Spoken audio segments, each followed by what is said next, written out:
this, the little toothpick, that's fine. That's yours. What's your $100 on that? There it is. Right? Be right with you. Be right with you, though. That's gonna be 115 on that toothpick back there. 150 on that. That stag right there. Alright? Alright, guys.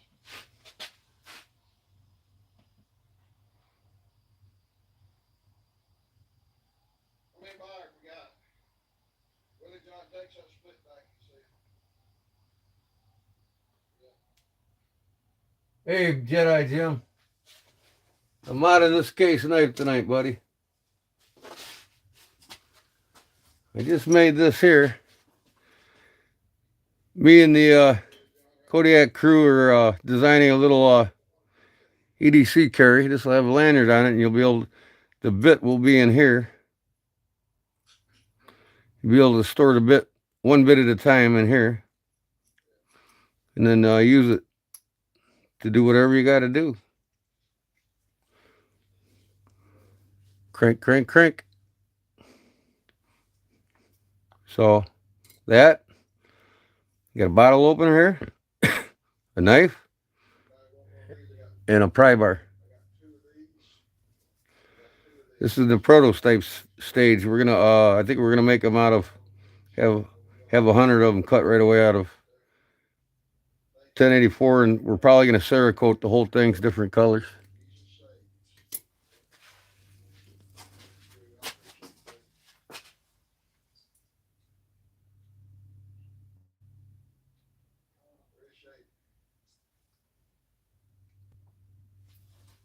So, that said,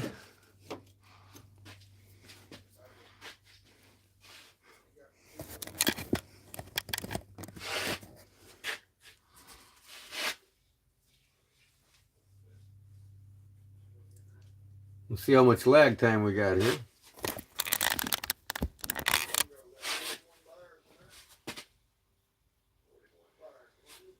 Just trying to get my camera just right. I think that's gonna do right there. Wait till a few people come on, and I want to show this one more time. I'm gonna make a Kydex sheath for this, Jim.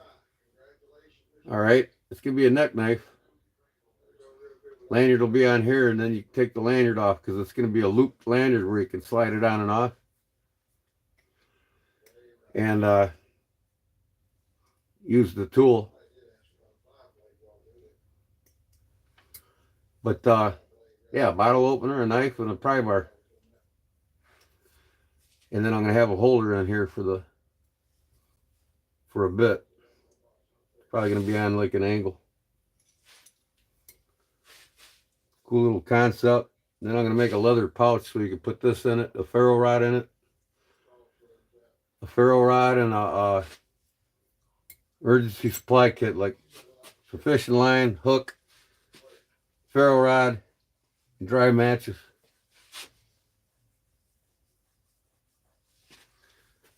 So me and the boys are thinking some shit up. My two mods that are a big help with me. They're on Deep South Cutlery site right now buying knives. So till they're done, I probably won't see them. But yeah, this one here, what I'm going to do with this, I attempted to put a half stop in it, and it didn't work too well, and it's too high here. I tried to do it while I was in the knife by taking out metal there. So I'm going to take this one apart completely, except for the scales. They'll stay on the liners. But I'll pop the blade out, pop the spring out, and I'm going to carve the whole thing, put it back together. That's my plan.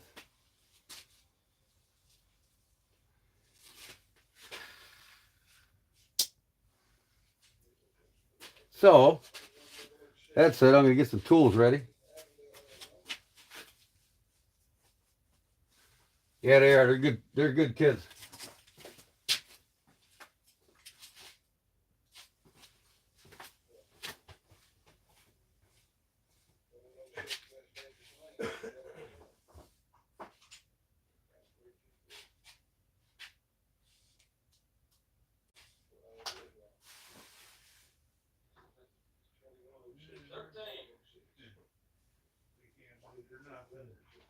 Can't wait for nothing. What's the matter now? Are you bidding still? They're auctioning and that's it. Yeah. You got bad luck, man. Yeah, I know. My brother-in-law's in there bidding. He got jimmied out of the last bid. He actually won it, and Billy didn't see it and gave it to this other fellow, and it made him kind of mad. I'd be mad too.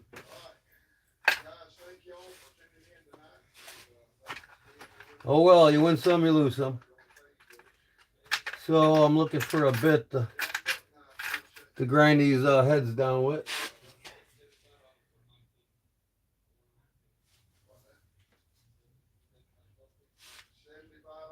I need my mods in here to get rid of these morons. Of course, they're on vacation.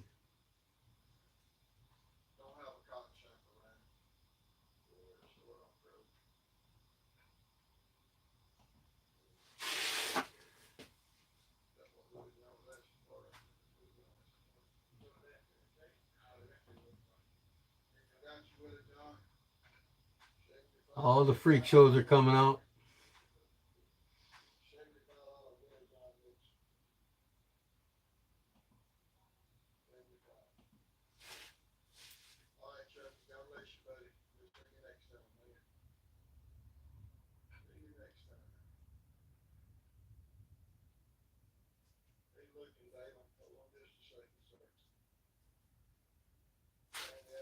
So,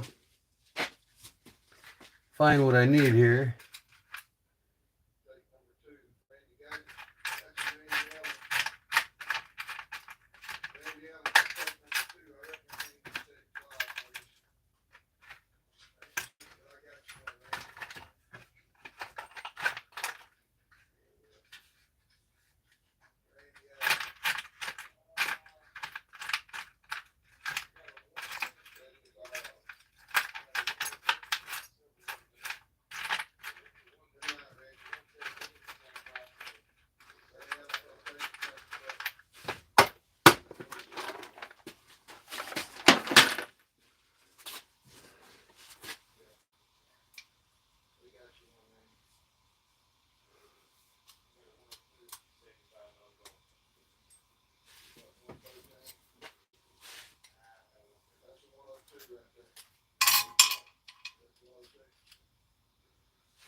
Okay.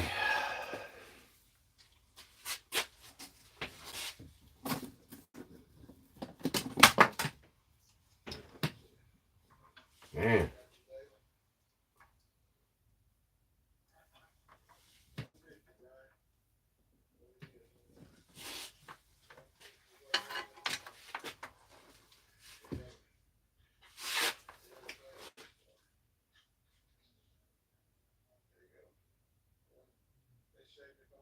There he is. Thanks, Arizona, or Justin. Okay. Again, this is a tool I'm making here. Bit's going to go in a slot here. Okay, and two rubber bands are going to hold it in place when it's in the tool. And then you just take it out and put it in the slot here. Then you got it for working on whatever you want. Okay. Now, you got a bottle opener here, a cutting knife, and a pry bar. I might even put a wire stripper on here somewhere, maybe right here. But and then a retractable lanyard will go loop on, loop off. So when you want to use this tool, you can take the lanyard off. So when it's in the Kydex sheath on your chest, you can pull it out with the lanyard. And if you're not using the tool, the lanyard will give you an extension of your hand. So when you want to use the knife, it works out pretty nice. So these will get cut out in the billets in the hundreds by a guy. And I got another guy that'll Cerakote them different colors. I might have like a ODE green, black, blue, and maybe pink for the ladies. What do you think, Louis? Or Justin? Or no, Louis. Sorry.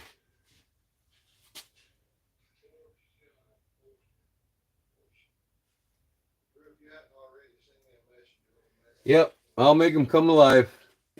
And I'm going to make a leather pouch. This will go in a slot in the pouch. And the pouch will be just like my cigarette case. It'll roll over with an emergency kit in a round tube at the top of the lid. So when you open it, it's in its own little pouch. You can pull in and out with fishing string, fish hook, dry matches, and a ferro rod, all in the tube for starting a fire. And then there will be 3 different slots for different things in there. And a bigger one will be for the we're gonna make it for the Victorinox. So you have your nice little mess kit with a metal clip on the back, so you can clip it on your shoulder, clip it on your go bag, or clip it on your belt. So we're gonna make a whole package here. But people will be able to buy these knives for these multi-tools for around $40-$45. That's why I want to get them cut out by the CNC, so they're a lot cheaper to get them done. Because if I had to do these by hand, it'd be more than $40. And Cerakote finish them and blah, blah, blah, right? So I'll show this again in a little bit. For now, I'll put it over here. Let's get to the story here. All right, I got this case. Like I said, I tried to put a half stop in it. It's kind of flimsy.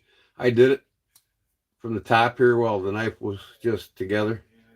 Didn't work out well because I want to get it down flatter. I want this flush with it, so that'll work out perfect when I take this whole thing apart. I'm out of here. And then I want to grind it. All right, Dean, we'll see you later, buddy. Yeah, I've had enough tonight too, Billy, you know. I hear you. I know, you win some, you lose some. The other day I won, I was mad too. Yeah, it happens a lot, so Yeah, we'll talk to him about it tomorrow. he don't care. Whatever. All right, I'll see you, buddy. So anyways, yeah, this is going apart. And I'm going to carve something really cool on the spine this time. And I think I'm going to do liners all the way around. I'm going to do this one out. I'm going to trick it. It's a brand knife, 2025.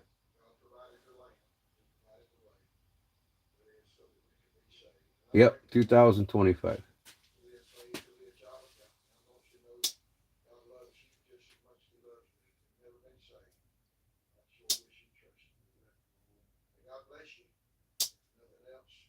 Yeah, we'll have a video showing the contents when I get everything done. I got to do the leather pouch first. You know, I'll get this prototype completely finished, Cerakoted and all. Show everybody what it's going to look like. All right, I'm going to take my Dremel tool here, and might as well get started here.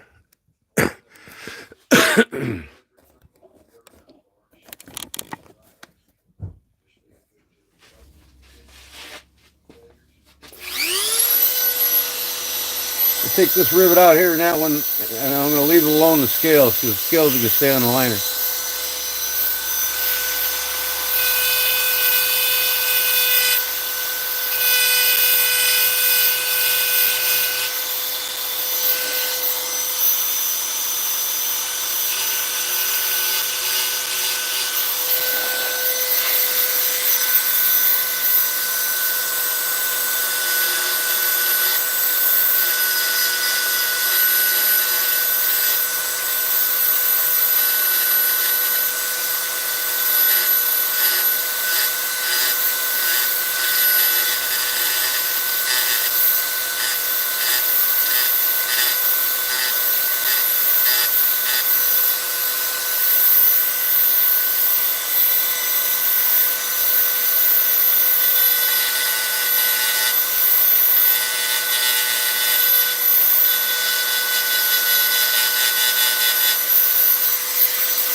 You know, you got to be careful with this because this is bone and it will crack. So what I'm doing here is I just ground these down flush. Now I'll take a center punch and punch in the center of these two pins, okay? And then I'll drill these out because you know I don't want to crack the bone. So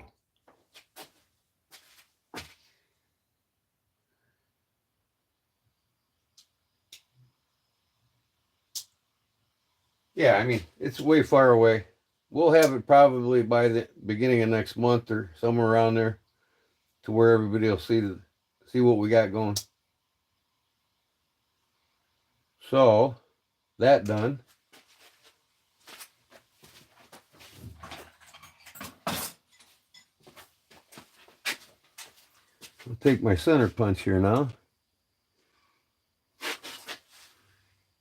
Try to center this the best I can without losing it.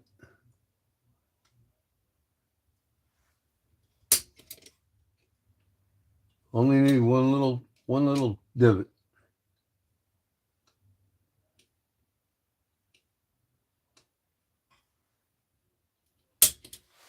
There we go.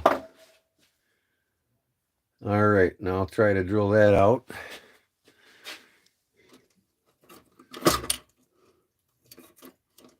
And get me the right size bit here.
Okay, I'm gonna try to be as careful as possible here.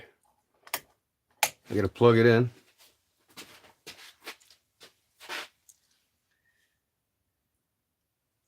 There's Parnell. What up, bud?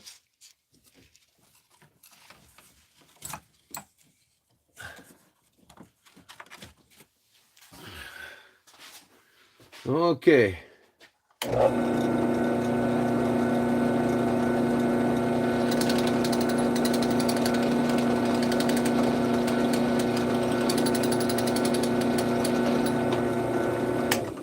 I'm gonna have to drill a smaller hole first. This ain't wanting to grab. Sometimes the bigger bits like to wander.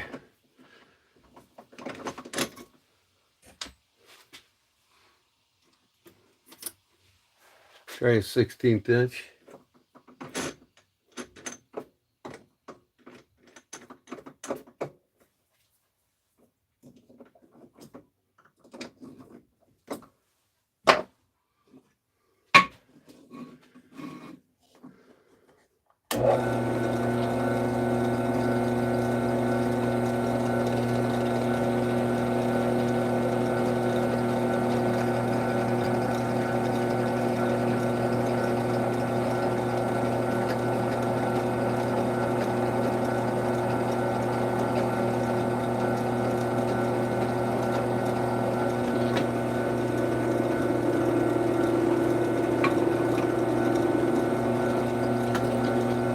Ah.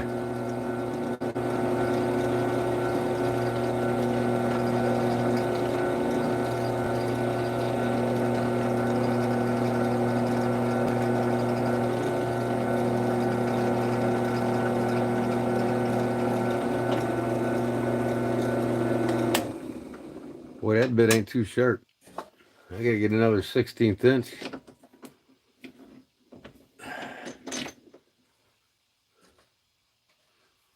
back with the bigger size now.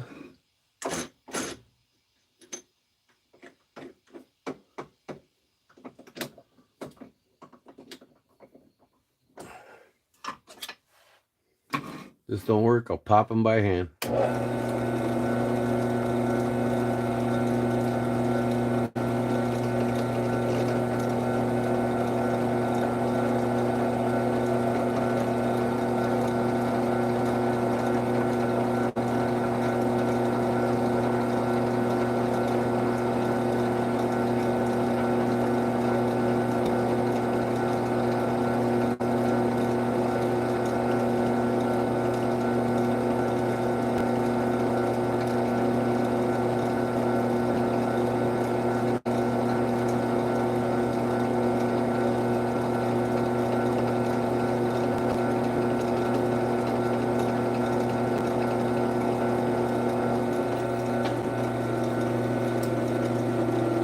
Okay.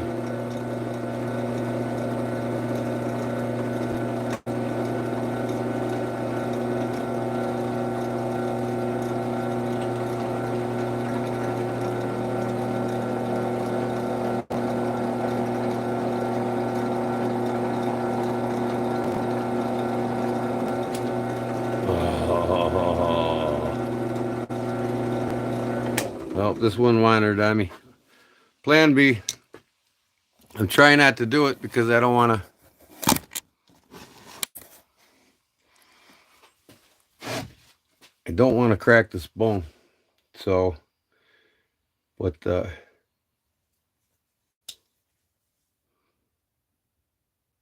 just gonna have to do what I can. I think I can get that center one. I'll be right back.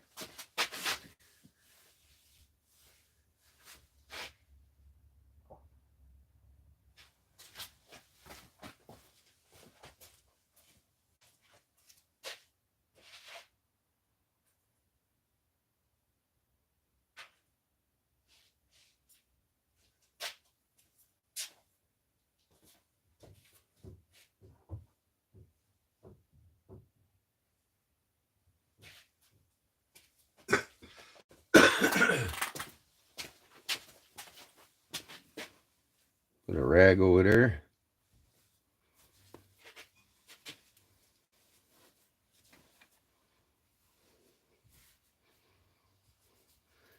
I will use razor blades on these smaller knives.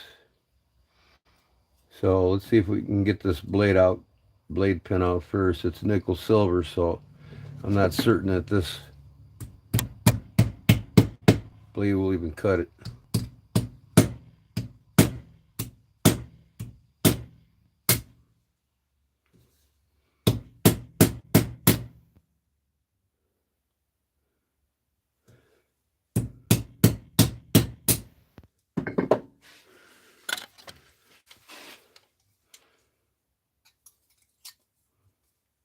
It appeared like it went through there. Man, these pliers that'll grab this thing.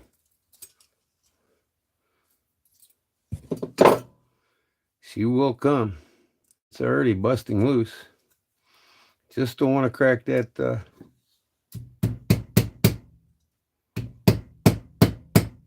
There we go. Now I won't touch that until I get the center pin out. Now I got it drilled out, so I shouldn't have any problems getting that out. We will see.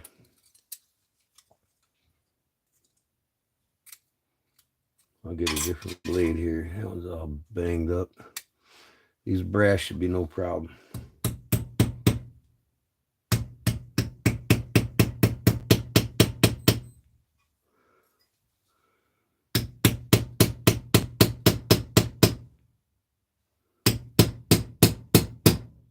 Oh, my shield came off. See that? They're just super glued on anyway.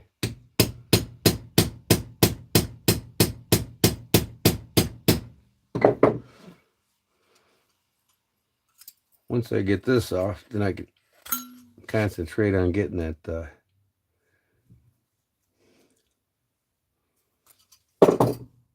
blade out.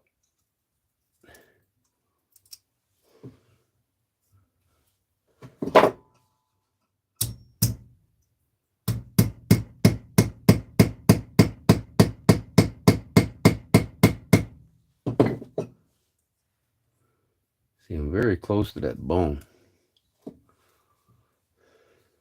No, no, no. I got a leather hammer here.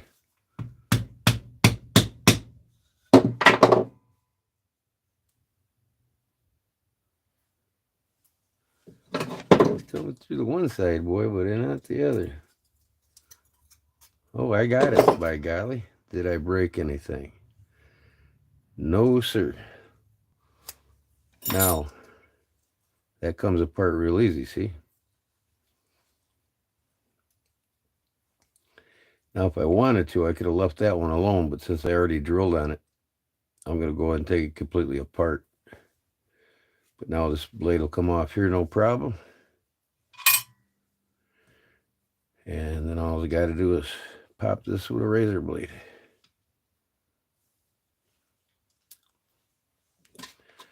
I don't use razor blades on the bigger knives.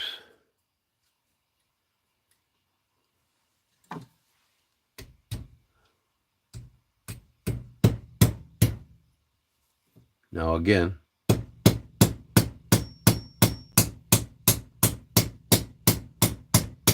be careful you don't break your bone. And you know what? I just broke my bone. Son of a gun. I tell you what, it's the draw when you work with these bone scales. I cracked it right here. But I'll just move on.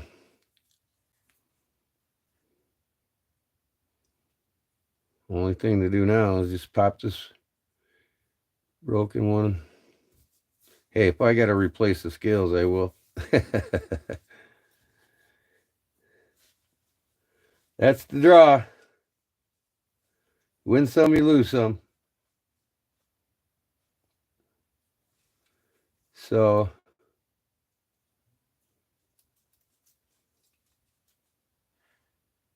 try not to break this one. See if I can punch it out.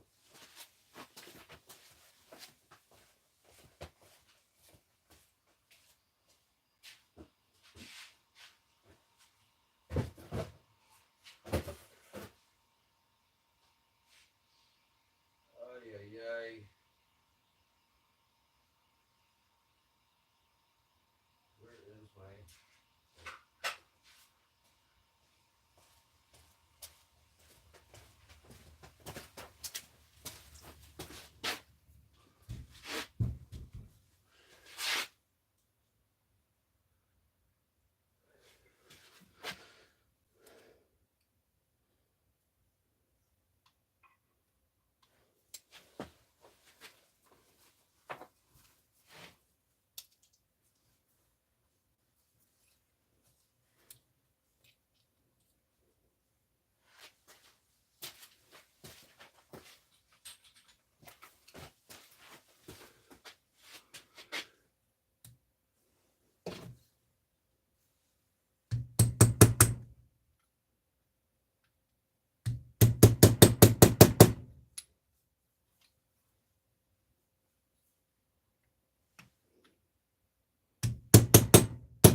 Come on. Didn't break this side at all. And like I said, it's a give or take, win or draw. I'll glue that thing so tight. I'll do it with super glue and accelerator and you'll never know. Now at this point, I should just cut it off with my Dremel.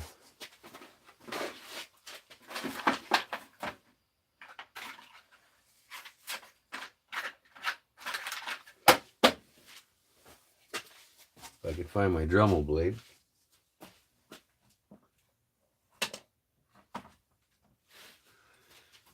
All right, where'd you go?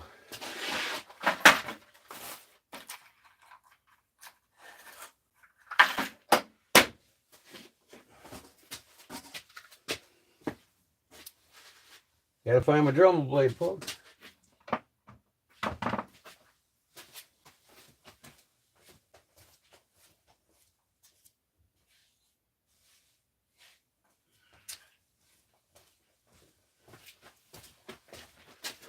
Left it on the other desk.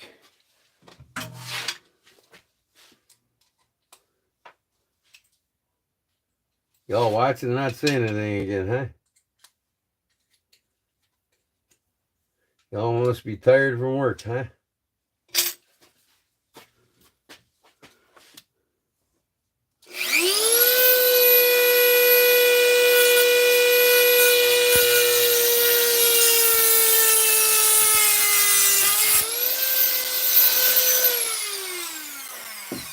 At least I didn't crack it off, right? It can, like I said, I'll super glue that and accelerate it, and it ain't gonna go nowhere.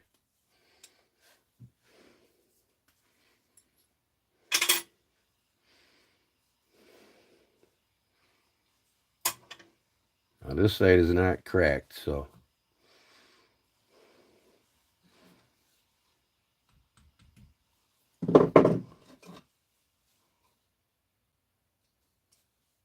Boom. Now don't take the scales off.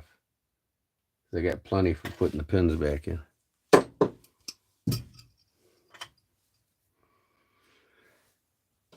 Now we got to take the bolster pin out.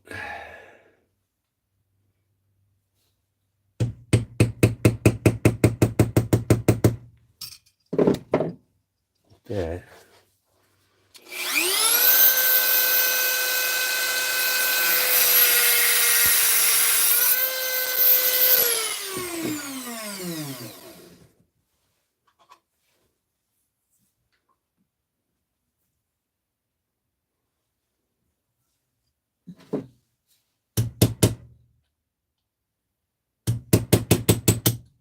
There we go. All right. Didn't touch this at all. You never want to drill into it. You never want to pound it in that way, because these bolsters are slightly beveled cone shape, about a mil down. When you put that pin in there, you pin on both sides a little bit at a time, and you expand that pin, see? And when you expand a pin, it fills that bevel. It acts like the bevel acts like a nail head. So you're essentially pinning a nail head into the hole. And it fills every gap. You go drilling on this side, your bit wanders and hits part of this part here. When you put new pins in, you're going to see a gap. So you always want to avoid that. Always take it from this side out. Okay. Now, the shield's just got to be super glued back in. That's all I do. See here, the factory? They scuffed it a little bit here in the middle, I can see. And this is how shitty cases now. They only scuffed the middle. They didn't scuff the whole thing. Glued it in place with a drop of cement or a super glue in the middle. That's all they did. They could have spread it with a toothpick to cover the whole area and put it on there, and it would have stayed a lot better than it did. But that's the quality of case anymore. Got that apart. Take the pin out of this one.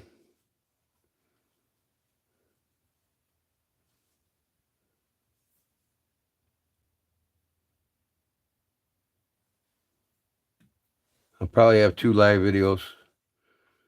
One taking it apart and carving the spine, and then the other one will probably be assembling it. Okay, that one's out. Perfect. This is the one that ain't cracked. This is the one it is. I mean, you can barely see it, but when I put super glue in there and accelerator, it ain't going nowhere. At least I didn't crack it off, you know what I mean? Or from pin to pin. So anyways, now I'll save these pins for reference on my new pins, what size I need.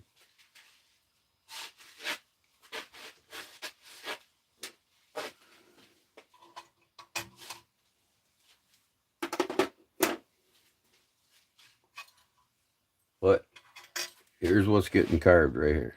The Warncliffe blade. And I'll carve this thing probably all the way down. And the rocker spring.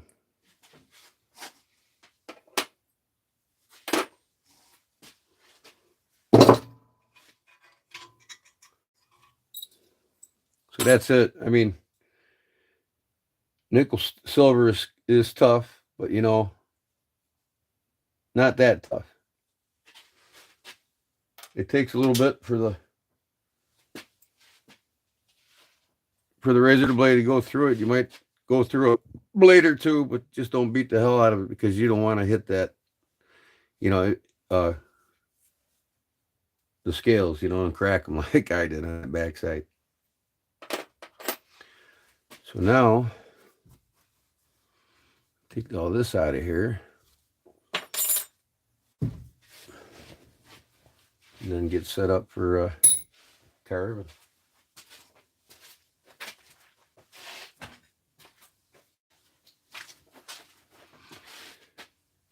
So what I'm gonna do is take everything in the other room real quick.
Okay.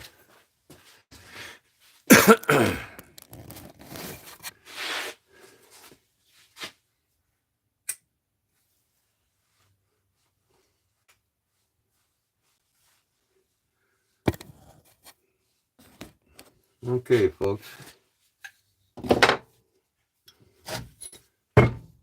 Now into the other part of the shop. I gotta take everything with me.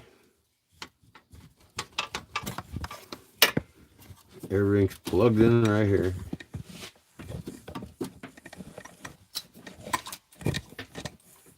So bear with me.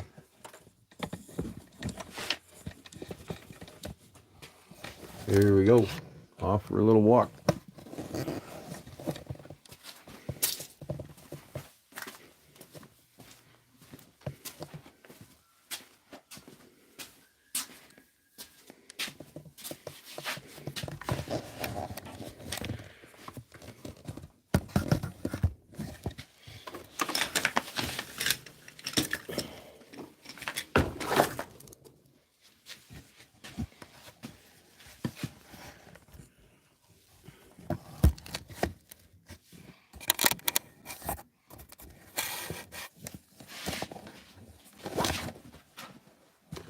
First thing I gotta do is plug in my phone so it don't die on me.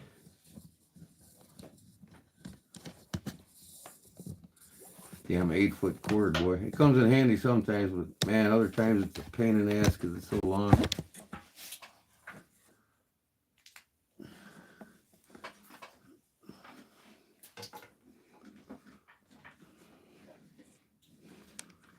Plug her in.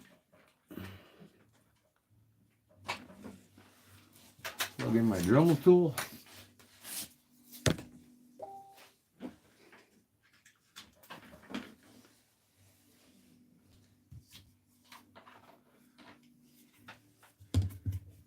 All right, now Billy Ray Bond sent my invoice for tonight's orders. Okay. Gotta get my stand.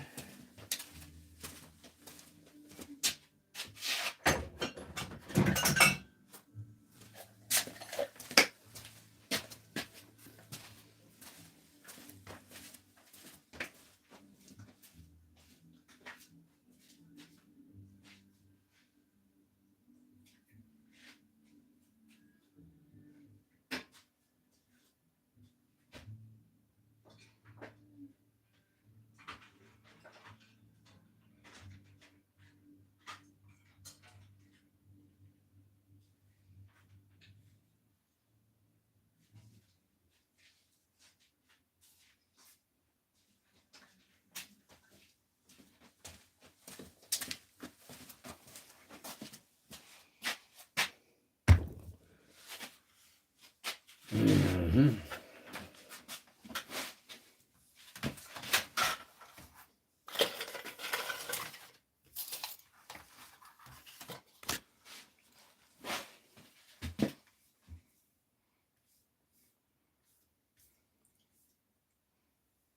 right, folks. What we got here? Stumble. What's up, bud? Help with the gadgets? What do you need help with, buddy?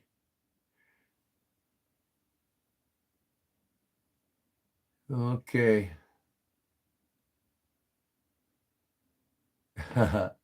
What's that? Dolphins? Plug in one more cord here, if I can.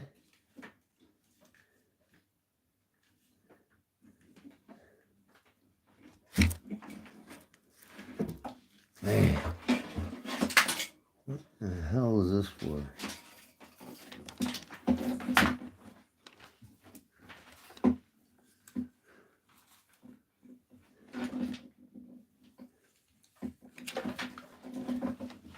I gotta plug my Dremel tool in somewhere else.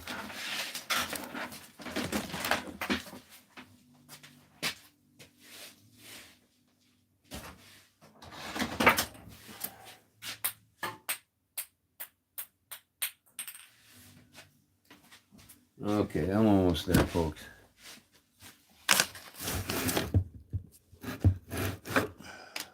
I'm almost there. What guys? Gordon, Louis, Jedi, Mustumble, HWG. What up, Dwayne? Might have to go back and watch the beginning of this if you want to see the case knife I took apart that I'm modifying. So I don't need that cord. I've got that cord plugged in. That's the main one. I gotta plug in my computer, laptop. I can go out my main computer too. It don't matter. Since I got the laptop plugged in, I might as well just leave it or going.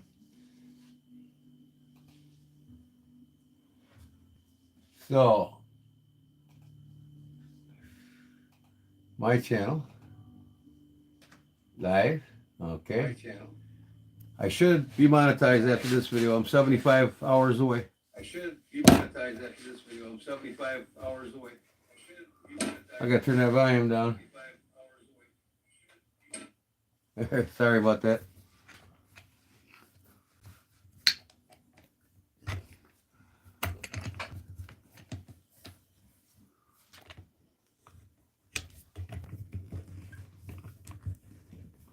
Now,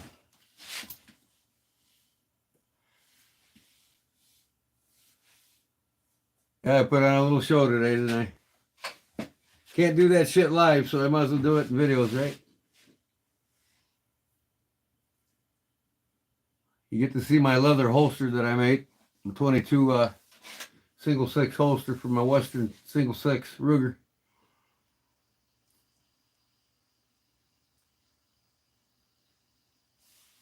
I have a channel offering help with gadgets, mainly EDC items. That's cool. Oh yeah, knives are gadgets. Everything's a gadget. Everything's a tool. Everything has its own purpose, right? So, that said now, I'm getting set up here. Got my rocker spring here that's going in. I'm only missing one more thing. Can you guess what it is?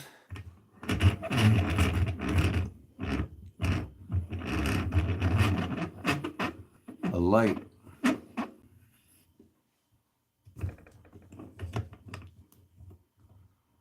need to get my light. Springs in. Got that.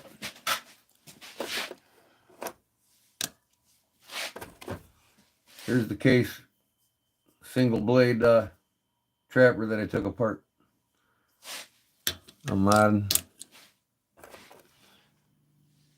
Got a Warncliffe blade. It's going to get carved all the way down with with the rocker spring.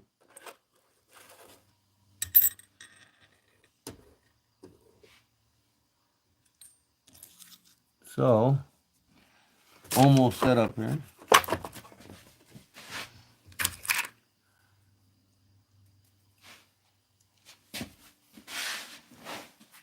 Get the bit I need put in here, but first I'm going to see what I want to see what pattern I want to do. I want to do something different, so it'll take me a little bit probably to find one.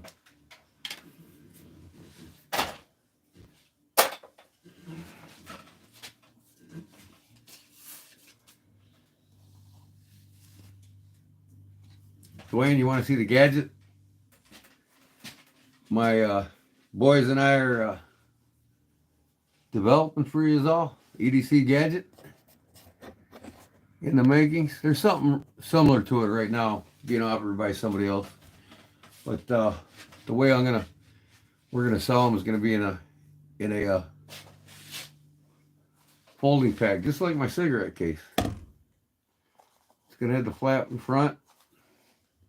When you open it, you won't put cigarettes in there. You'll put your Swiss Army knife, a ferro rod, a flashlight, and the gadget that I'm going to show you. And then in the lid, there's going to be a round tube. There'll be a pocket for a round tube with dry matches, fish hook and some fishing line, and some fire starter. You'll have a metal clip on the back instead of this. So you can clip it on just about anything you want to. And we probably will sell just the gadget itself by itself for a lower cost. We're gonna get the gadgets done at a lower cost, so we can offer them at a lower price, and you can either buy the gadget or buy the whole pack. So we're thinking maybe around $40-45 for the gadget, and about 110 with 110 to 120, somewhere around there for the whole deal with the leather pack and emergency matches, ferro rod. The only thing won't be included is your Swiss Army knife.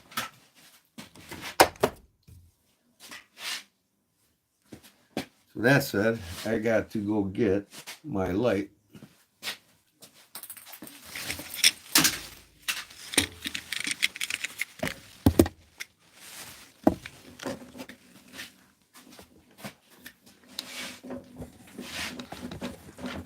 And right here. And it's already plugged in. All right, good deal. I'll get my magnet for it.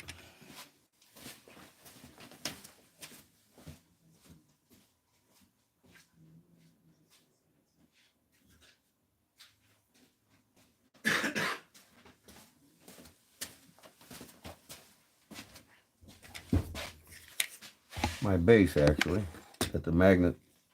Light's got a magnet on it. So I think that'll do. Now I'll just look for me you guys talk about possible sleeves to come, cove the blade, pry bar. Well, you know what, Jedi, I kind of explained it already. I'm making a Kydex sheath and it's going to be hanging. Let me go get the tool. And that sheath is going to act as a handle, so it's over your hand, over the blade while you're using it.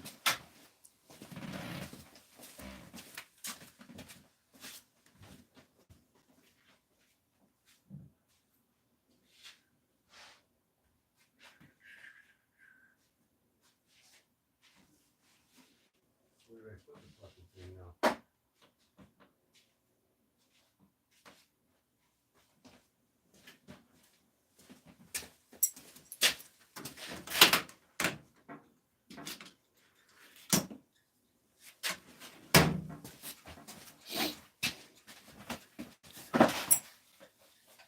I'll show it to you here in a sec.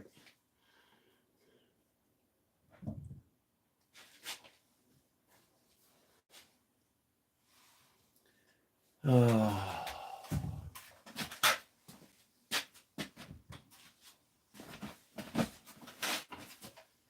got a lanyard on here that I'm going to use on this gadget, so I'm going to take it out of this knife, put it on the gadget.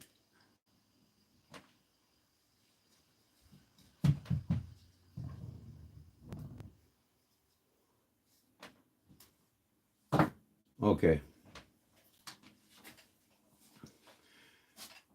Here's the gadget, and here's the lanyard. So what you do to put the lanyard on is go through the bit hole.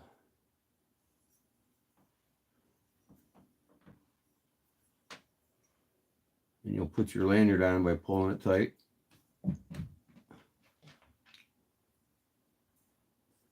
Now there's the lanyard, see? So what you're going to do now, this is going to be in a Kydex neck sheath, right?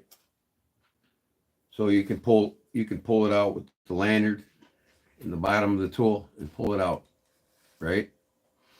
Now the lanyard on the neck sheath is also going to be detachable. It's going to have a clip where you just push a button and pull it off, okay?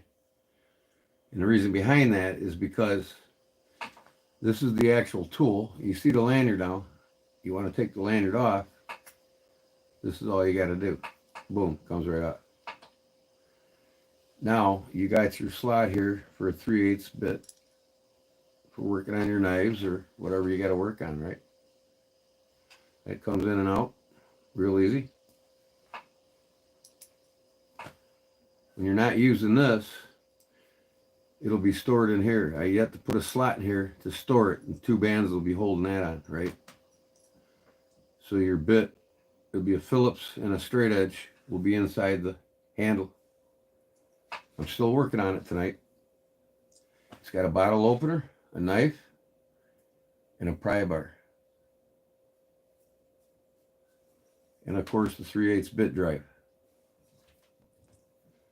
Now, in the tube, I might have a tube that goes in the carrying case that'll have bits in it. I don't know. We haven't decided whether we want to put it in the knife because I think it's cumbersome to have it in the knife. There's more steps you got to take. If you got it in a plastic tube, you can have several bits in there, any sizes you want. You know, you can put T8s to T14s in for working on knives in it and have it in here, right? You can have a regular EDC knife in here. We'll still have the tube here with the dry matches and the fire starter, you know, see how it's round? When you bring it over and close it, it'll be right there. But this one will be a little bit longer, you know, to accommodate a flashlight, this, and a Victorinox or any other EDC carry knife you want to put in it. Once again, you know, you're using the bit drive, right? And you're done. Take the bit out, put it back in its tube. And then you have the lanyard here, put back in. You can clip your sheath back on the neck lanyard.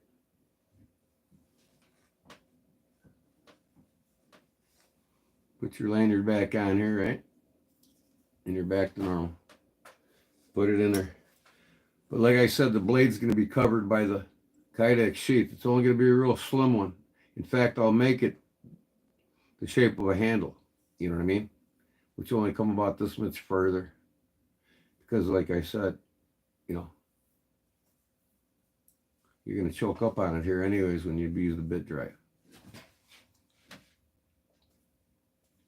Yeah, it's a mini pry bar here. You can see here.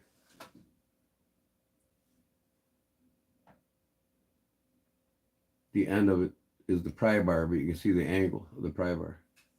You know, the knife, I got it rounded here so it ain't pointy, but you still have your pry bar there. Bottle opener, bit drive, you know. So this is in the making. You know, you'll fit this in here, fit your tube of bits in, fit your Victorinox in, and a flashlight. even if I have to put the flashlight on the outside to give more room. This will be a little bit deeper, and then this lanyard will stick out of it, so you know when you open it up, you can just grab the lanyard and pull it out. You know what I mean? And or you could just wear this on its neck sheath or the neck lanyard. So they'll either come together or separate. This will probably be about $45. Cerakote finished. Any color you want, ODE, green, black, pink for the ladies, blue, red, you know, whatever color you want. And then these will come probably dyed the color you want them to match your knife, right? There's Justin. He woke up, said he was tired going to bed, huh? Jim knows what's up. So cool, I'll send you the picture of the drawing that he made from It's Crazy. He's able to do it so fast, you know. You guys talk about possible sleeve? Yeah, okay. Yeah, the sleeve is going to be the Kydex sheath that actually hangs from your chest, and that'll be the part of the handle to use the bit without cutting yourself. But yeah, this one particularly is made from a file. I mean, I like jumping on it from the file, but you know, it's kind of smoother than a bigger size file, so that ain't gonna really matter. You know, really what it's made out of. Just I can't buy files at $17 and try to make a profit at $45. So that's how that works. So, anyways, just got off work. Oh, you worked a different shift today, then, huh? Oh wait, it is 10:39. You are off work. That's right. Cool. All right, now that's it. Here's the last case I mod. I was carrying it today because you know what? I might make a lanyard for your neck with like a cobra knot all the way around it. That might be another option too. Because the thing of making lanyards out of paracord, if I do a cobra knot, you'll have 21 feet of paracord. So if you're in a dire situation of emergency situation or survival situation, the more paracord you have with you, the better off you are, right? So that'll be an option. Just the knife with the neck knife sheath. The other option will be the knife with the sheath and this, and its accessories except for your EDC knife. And the pocket will be made for a medium-sized Swiss Army knife on one side. Like I said, metal clip, you can clip it on here, here, on the belt, on your go sack, whatever you got. So Justin and Louie and I talked a lot about it for a good hour and a half or so about what we wanted to do, and we all three came up with pictures, and we've decided to that, you know, there's not really enough room to put a bit in here, and you know what are you going to put? You only got enough room to put a single bit in there. Double bit, because that's much longer. So I might as well make a tube that goes into the carrying case, or a tube that will attach to the lanyard if you don't buy this. You know what I mean? Which will have several bits in it that you can put in it from T8 to T14 for working on your knives or whatever, you know. So that's it. I'm going to look now for...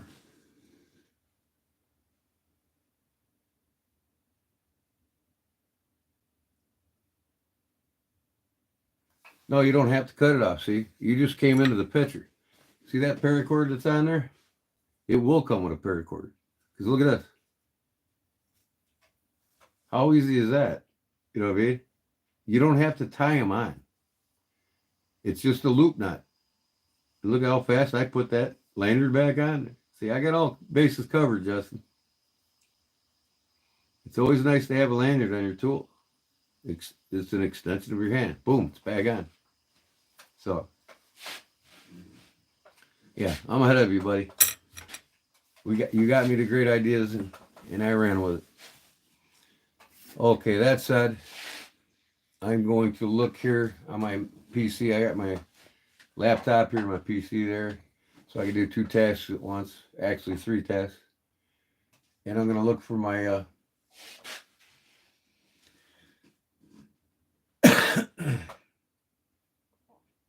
my pattern that I want to do, because I haven't decided what I want to do on this knife yet. I might, you know what? I think I'm just gonna. I love that vine pattern, and I haven't done one in a while, so I know how to do it. I'm great at it. I'm fast at it for y'all, and I think that's just what I'm gonna do. So I'll get my ruler here.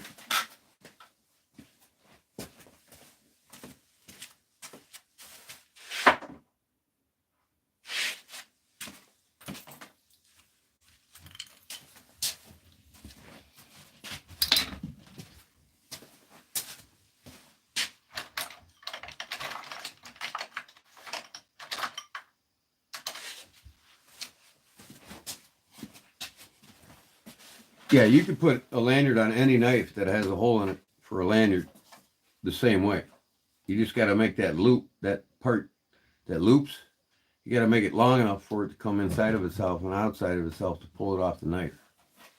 And it's actually a good idea, because if you got several knives you want lanyards on and you don't feel like tying them on them, you can use one lanyard and put them on 20 knives. Okay. So, here's what I got going here. You can see it. Get you down to it.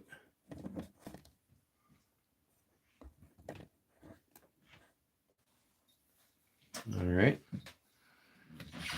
So I'm going to start 5 millimeters away from the end here.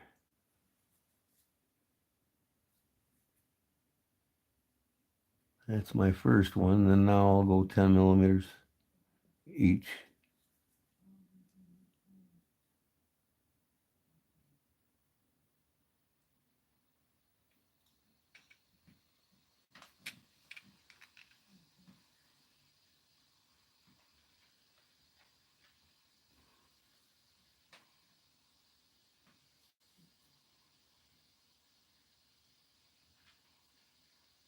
I'm sure some of you see me carve this already.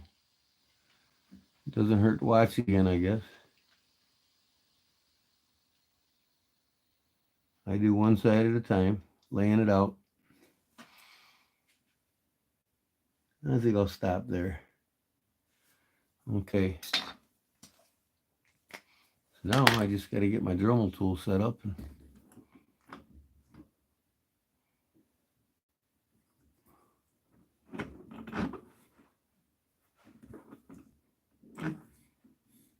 I need to get a pair of pliers so I don't burn my fingers.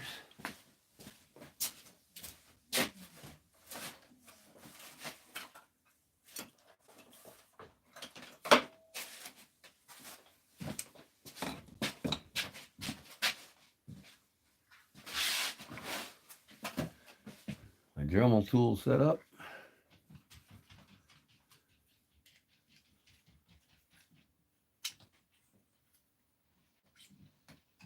Send you this lanyard. How about I make you half a dozen of them, different colors, and then you'll have them.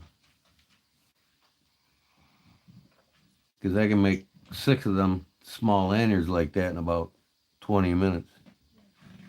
Yeah.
It is hot.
Okay, that side's done.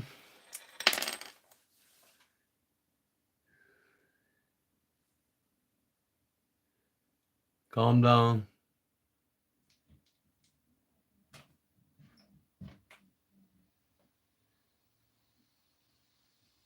Yeah, no, that's no problem. We'll talk about it though after the live. Justin.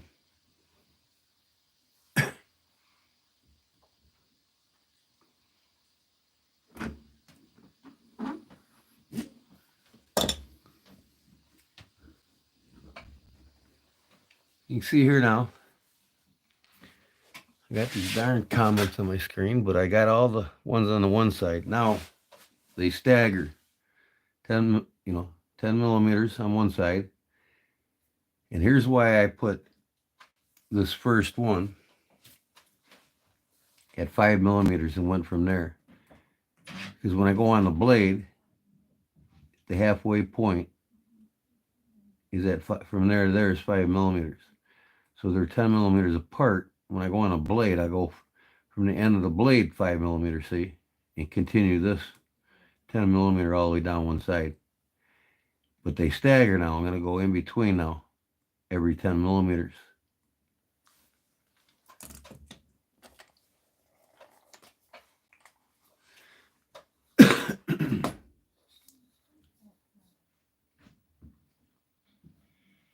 So I'll get my first one in the middle of this.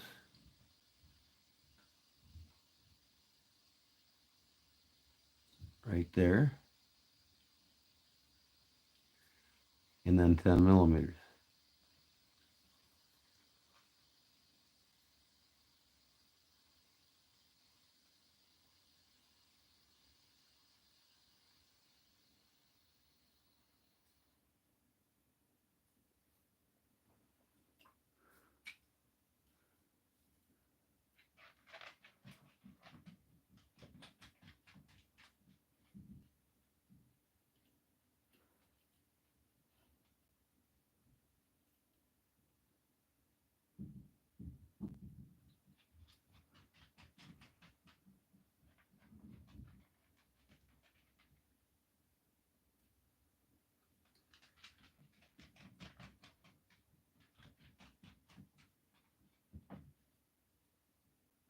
Hear my dog walking upstairs across the floor. I don't know if y'all can.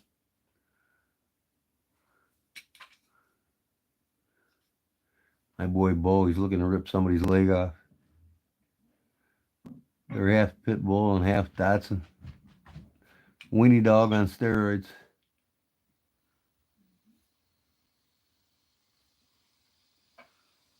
That'll be the last one. Okay.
And you can see the stagger now.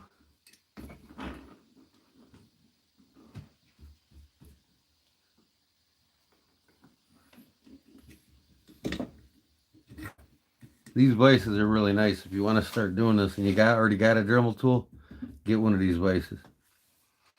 Just ask Kevin the knife doctor. He got one and he absolutely loves it.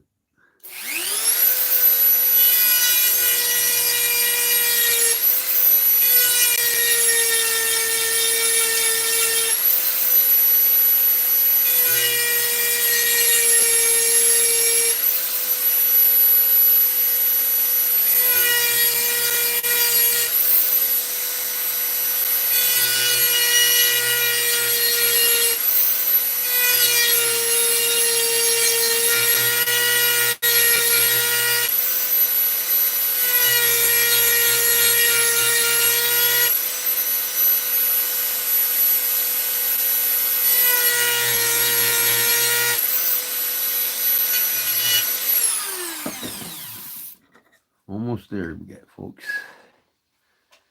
And I switch my bit out and do the next technique.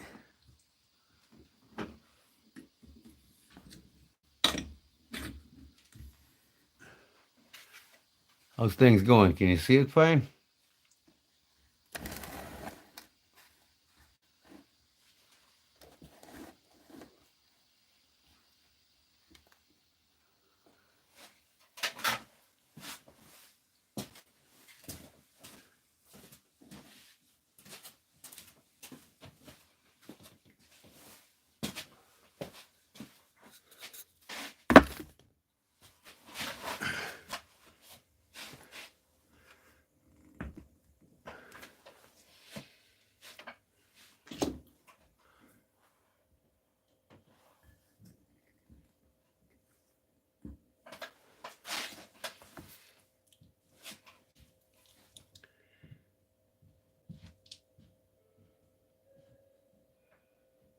Where's Barlow Jim at, man? He's missing the show tonight.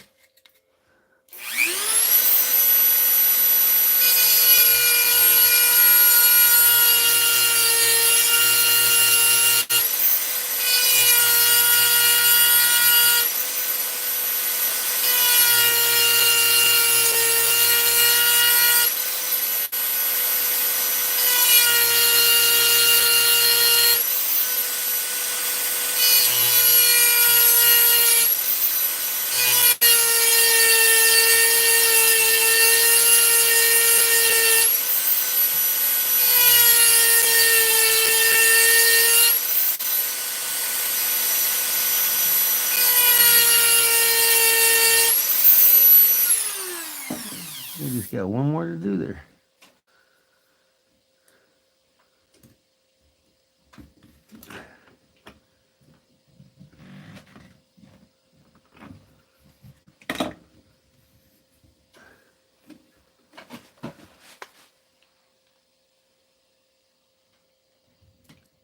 Two more, actually.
Okay, that's it on that pattern.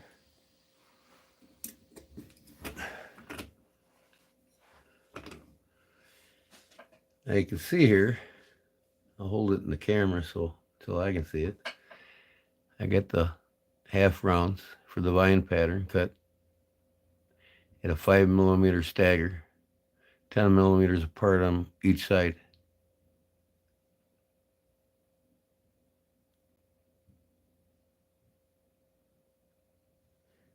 Okay, now I'll put it back in the vise. Change my bit on the Dremel to a cutting bit. Do the rest of my work with it. This guy right here.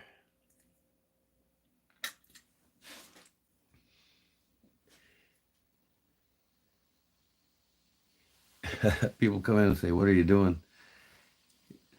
Without knowing that, by looking at what I'm doing, you know what I mean? So you must not have many knives, huh?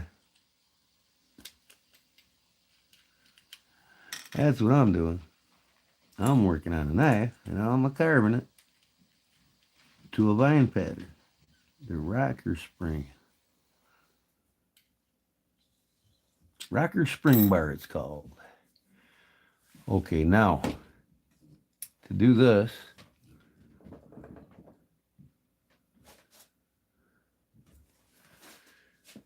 I'm just going to have to get you as close as I can without the camera being in my way.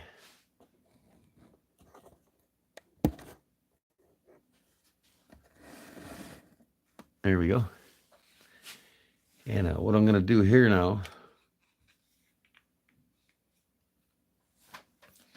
is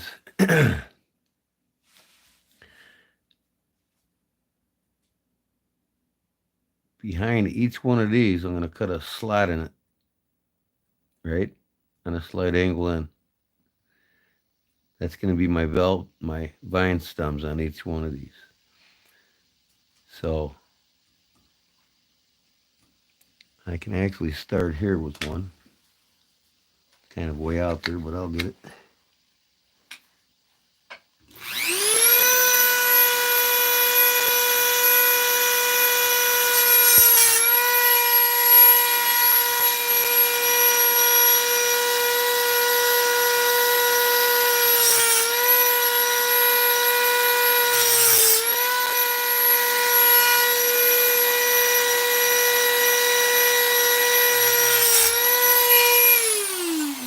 Doesn't take much. Gotta have a steady hand for this.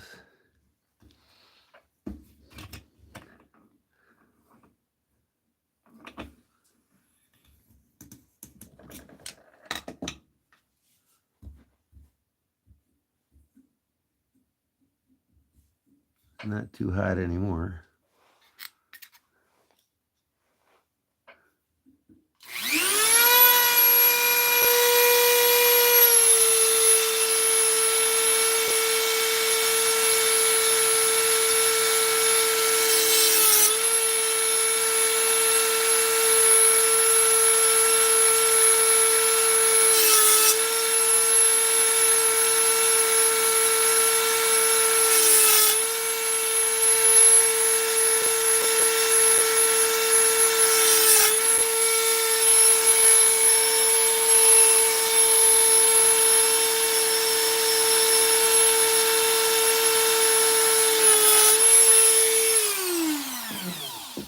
Okay, like I said, you see I went on a slight angle in, not straight across, not 90 degrees to the to the rocker spring.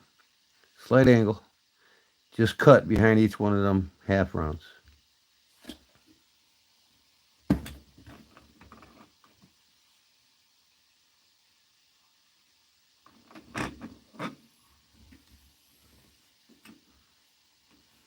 I'll do this on both sides.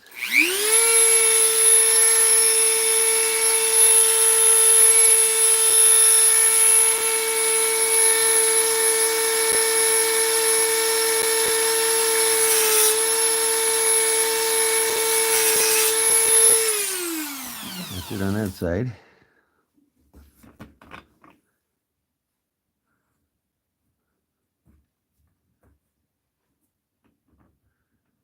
Now I'll do the same thing on this side, behind the circle. Put my stem in, or my thorn. It's called a thorn cut, actually.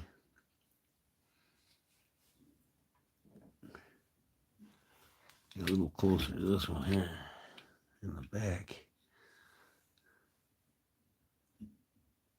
Now this one, on this side, I'm going to go above it. Yeah, that's what I want to do.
See how I'm using my fingers to steady my tool against the vise? It's like if you was painting a painting, you know, you use your palm to steady, or you can come in here and use your hand to steady your palm for your painting. Same concept. Now what I need to do, you can see here, I got all my thorns cut in on my stem. So now what I'm going to do is I'm going to round over every one of these. See where I made them half cuts when I started? Well, there's sharp corners. See, this is square. I'm going to round them over, and then the stem I'm going to round over on one side. Okay? You'll see it coming along here. I'm using the same cutting tool for this.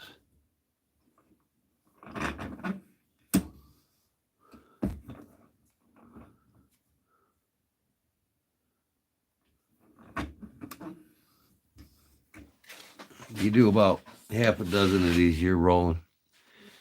It's best if you're just starting doing it, buy yourself some scrap steel, you know, 1/4 inch for a bigger knife and 1/8 inch for a smaller knife. This case, like this is almost 3/16.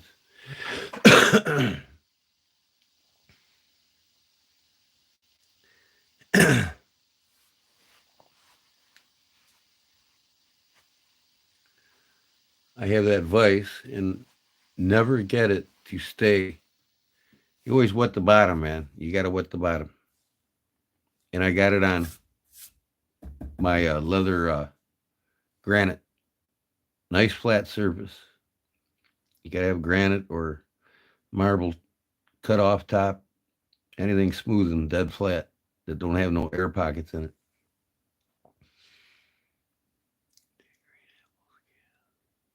You could do this in a regular vise too, a bench vise. You get a smaller vise like this even and clamp it onto your bench. I can have one over here on my table. I've got several of them. But this thing swivels in every way, you know. You have one, so you know. Yeah, these green apple scales are cool.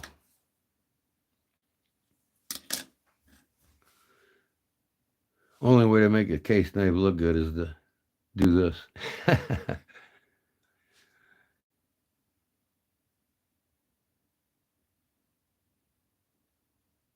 You do have knives, that's cool. I'm sorry, I don't mean to be arrogant or anything. I do these lives all the time where people can watch me do my work. And in the summer, you'll watch me make knives and heat treat them and everything else. So I think the wife went to bed. Now I'm going to round over all these points.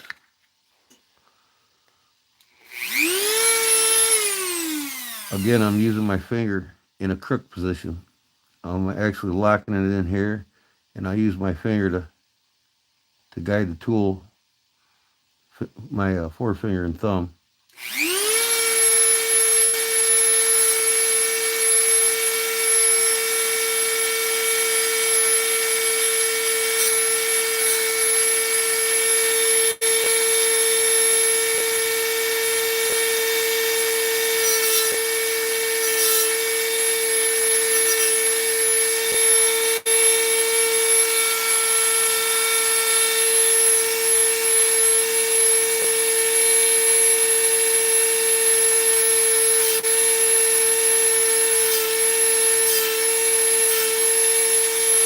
And rounding it over, see?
Jim asked the question.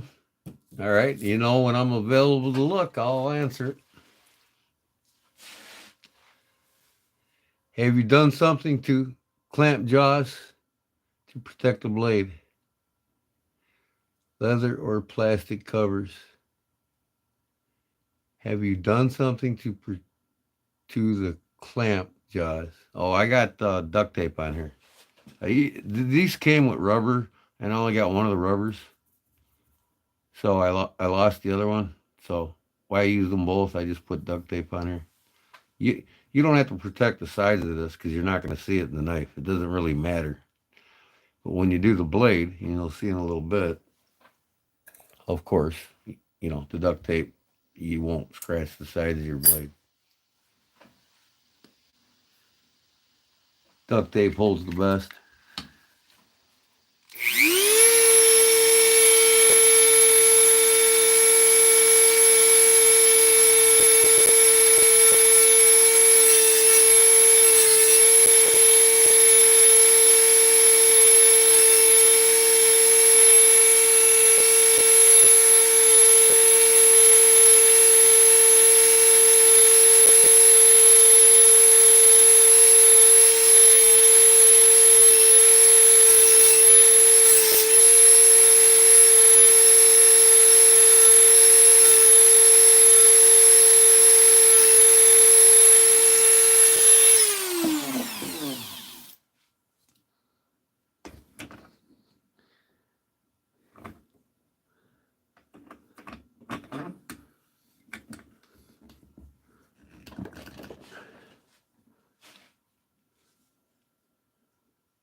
You can see it doesn't take much. You're just knocking off the corners at each one of these circles and that vine stem to this. So you create this curve, a stem.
Yeah, I kind of took a little too much off on this one, but I got it to round over.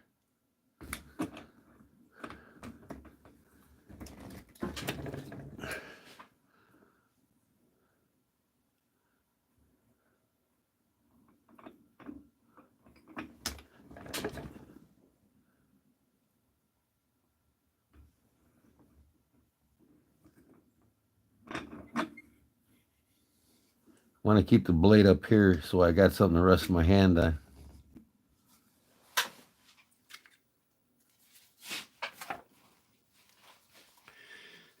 Again,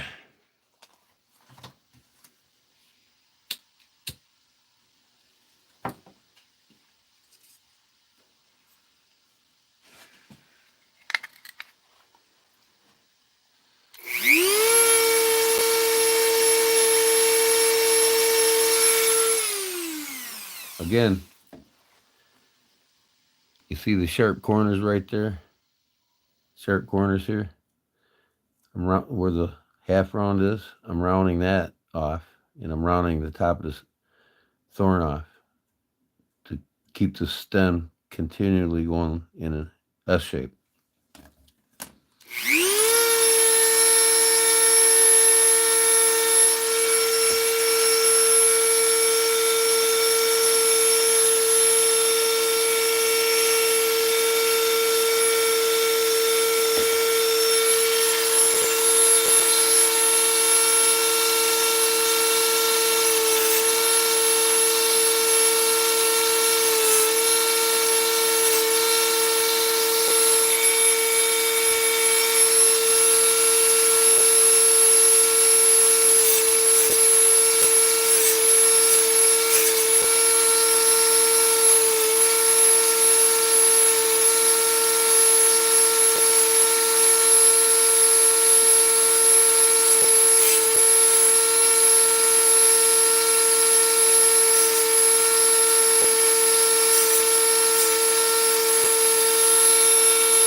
Gotta call it a night, Jim. Okay, bud.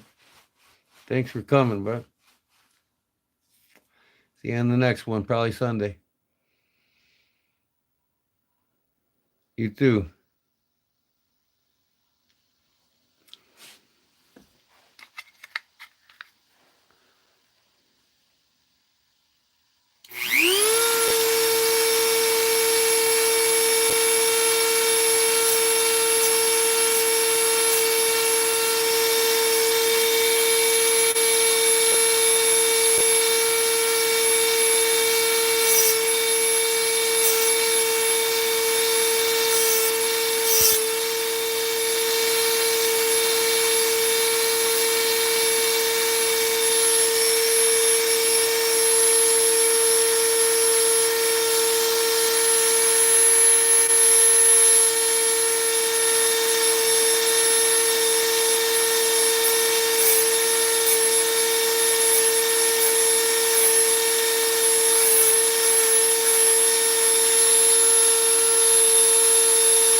Almost done on this.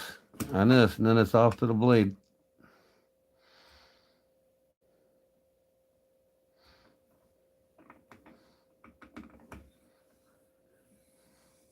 This is one little spot here.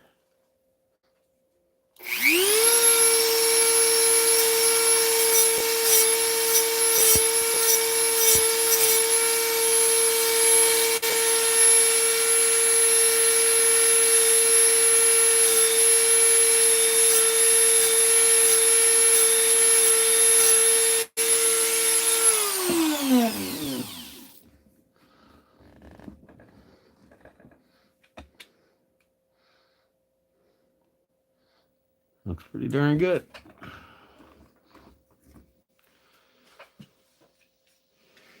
Okay. There it is, folks.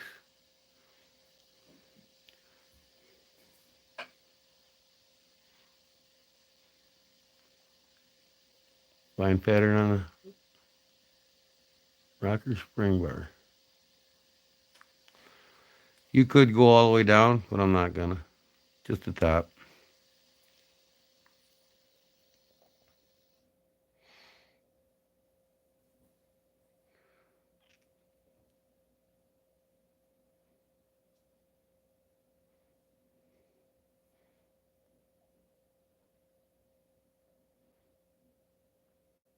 Okay. Now, I'll show you here when I do my blade. This lines up here. Now when I make that next hole 10 millimeters on this side, I'll continue that from this first one I did here.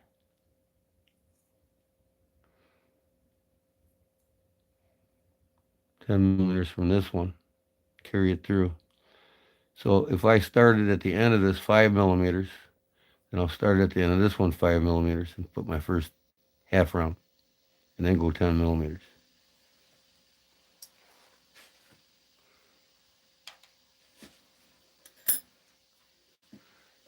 Now here's where the duct tape plays.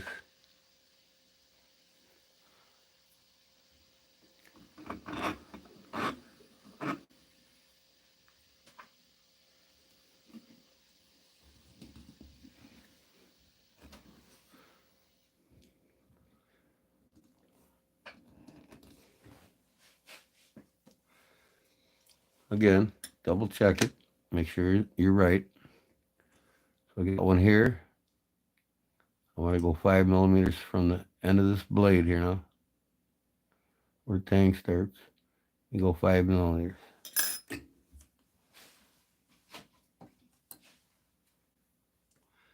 Thanks, Dwayne. Thanks, Purnell.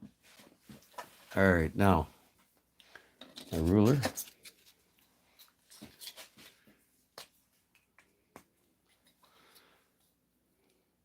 A lot of times I'll just put an arrowhead here. You've seen that on the last one I did. You want to be more precise on your side cuts when you do these blades because you're going to see the side of the blade. So there's my first one, 5 millimeters in. Now I'll go 10 millimeters.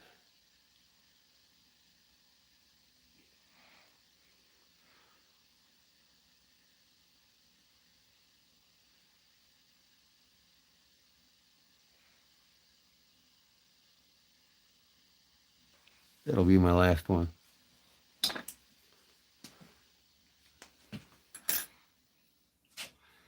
You don't have to worry about overheating the top when you cut these in. You can just keep on going because this part isn't crucial for heat treating, and the heat's not going to travel further than halfway, so your blade will be fine.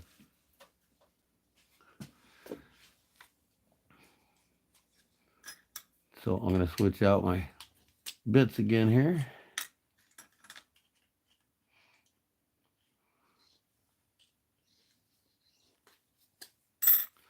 Go at it. In case you're wondering,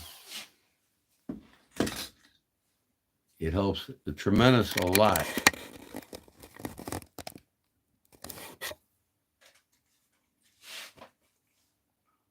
Tremendously a lot to have some magnification of some sort. Unless you got really good eyes or good bifocals on your glass. That's what I'm using.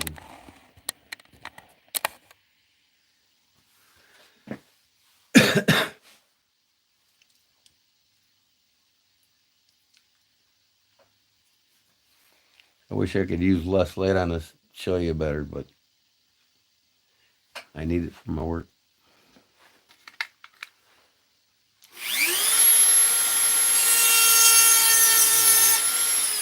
Oh yeah, too, what I'm doing is I'm putting these half round moon shapes in halfway across the blade. Stop.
Okay.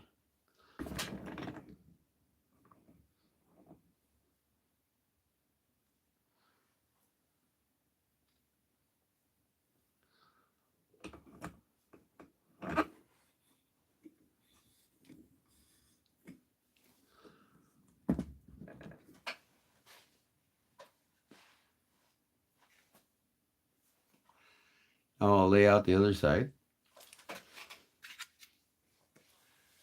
Thanks, Dwayne. Where now?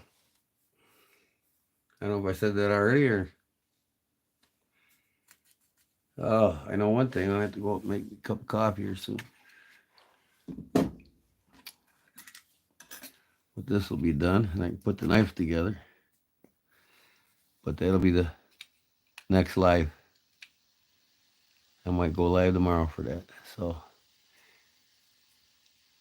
I'll show you what it's temporarily pinned together, what it looks like. Every 10 millimeters offsets these 5 millimeters.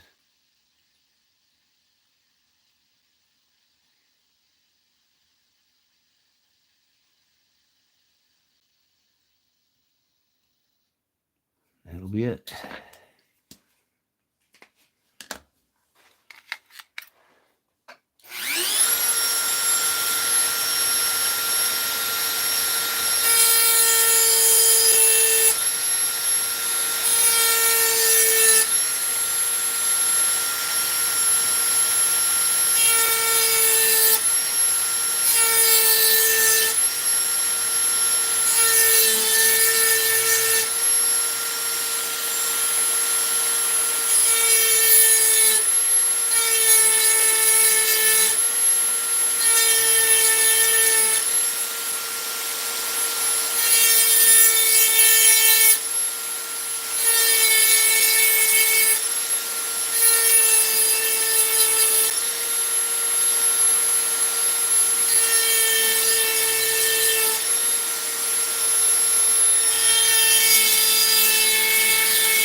Blade's up too high there.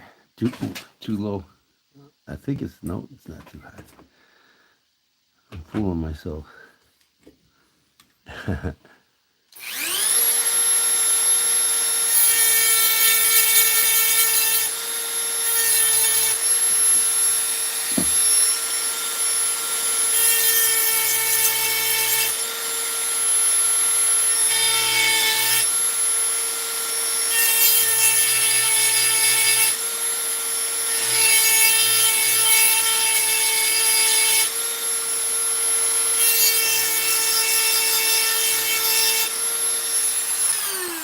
Cutting into my vise here.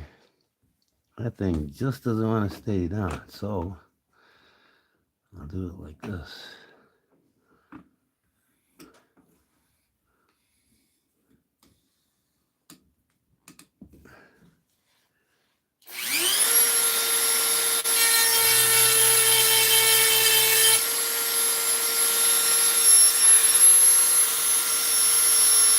That's good. All right. Time to switch the bits out again.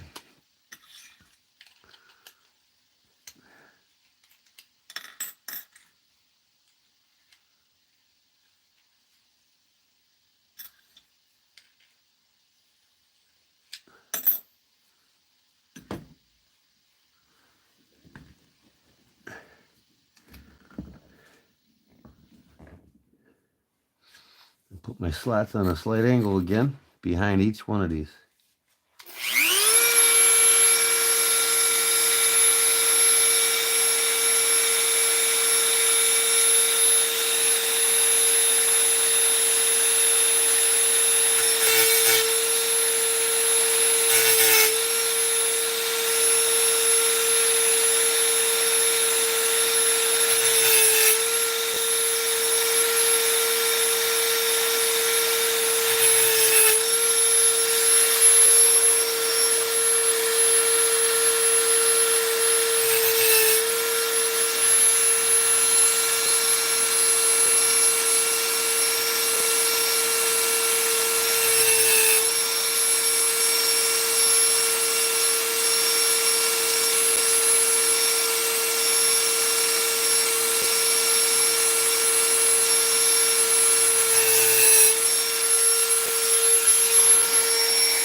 Now I'll round everything over.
Okay, folks, I think I about got her. That's a complete blade.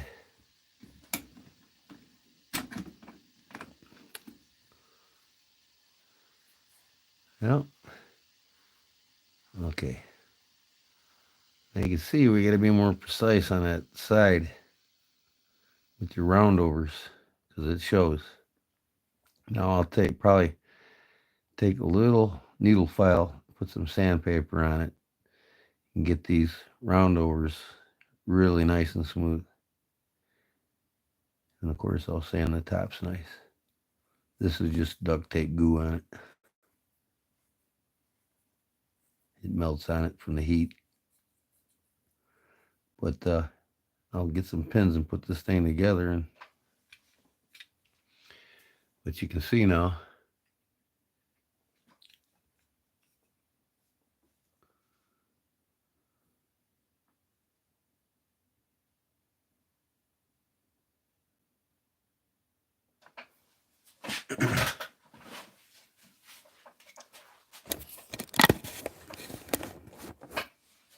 So that's that on the car's spine.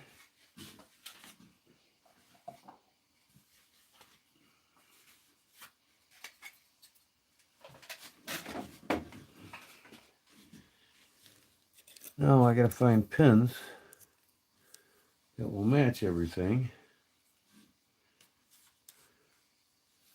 I'm going to get my laptop out of here now. Before I do,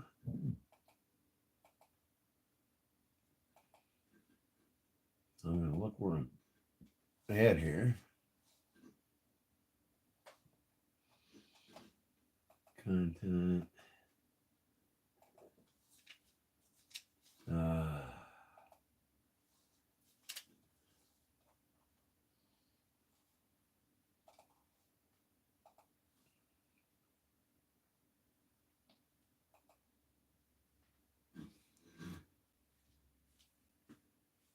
What's that buff out? Oh, yeah, they'll just clean off with acetone.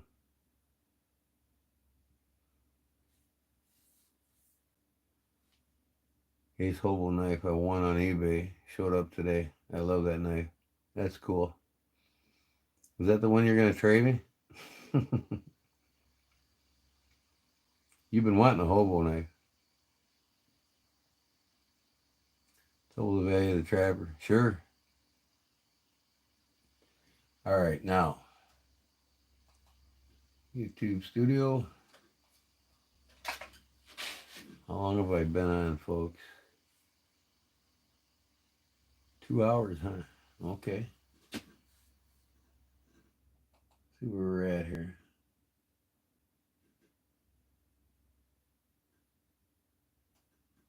Of course, nothing until I do this.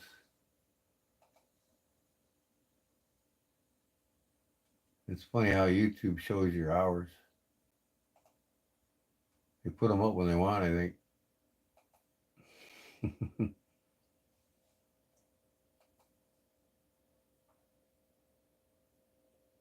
Yeah, I'm where I was when I started. 75 away from 4,000 hours. My spring.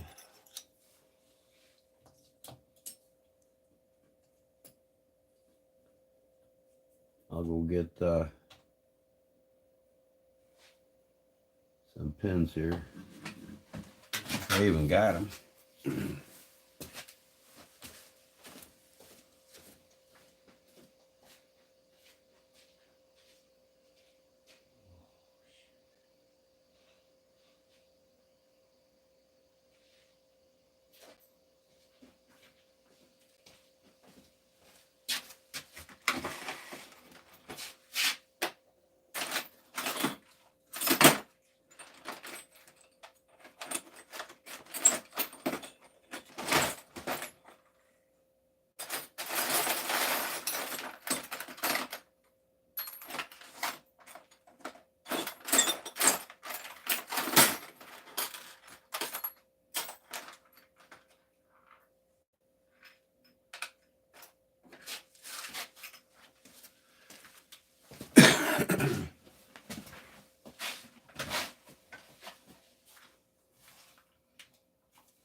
too big.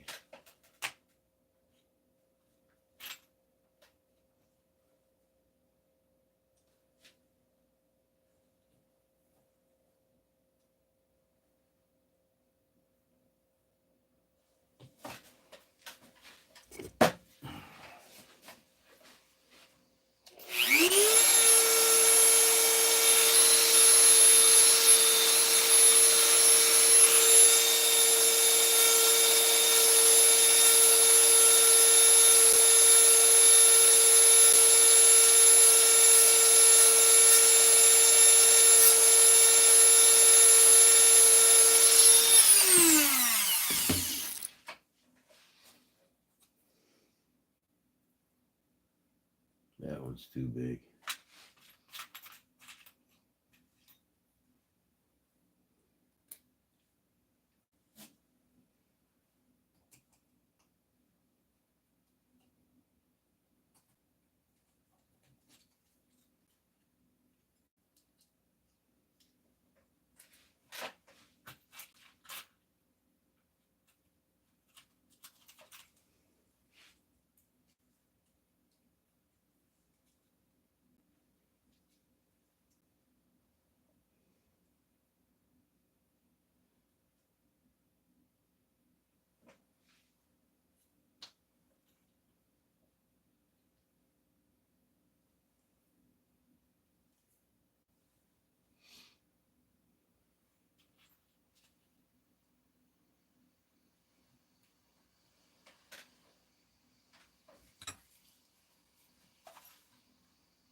$75 hours. I probably got 50 already.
Come on.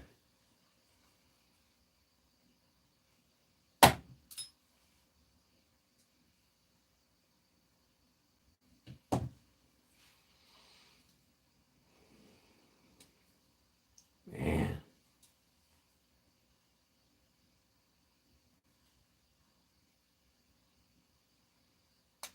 There.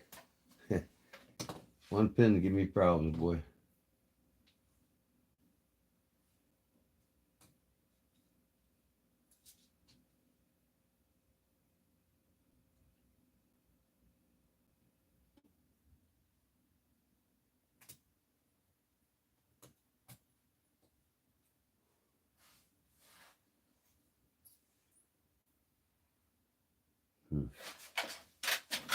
Be right back.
I just know I am not going to find a pin for this damn bolster.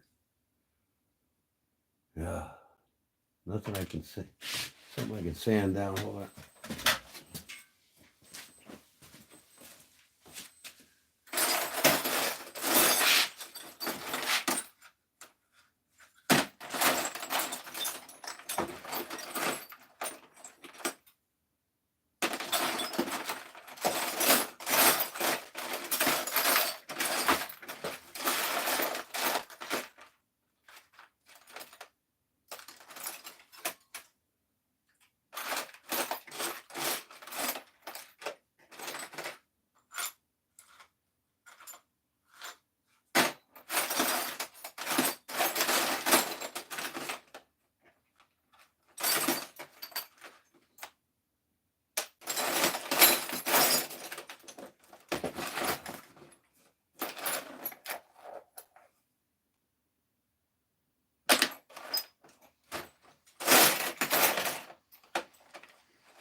Wow.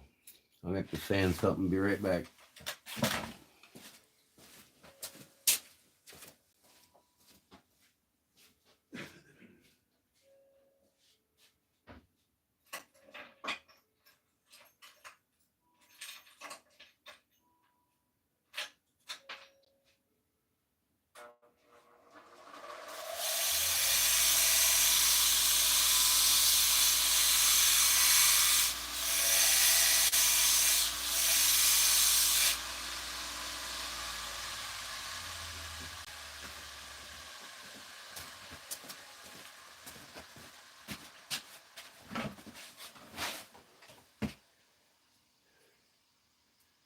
So for now, come on.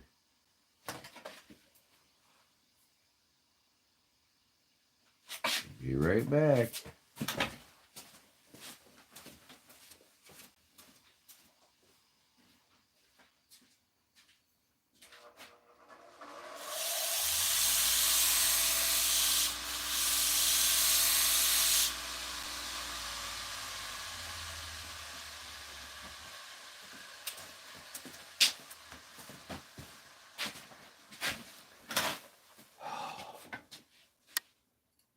Okay, that'll work.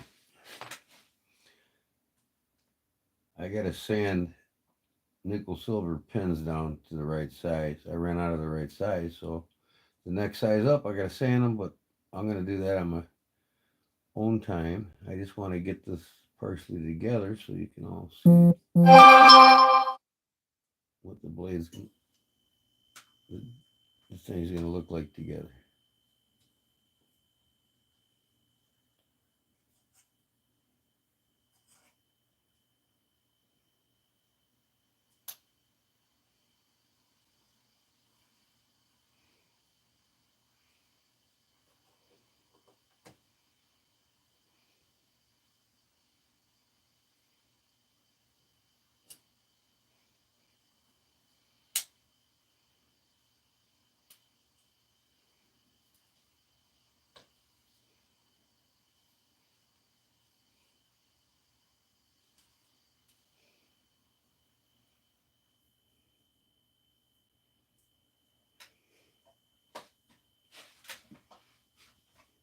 All right.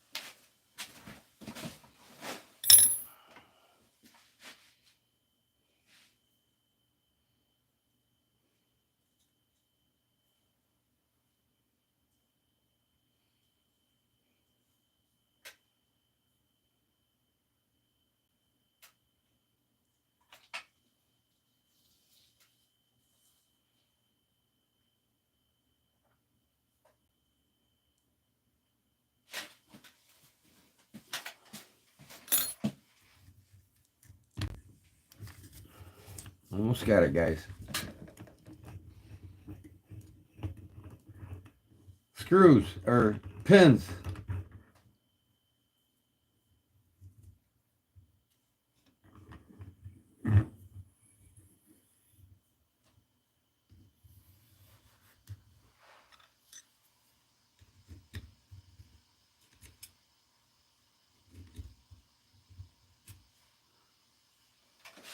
Right back.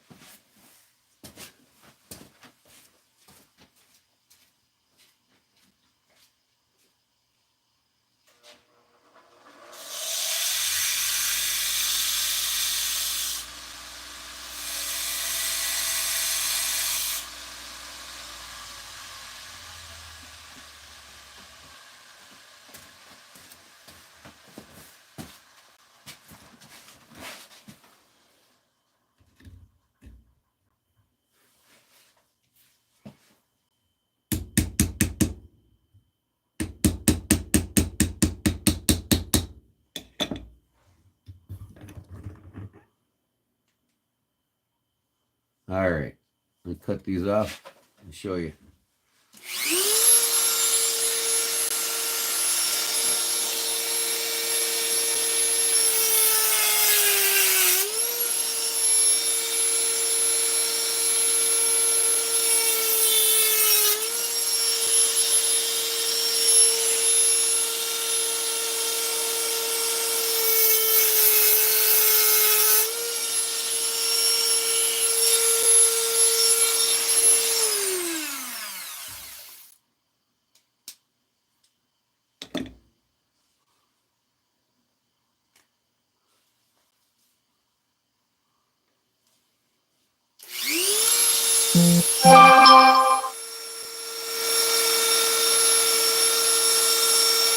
I will probably look.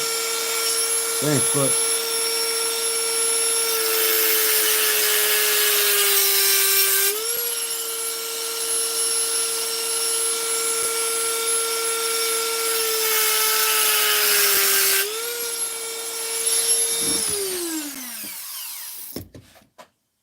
Okay. Ooh, the half stop looks perfect. Works perfect.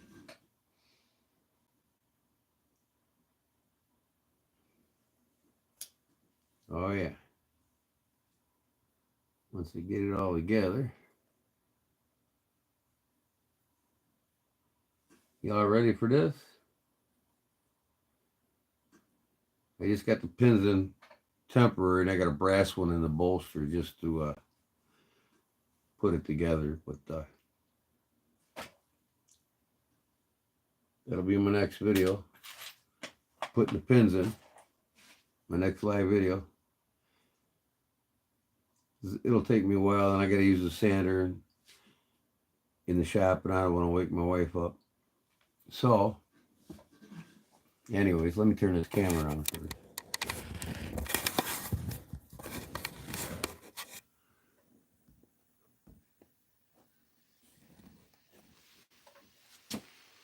All right.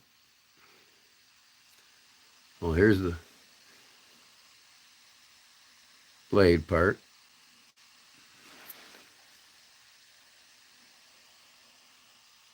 Put the vine pattern on it. And then here she is open. Half stop's perfect. I nailed it. Absolutely nailed it.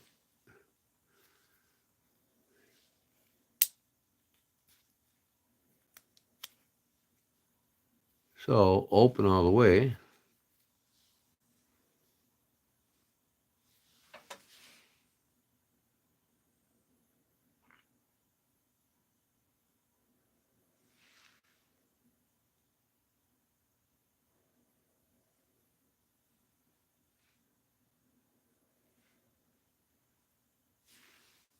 Love it. So, like I said, I'll get this thing, the pins for this sanded. I got to sand the one for the bolster. I got the next size up pin, so I'll just sand it until it's the right size. And, you know, I'll show you tomorrow.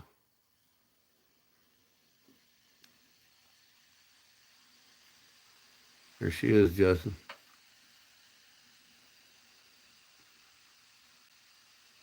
Can you see it okay? I got these damn chats on my phone, man. Hold on. God, I hate that shit. All right.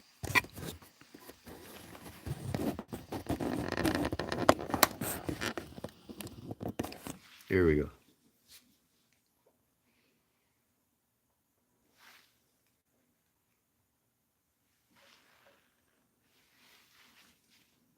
I don't know any other way to show this. Pictures will probably do better justice.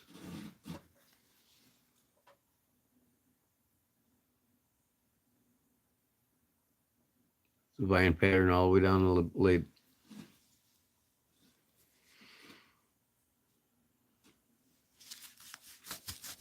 Yep, it's coming along, man. One of a kind. I'll get that shield glued back in here. Case, man, they killed me. You can see here where there was hardly any adhesion. Don't drop your knives, your case knives, folks. The shields will pop out of them. Nice half stop. No, I cut that in. I mean, it's perfect.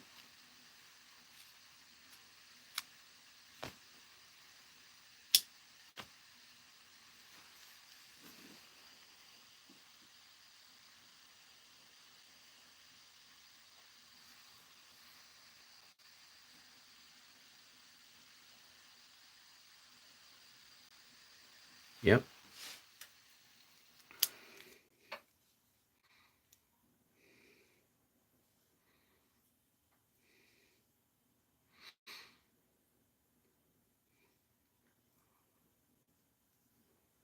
$2,025 case SS.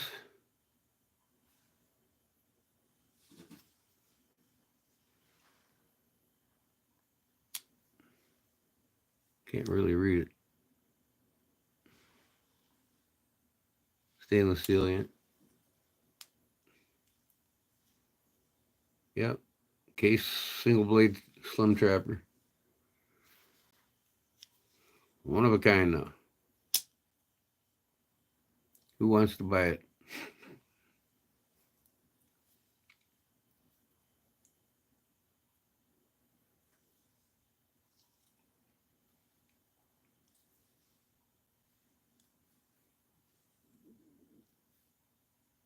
Yeah, that looks nice.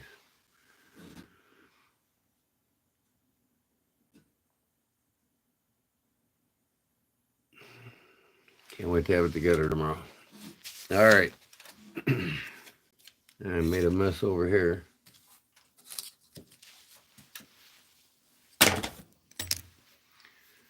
I'll just turn that off.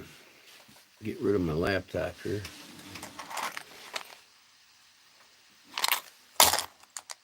Better put my shield back in it for now, huh?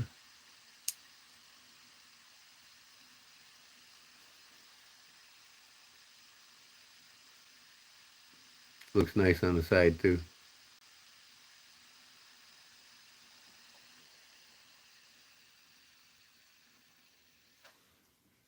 You'll see it better in the picture. But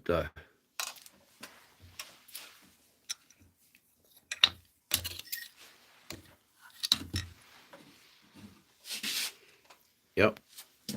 Our gizmo, folks. Let us know if you want to pre-order. Like I said, a couple months we'll have everything together. Be able to sell them. Take this lanyard off, like I said. Just unloop it.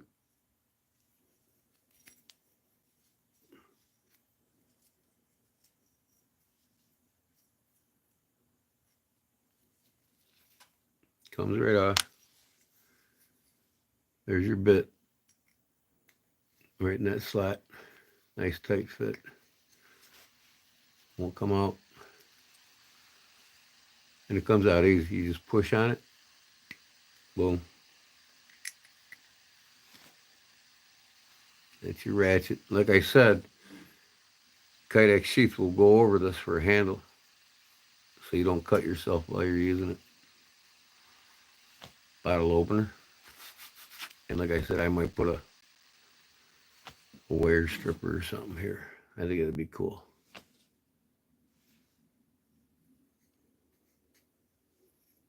Well, just a little bit more.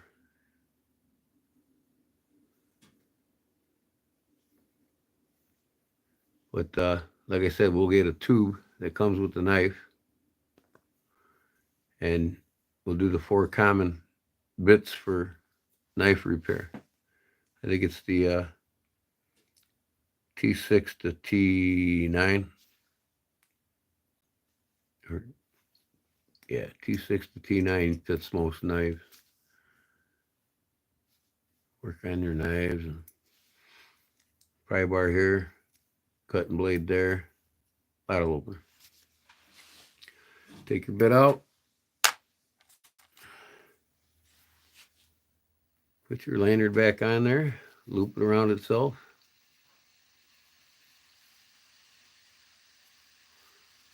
Hang it from your neck lanyard that it'll come with. Right? And since I'm going to make a handle, Kydex for this, for a handle to protect your hands when you're using it, you can still use it just by pinching it away from the blade, but I'll make the Kydex sheath for a handle, and that'll separate from your lanyard here. It'll click apart with the sheath still intact. So you can use it for a handle. But if you want to use the knife, you just hold on to the sheath and that'll work.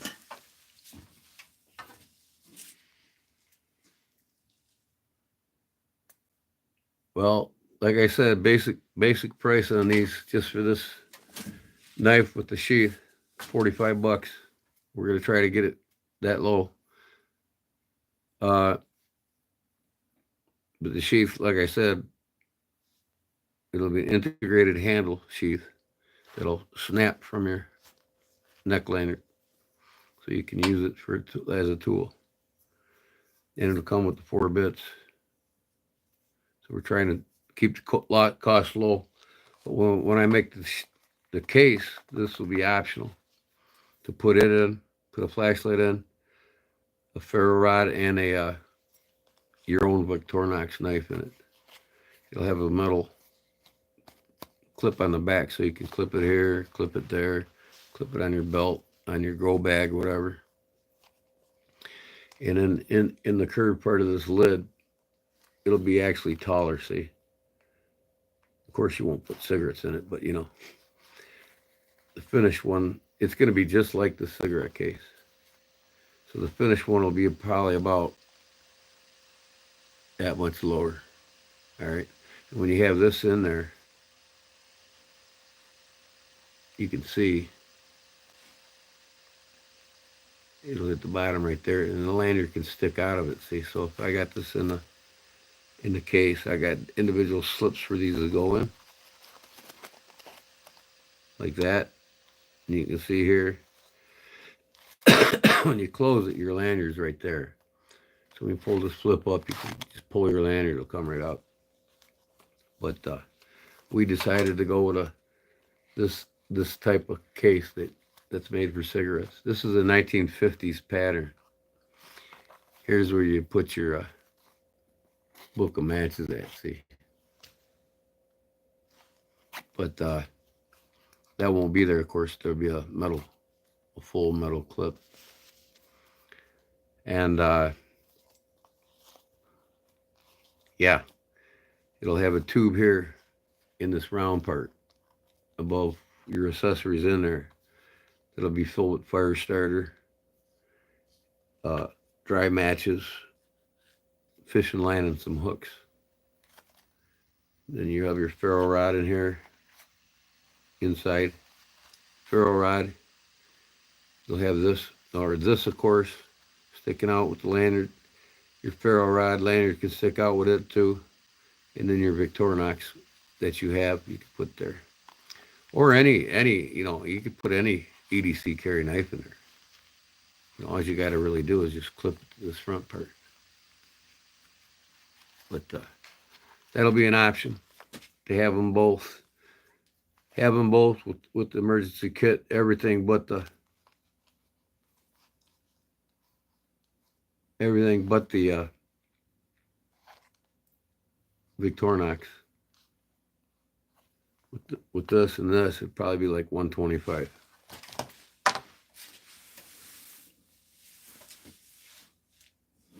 Yeah, we're gonna make a finalized decision and everything, and it depends on how the manufacturing goes. We got a guy that one of the mods that's working with me on this, Justin. He knows a guy that can possibly cut 100 of these out. If not, I know a guy that can, and we can get him to do them for us for like 10, 12 bucks a piece. Then it'll be worth doing it because I'm not going to cut every one of these by hand, and we want to have at least 100 of them out so guys can get them right away. So we'll finalize everything, let you know in the next week or two, and then they'll probably be available in a month or so.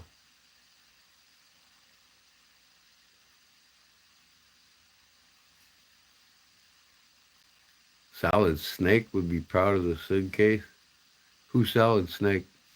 I don't understand. It's some character or what?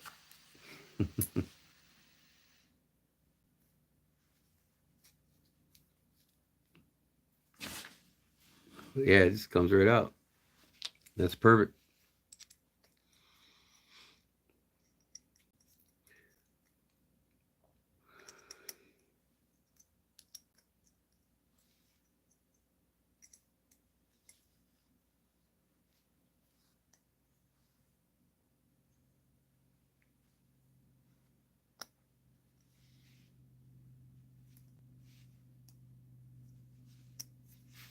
Oh boy.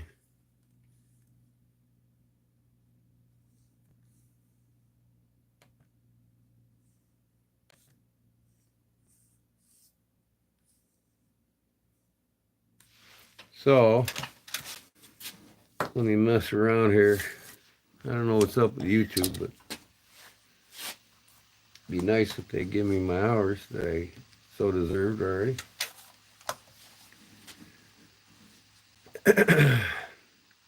Solid Snake is a game character who smuggled SIGs into the mission of each game, basically. Well, see, I wouldn't know. I don't play games. I just learn shit and do shit. I'm not big into games.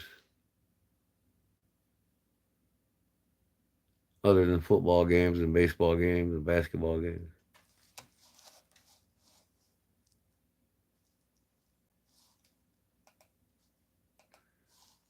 So,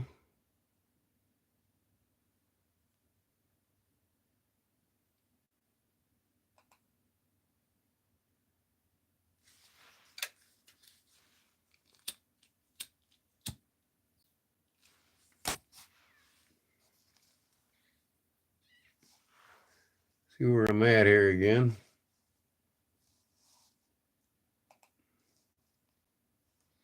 I'm getting anxious. I want to see that 4,000 right now, man. 75's close.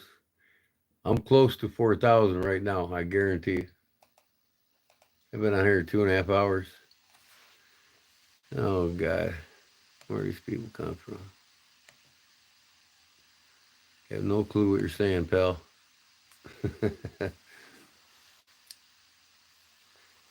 My mods must have fell asleep. 2 people I had to delete already. Louis pounding leather and not paying attention. Did you text me earlier, said you were going live? I can't remember.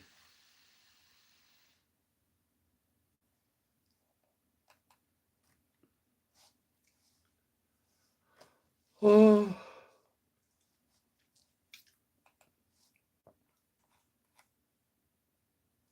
It hasn't moved a bit. I don't think it's gonna until after I'm off here.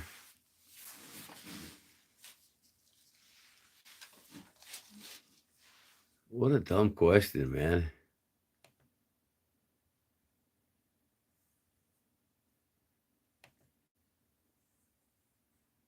Wow.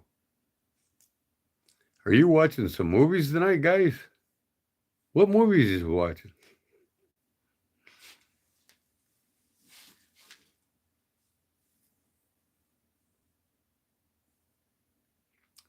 What did I ended up deleting the wrong person or what? I didn't know what he's talking about. He said movie.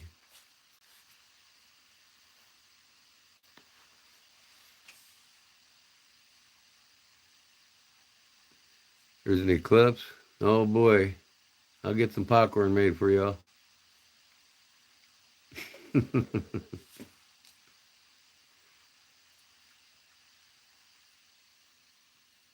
Got tied up in poker game. Yeah, here or there. My family likes to play euchre.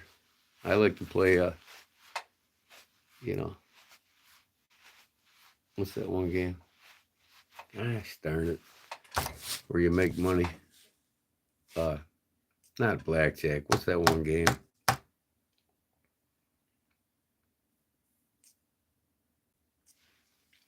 I do like to play a good poker game once in a while though too.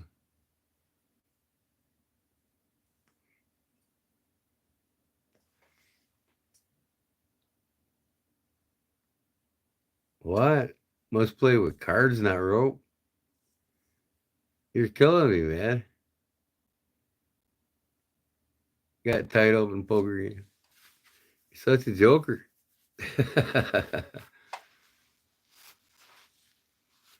Yeah, a good poker game does sound fun right now.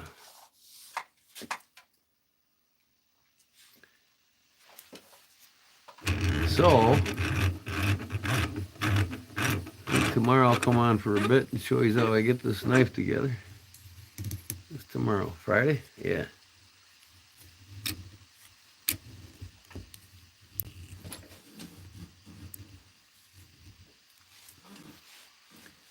What did everybody carry today by chance? Oh, I got another surprise here. He's not here right now. Handle's glued together. I just got to cut it in half and make it for this knife.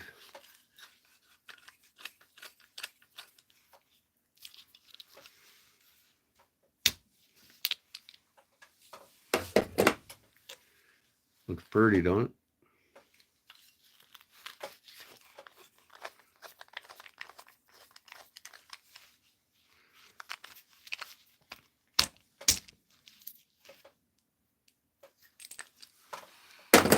Been glued for about 6 hours, so.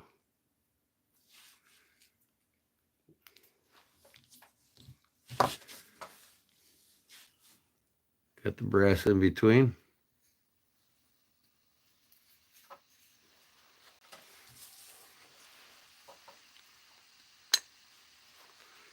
For Big Jim's knife.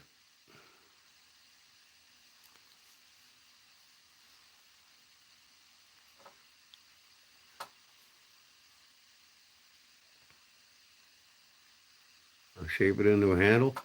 Then I got about an inch brass pommel that's going to go on the back. So it'll be as wide as a hand. A little bit wider than the hand.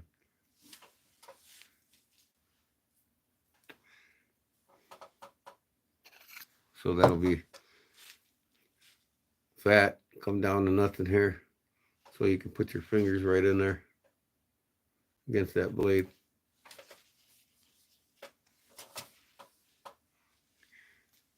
Greetings, Russia. How's things going in Putin land?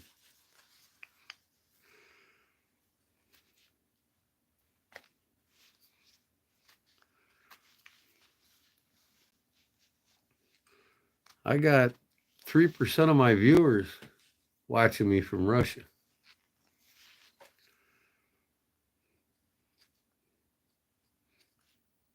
Canada's the most.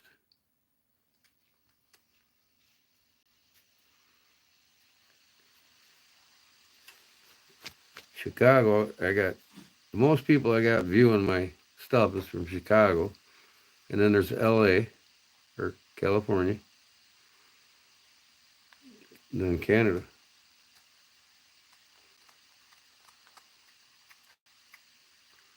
We gotta get some more of them boys down in the south to watch my stuff, man.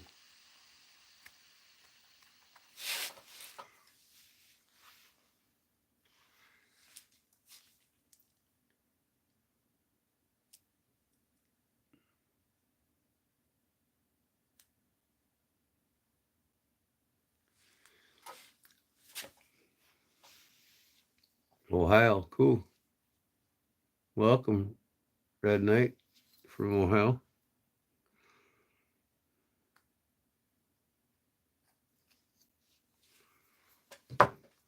Yeah, so this can be a badass handle, man. That's ebony. Rosewood and brass in between each one, and then the brass pommel. Jim's gonna love it. Get it together, send it to him, and then he'll do a video on it himself for his channel.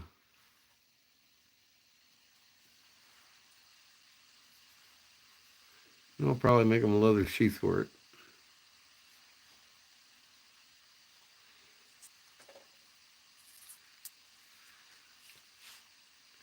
What's up, Brian? Back?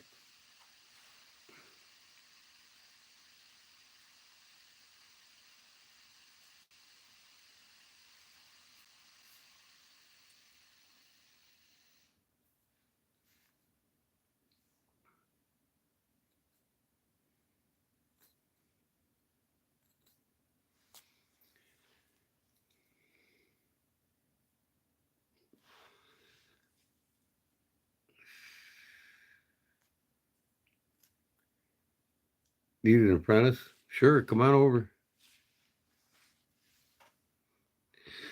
I'm gonna have to show somebody sooner or later. I'm showing you all, but you know, I'm in Illinois. Where are you at? In Ohio?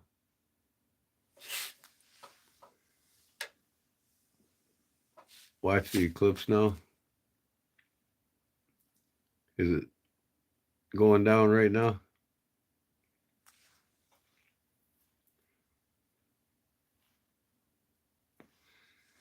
Of the Casey's. Are you talking Casey's gas station in Braidwood? Brian? I'm bad with names, Brian. I'm sorry.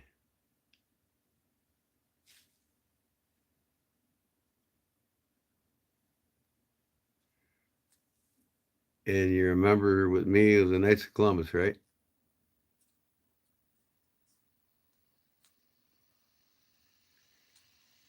Oh, at the BP, we shot the shit. Yeah, okay. Yeah, you're Knights of Columbus. You're the Brian that I talked to last night that was cooking.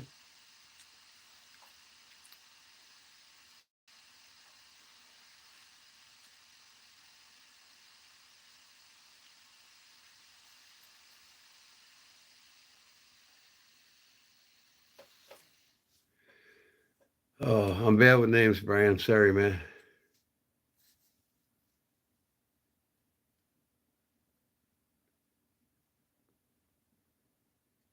No, I'd ask about where to join. Okay, you're not. All right. I'm just trying to picture you, man. I'm bad with placing names, and I'm bad with remembering names. So, you know, I meet so many people. Hey, send me $100, Justin, and I will.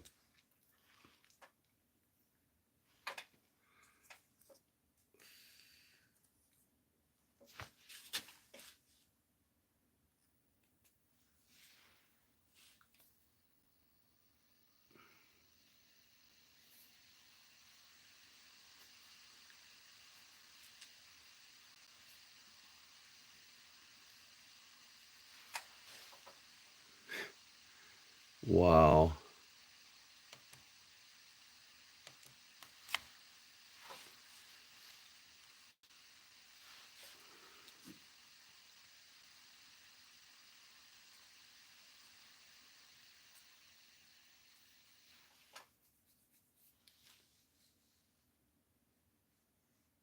Crossing the police station.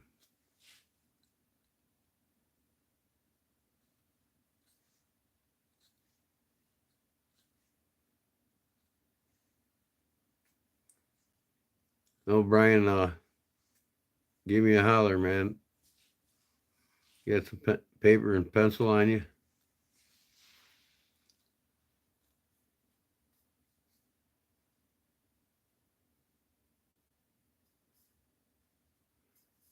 we can meet up at the knife shop in Braidwood. I'm usually there all the time.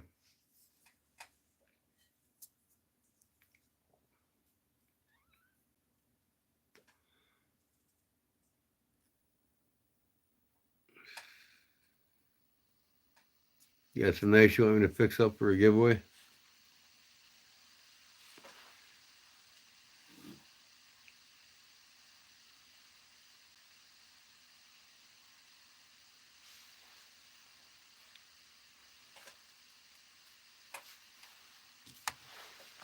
I'll look if you want me to, Brian, but I'll have to be right back if I do. All right, 815 374 815 374 4671. You can text me. I'll meet you over like the Braidwood Knife Shop. I want to go in there and sell some knives with these guys here.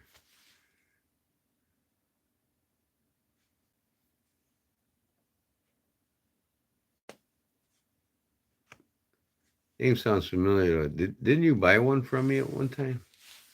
The guy in Braidwood bought a knife, one of the fighting knives I made.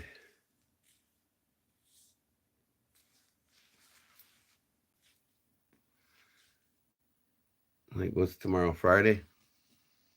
I'll probably be over the knife shop tomorrow between 5:30 and.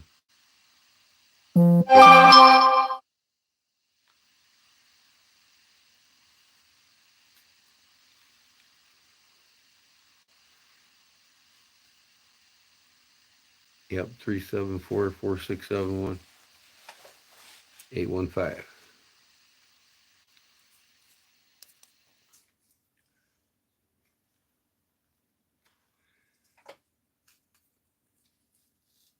Yeah, go to. It all depends though. If we're gonna be over at the church getting things ready for Saturday morning, we got a corned beef and cabbage dinner we're serving at the church building. It's open to the public, door prizes and everything. The proceeds will be going to the military.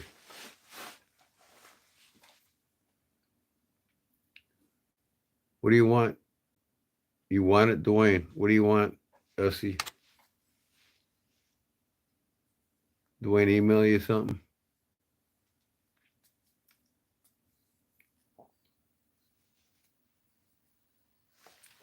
Man, I'm telling you. I'm going to try this one more time.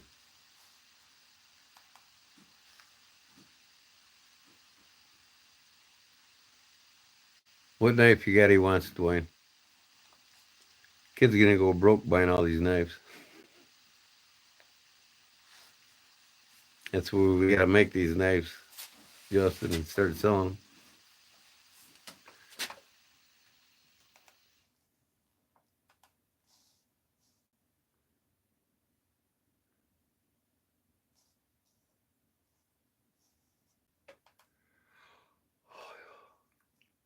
Concept?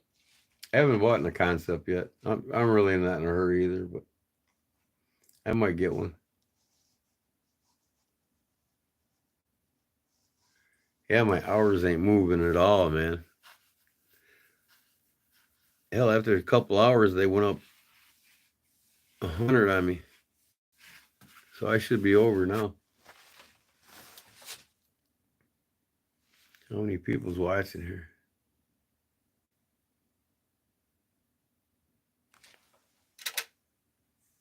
I almost got 1,400 subscribers.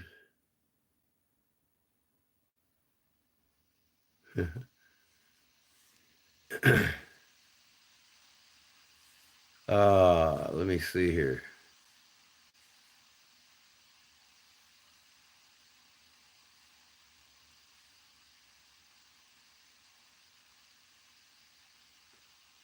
$32 watching right now. Could Claude Williams possibly be lurking in the comments again? Yeah, I can't wait to get on this. This is gonna be cool.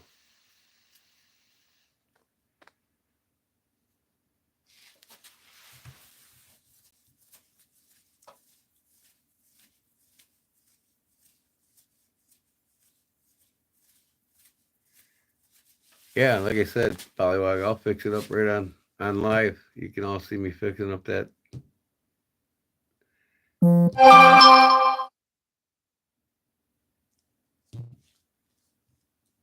Mark II. It's a Mark II, right? Did you say it was Camillus or was it K-Bar?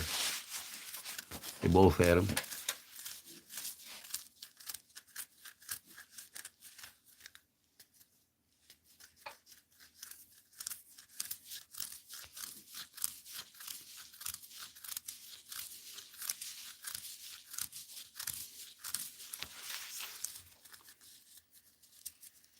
You know, if you've all got a knife you want me to carve the spine on or something, or the blade, you can send it in to me and I'll do a live video with it.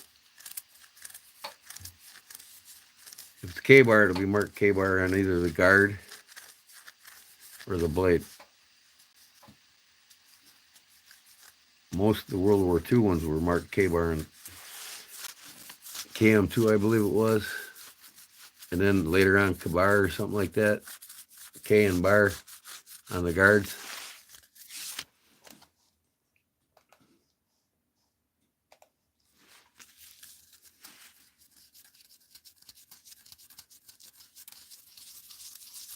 And Camillus, you know it because it'd be right on the ricasso before the tang. Right up top in front of the guard.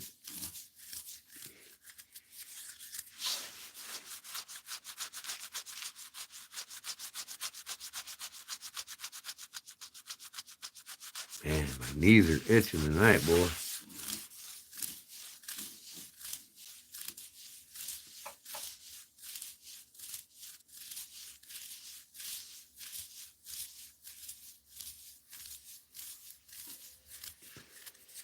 Send her on over, Pollywog. Whatever you want to do. Just email me. You said you emailed me already. I'll look at it when I get off here.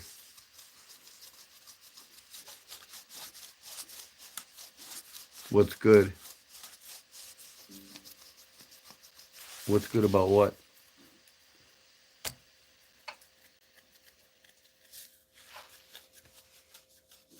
Yeah, let's see that new stamp, Justin.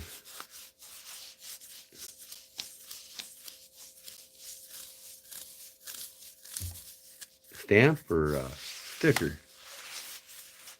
Oh, the stamp for the leather, huh? You get your stamp for the leather, did you, Justin?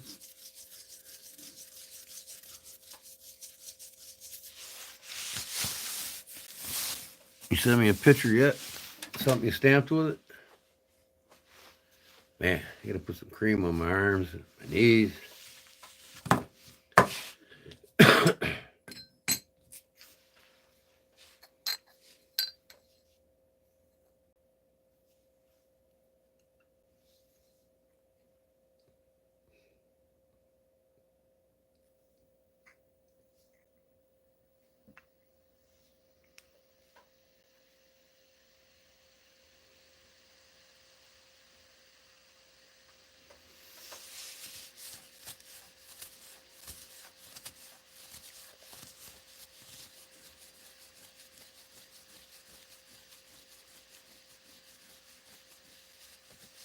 I really just need something to sheath a couple of knives. If you can send me a sheath, you can. All right, I'll check out the picture when I get off.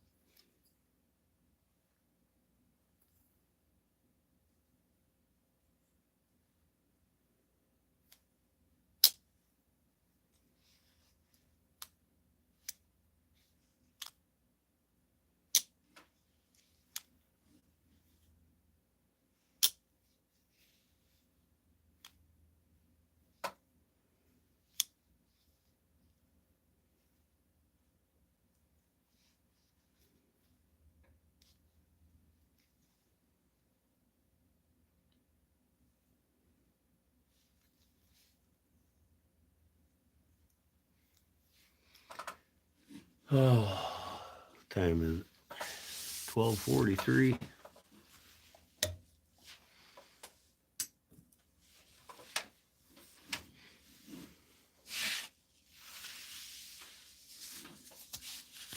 Yeah,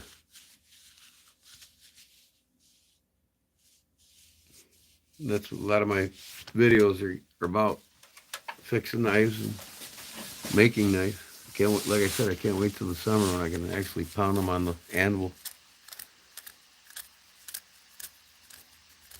144 there. Yeah, on the East Coast. Yep, in the Navy in North Carolina.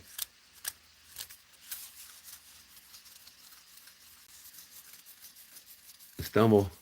Oh, and I would like to see the. Yeah, okay.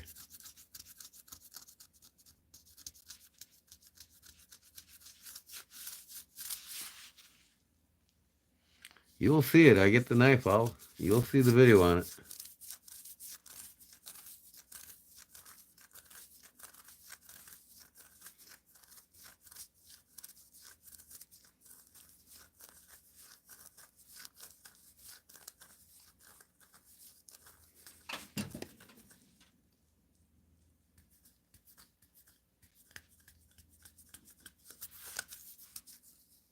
Eleven 45 at you, ain't it, Arizona?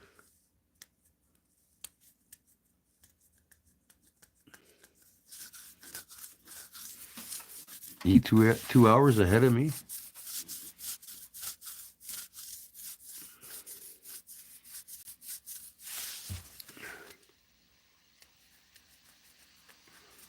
Did you fix what?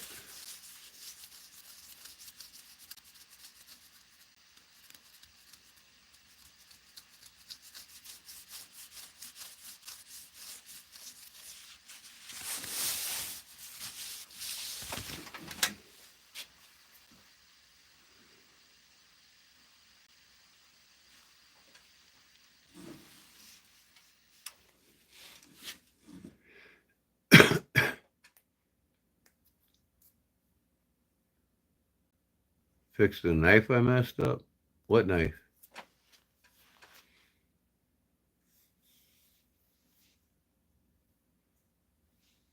Yeah, it's this knife here. I didn't break the half stop. I just didn't cut it deep enough because it was in the knife when I did it. The one I worked on tonight. The half stop is fixed now. See?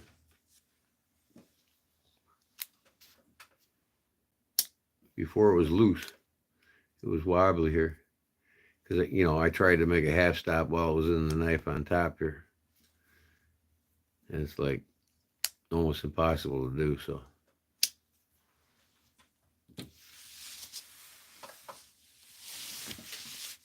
It's quiet? Yeah. I think I'm going to go up and make me a cup of coffee real quick. I got my Deep South coffee in the mail today. Bought 2 more knives on Deep South. I paid $150 for I got a Winchester clasp. And Dean got a couple of knives. I can't remember what they were. One was a case. I think they're both case. No, we got one case. And he won the bid on one of the knives, and Billy didn't see it and gave it to the other fellow, and he only had one. It was a used 1970 case, but it was used. Had little bit of wear on it, but he could have got it for like $60.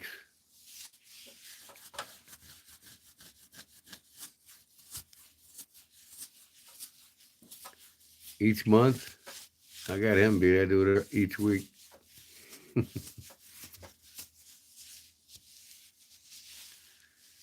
gonna check him out though too.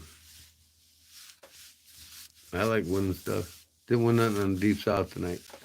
And then Billy forgot to do the last giveaway of the night. But Dean was kind of mad. Motherfucker, man, I won that knife. He did too, and Billy apologized. I'm sorry. Gee, man, I didn't see it.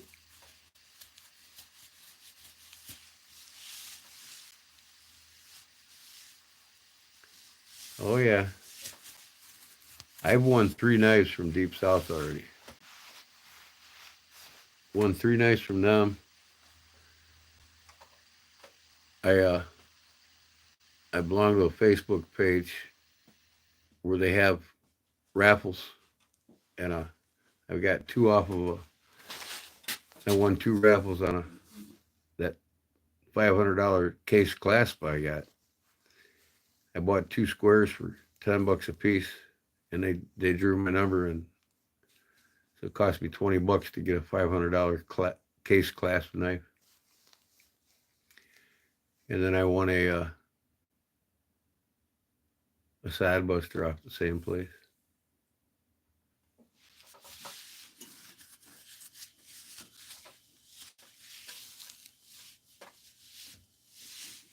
We're on there every Thursday, Dwayne. Every Thursday. We buy, me and my stepbrother, between the two of us, we buy between $300 and $400. I didn't buy much tonight. Actually, my stepbrother bought it for me. He said just pay him back on my payday. So I said, cool.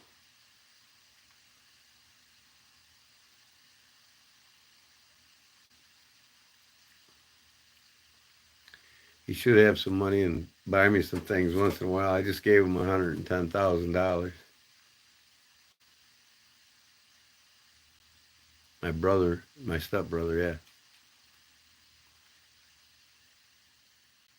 No, I'm sorry. My brother-in-law, my wife's brother.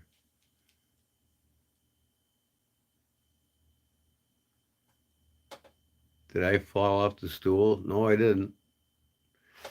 Speaking of which, I got to get off the stool and go upstairs and make me a quick cup of Java coffee.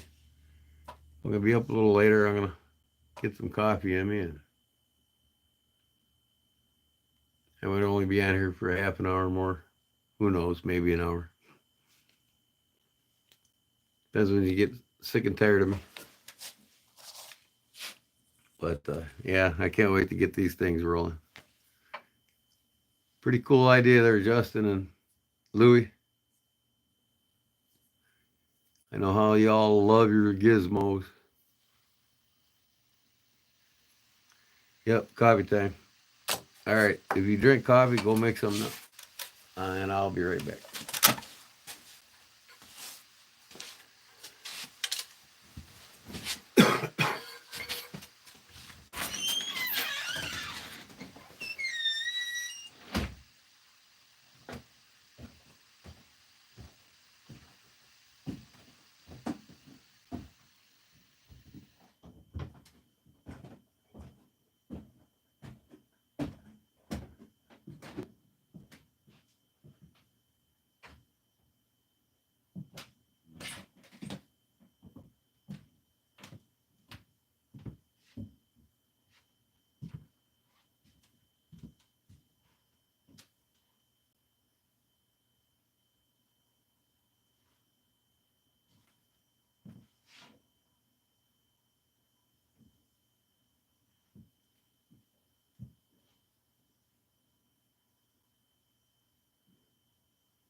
Alrighty, I'm back. Got me a little snack. Spaghetti meatballs, homemade.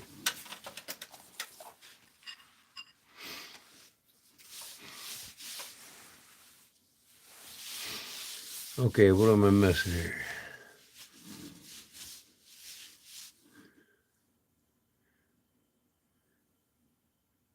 If you were out of here, let me see here.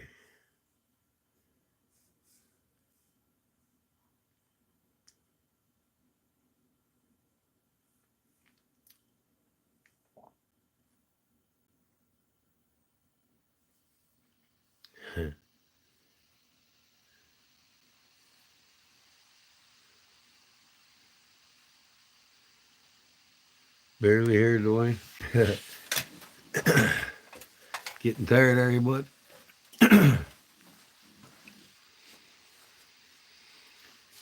uh,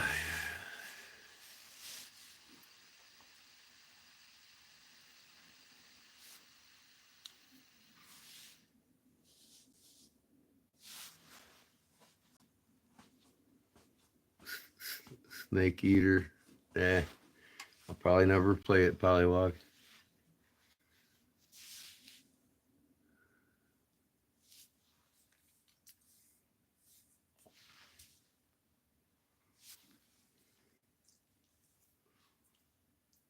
A little something to warm my tummy up. It's 72 degrees today here. It's supposed to be 80 tonight. Today.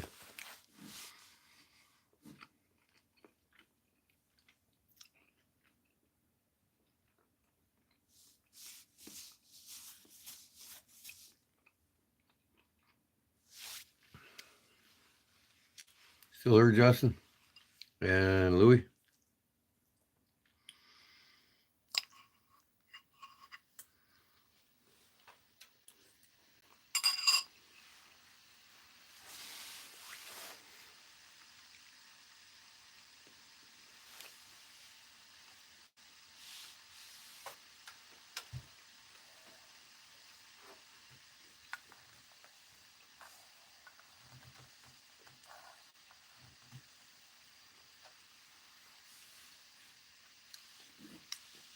Oh, yeah. Here's your buddy.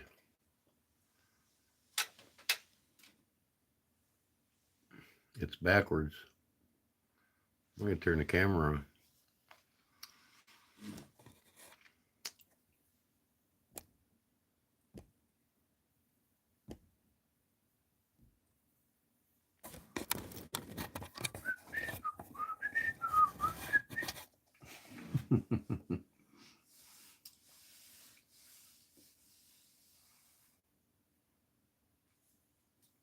Where's you, buddy?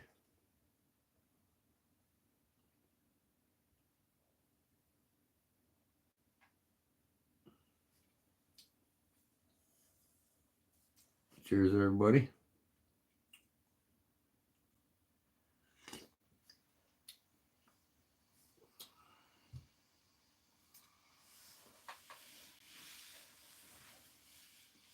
So, you all going out to eat corned beef and cabbage this weekend?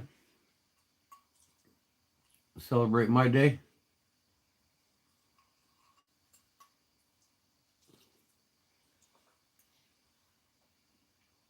Wife made corned beef and cabbage tonight for dinner.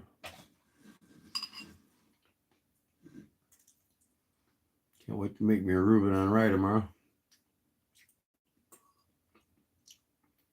And Saturday I'm serving it at the church.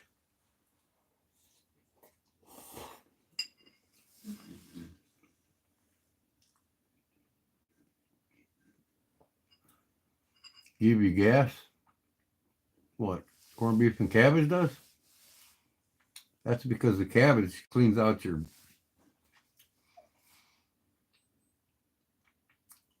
intestines. Gets all that crap out of them that you've been eating all these years. Cabbage is one of the healthiest things in the world you can eat. Hands down.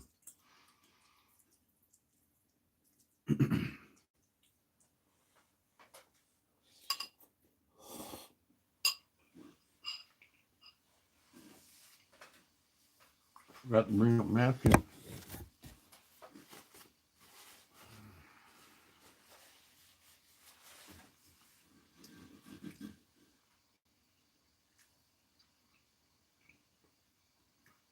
No, one way to not get gas when you eat cabbage, it's the protein in the cabbage, just like in the beans. There's a protein in it. If you shoot a shot of lemon juice, or if you cook the cabbage in lemon juice,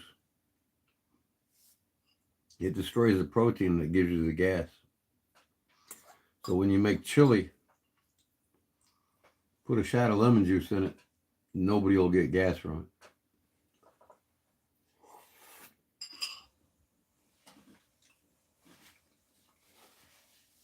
But what it's actually doing is cleaning you out. The more you eat it, the lesser you'll get gas.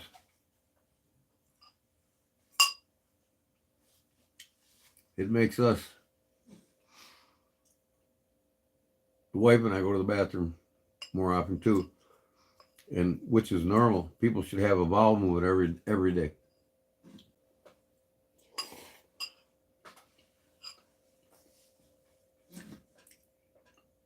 But no, seriously though, it cleanses your gut back to, all the bad shit in your gut and your intestinal area. It's a good way to clean out your gut flora. But, you'd want to keep a good diet going.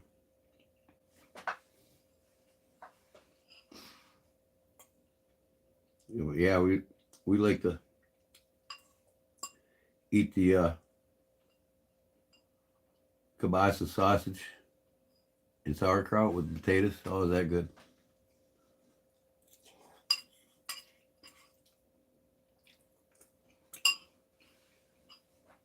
I'll tell you another way to clean out your gut flora and get it healthy quick is to eat, not only eat cabbage, but red meats.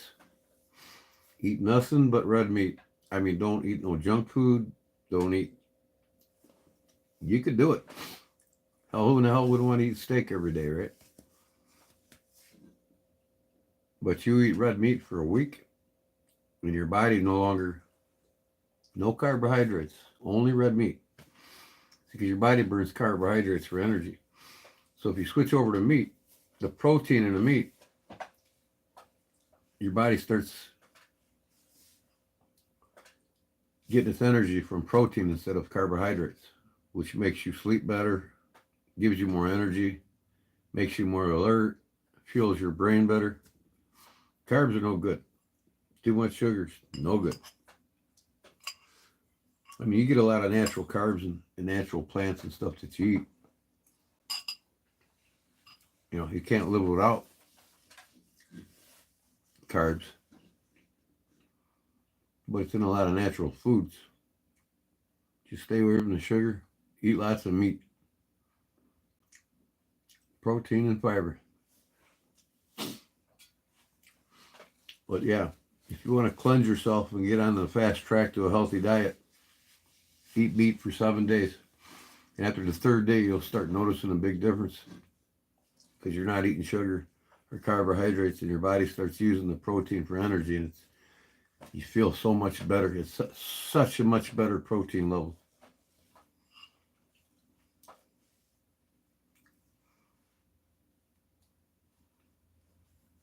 Yeah, I mean, you're not going to eliminate eating carbs. The idea behind the high protein diet is to get away from your body wanting to produce energy from carbohydrates because you don't really need.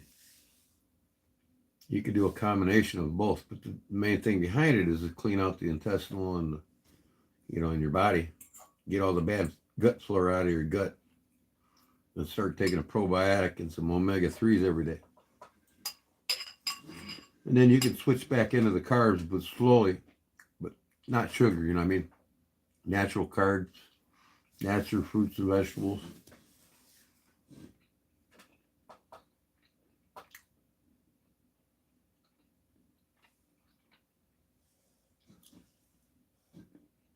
Yeah, protein does eliminate inflammation in your system, and that inflammation is caused by bad gut flora, bad diet. So you want a high protein diet for 7 days, then start over, you know.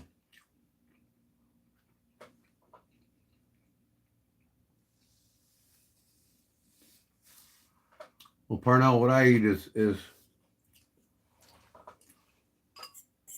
all my meats. I don't buy no meats in the grocery store. I don't buy no fish in the grocery store. I catch 200-300 pounds of fish a year. But all the seafoods and everything that I like, Wild Alaska, I have it mailed to my house for $140 a month. Comes in proportion size packages. It's never frozen.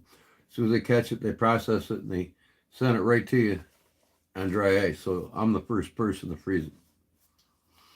So I get my seafood, you know, scallops, prongs, Dungeness crab, king crab, flounder, salmon. All that comes from once a month. I have it sent in the mail to my house from Wild Alaska. All my meats come from Seven Brothers Farm in Indiana. And they got everything. They got pork, you know, beef, Wagyu. They have a Wagyu herd now. I heard they're going to start on elk. I haven't gotten them from them yet. But, you know, the pork, all this is all natural farmed animals. They don't get mass produced or slaughtered. There's no pesticides or crap injected in them, keep them, you know, antibiotics and shit, all that crap. There's nothing in them. They're just all natural on the farm animal. All my meat, my pork, and my poultry come from them. Then the seafood comes from Wild Alaska. Don't buy in the stores. 95% of what's in the store is made to kill you. It's all garbage. People think, again, like I said before, somebody's probably even heard me. Processed meats.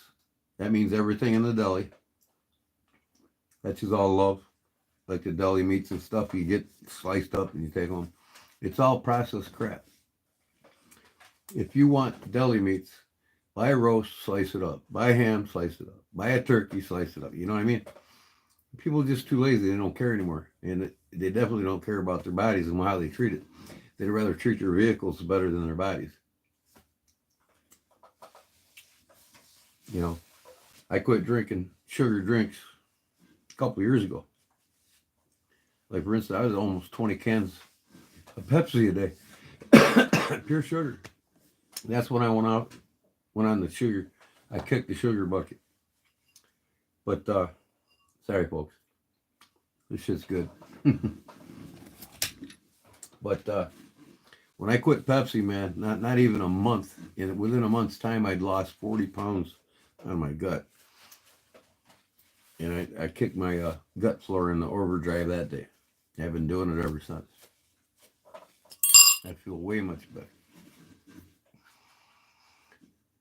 Right, Parnell. And I was telling everybody in the last month or so on here, my best friend, I helped him build a chicken coop last year, and I'm going to build one this year. And I'm going to start out with 2 dozen chickens.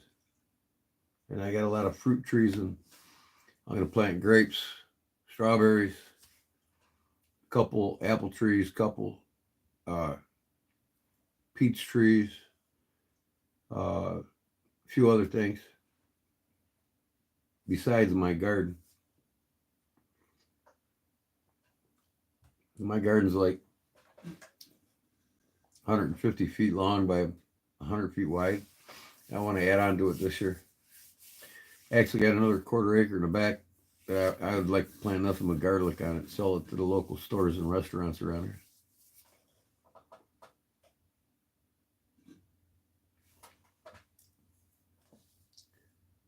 Water and coffee. There's coffee right here. Deep South coffee. I might have one Diet Dr. Pepper a day. But that's it. You know, because that shit ain't any better for you than the real sugar drinks.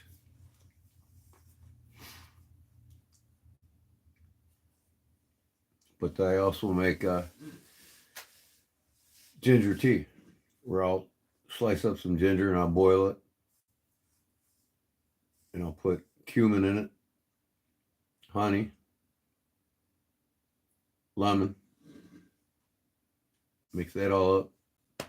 And when I make it, I make a whole gallon and a half. It's in the fridge now. Usually at the end of the night, I'll drink that.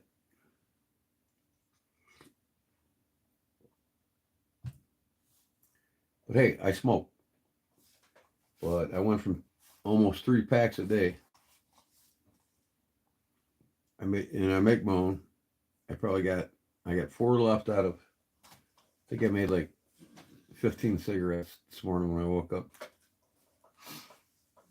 And the only time I really smoke a lot is when I'm at my desk. So, but I can quit it. And like I said, I tell people that say you shouldn't quit, or why you smoke if you're on a healthy kick. Well, you know what? I wish I would have quit years ago, but a couple years ago, I've weaned myself down, and I'll be completely off of them here, hopefully by the summer's end. And smoking is no longer worse than the food that people are eating in these grocery stores. The foods in these grocery stores are pure poison. With all the high fructose corn syrups, the MSGs, and all the Monsanto's poison all over them. The food industry is basically working with the AMA, the American Medical Association, and the FDA to get you sick on their medical system, which is all a scam.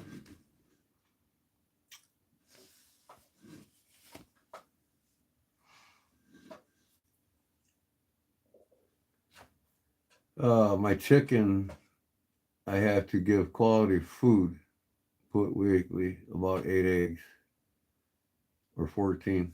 That's why my buddy, he got like a half a dozen chickens, and he was doing okay during the week or during the warm months, but in the winter months, he's lucky to get 1 or 2 eggs a day. Not me, man. I'm going to have a dozen to start.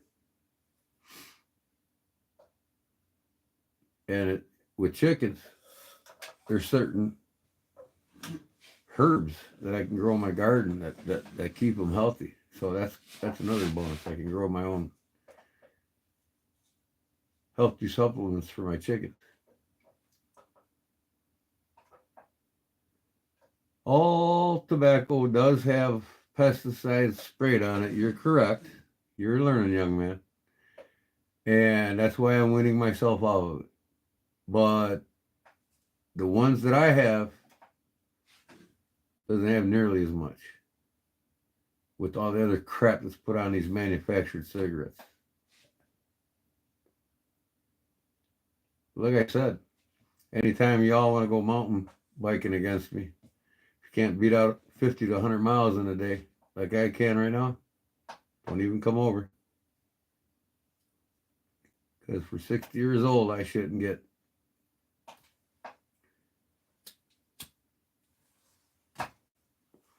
And I'm not one of them smokers.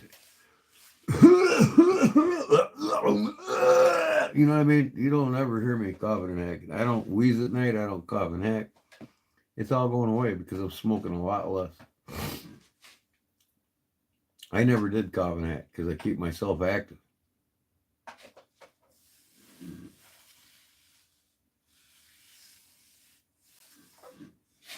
Yeah, usually when I'm out and about, I don't hardly smoke at all, man. I mean, I was at my mom's house working, doing some drywall work, and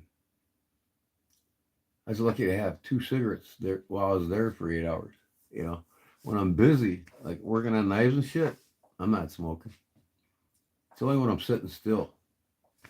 But like I said, 14, 15 cigarettes today.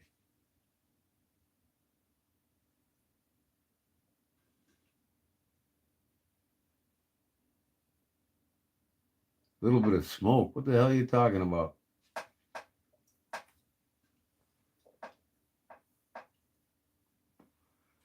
Now, 60 years old. Let's do the stomach test, Louie and Justin.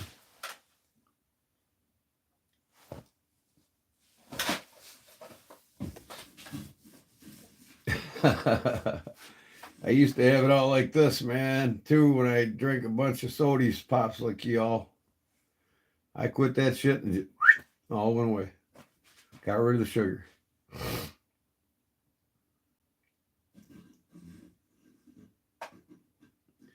And technically, I already told you, if your waist is over 34 inches, you're at risk of heart disease, heart attack, even stroke. You know, with all the crap foods that you buy in the grocery stores, and I know you do,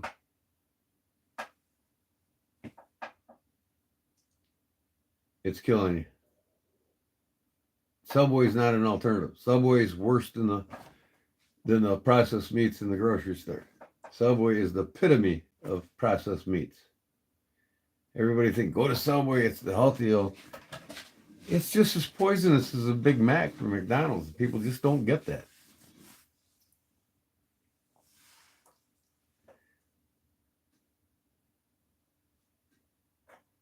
I already told you, I'm quitting. Are you?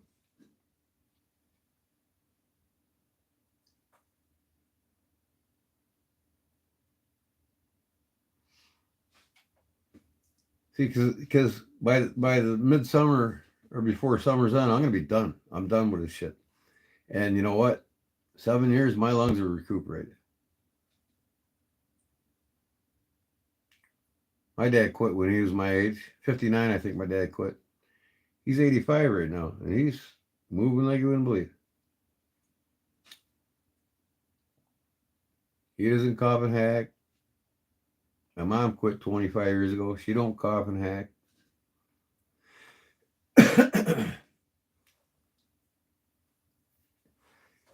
They both smoked for like 50 years. And they're both still alive, and they're 80 and 84 years old, 85 years old.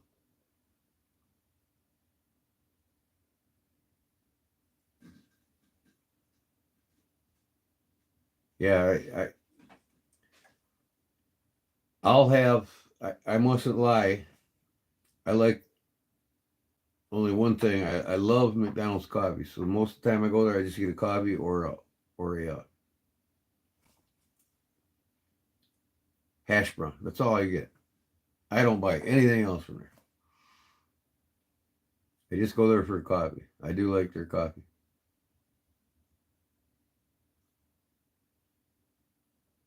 What are you talking about? Who's that a cough? You're killing me. Hey, here, I'll just do this the whole time I'm here. I'll do that the whole time I'm on here, huh? Is that what you mean?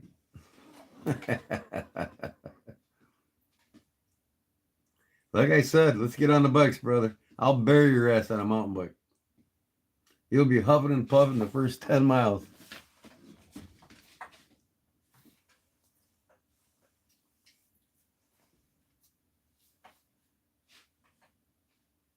You kind of do that once in a while. Occasionally I'll cough, but that's natural. You know what I mean? You know, I smoke. I'm gonna cough occasionally. You don't hear me hacking. You don't hear me wheezing. You know, you don't hear me. You don't see me or hear me out of breath. I'm like a clock that never stops ticking. No, you can't. No, I'll take you into the dojo. We'll see how long you last against me. I still go. Even my sensei doesn't want to keep going at it with me all the time anymore.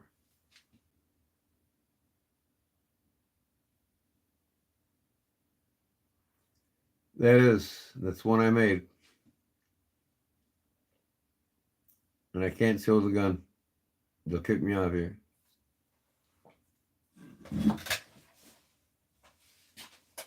If you want to see it, you'll see it in my video. I got a short video I made today with that gun and that holster that I made. It's on my YouTube channel. My last short, in fact.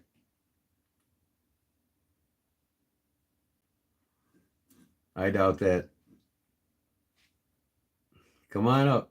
Come on up, Louie. I'll take you on a little adventure.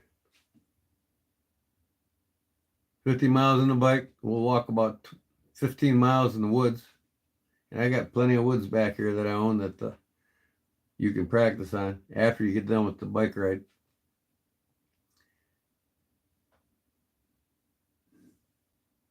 I love to see that. Go live tomorrow and set a settings on your bike. If you got a bike, set it on 0 and then go live and keep it live and go 50 miles. I want to see it.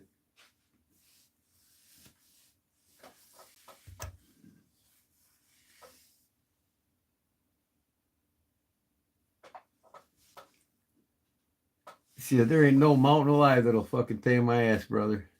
Blue Ridge Mountains ain't shit. I've been there many times.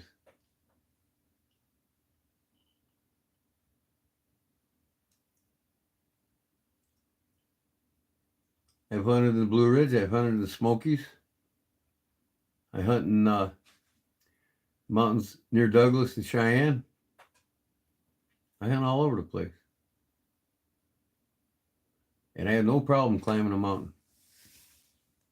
I don't need oxygen. And I'm not hacking my lungs out when I get to the top.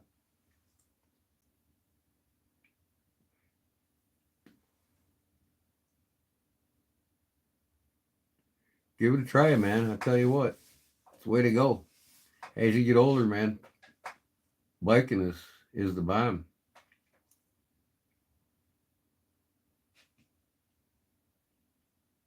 I love it. Like I said, sometimes I'll go up to 100 miles an hour and before I have to turn around, just depends on my mood. But usually I'll do 50, 60 miles and turn around.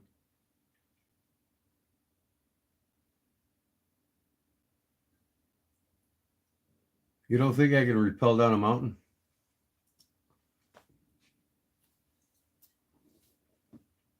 I'm going to come show you how.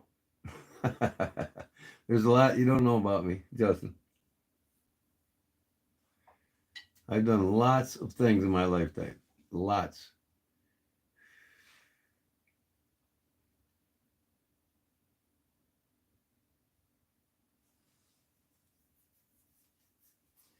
You remember, I've been on this earth 40 plus years longer than you. Or 20, I'm sorry. 20 plus years longer than you. I was doing shit when you were born that you're talking about now.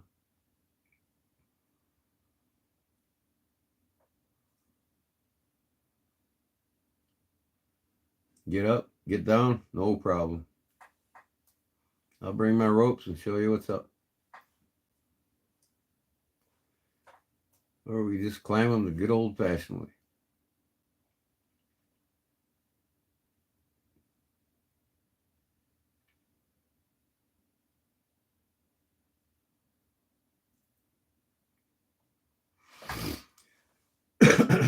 I'm not better than anybody at anything.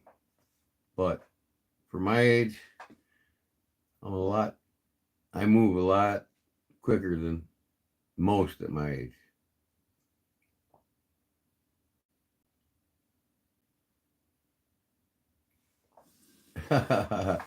Yeah, I don't go down like that anymore, probably.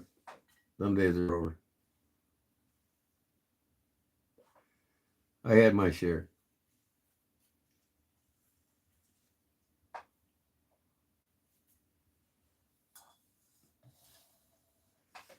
Well, you should. If you live around the mountains and you're on a fire department, you should be climbing the mountains. But obviously you ain't climbing them enough, to tell you the truth.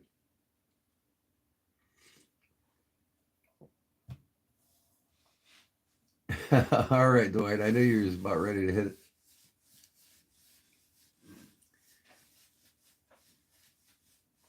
So did any of y'all tell me what you were carrying today by chance?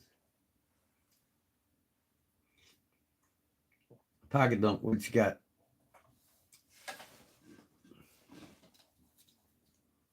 I carried this today. Side buster. I'm a side buster freak. Don't need to say anything about it. And then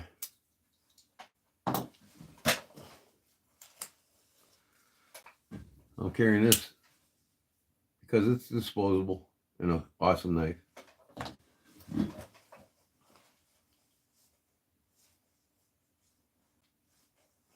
And I'm carrying this.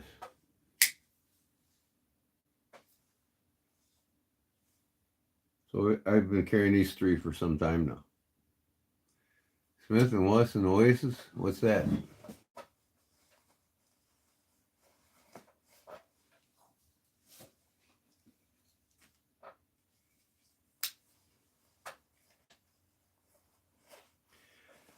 I'd carry the Smith & Wesson all the time if people around here didn't freak out.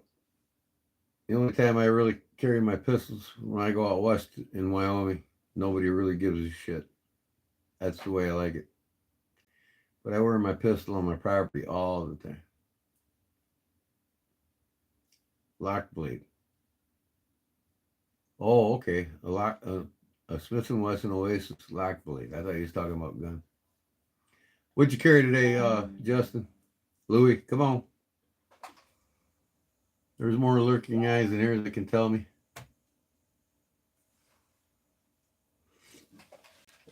See if they gave me my hours yet.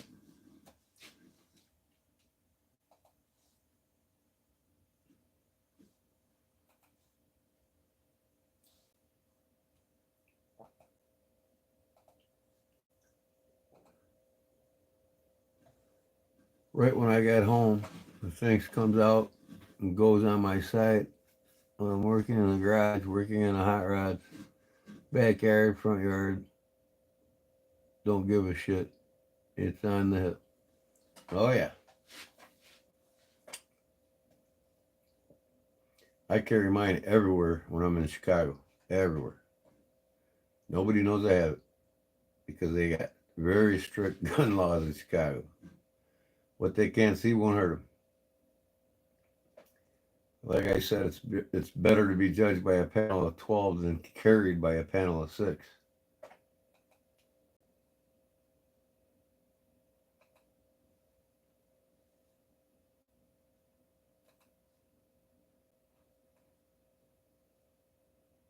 The hours haven't moved a bit.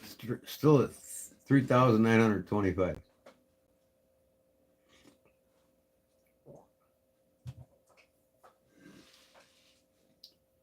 Who you saying goodnight to?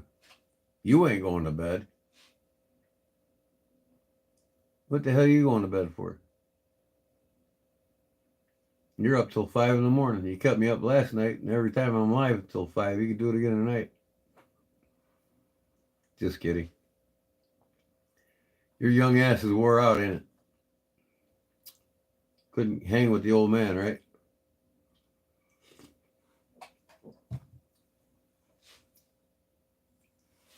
Hey, Emmanuel, what's up, buddy? How's it going?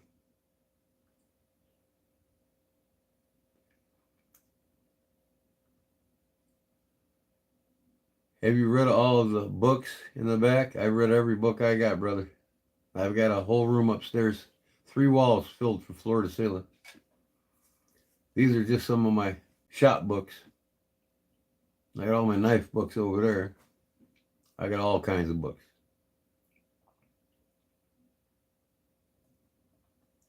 You went to sleep, or you want to sleep. I don't keep up. You stay up because you wanted hours. Right. I can understand you can't hang with the old dogs. You know, that's okay. You're young, you need that sleep. Go get it. Emmanuel, I did a knife mod tonight. You have to go back on it and watch it if you want in the beginning of this. I took this case pocket knife apart and I carved the spine and the blade and the back spring. So now tomorrow I'm gonna go live again and pin it together. Did you eat some corned beef today?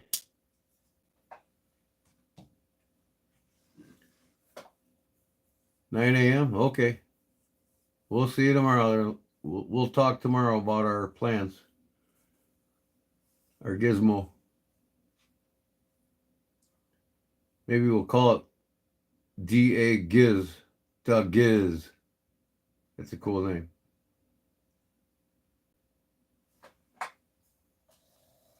Well, my other mod's probably sleeping too.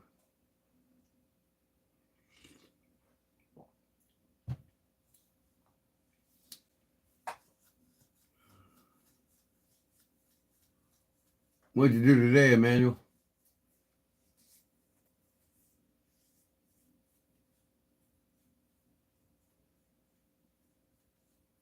By that one. I'll show you the one I don't want to be stabbed by.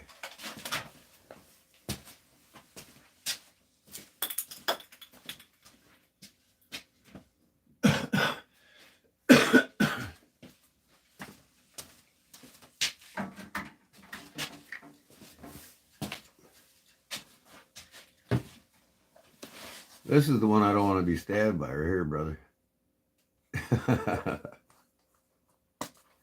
Rambo 3. Oh yeah, come get you some, brother. 13 inches of hell right here.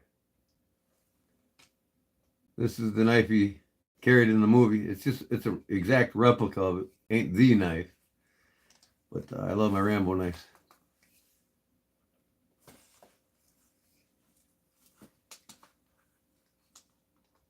What, the Rambo knife? What, Polly?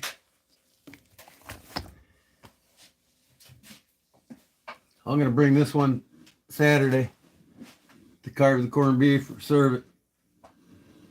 11.5-inch blade. Opal number 13. I carved my turkeys with it.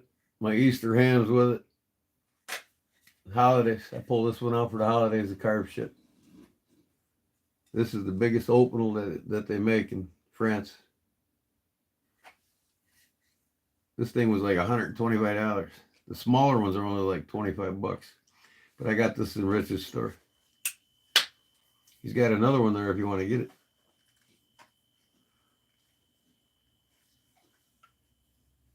You don't like the hollow knife he had in first movie though? Oh yeah, you talking about the survival knife with the compartment in it with the survival shit. We got that one for sale at the store too, the knife shop. There's 5 Rambo knives there from all the movies at the shop. You want me to show them to you and you want to buy one, just let me know when I go live. I probably won't go live to sell knives there this week because we're busy this weekend at the church.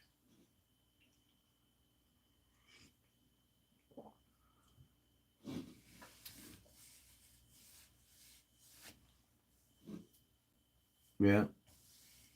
Where'd you go, Emmanuel?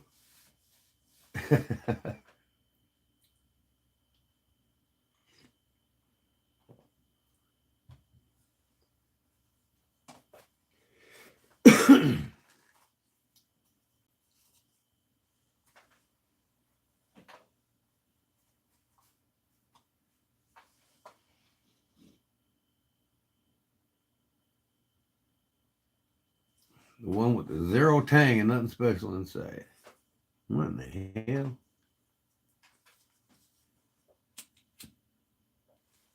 So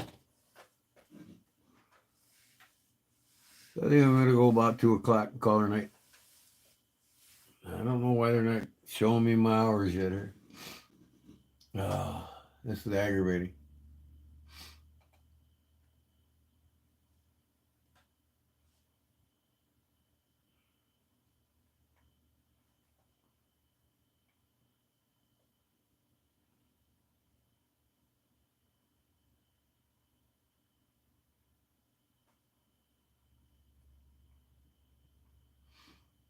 Mm-hmm.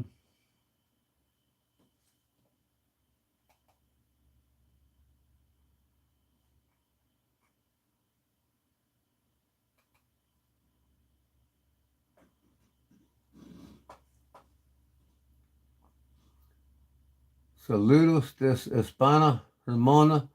Voy a fumar a cigarro contigo. Smoke 'em up, brother.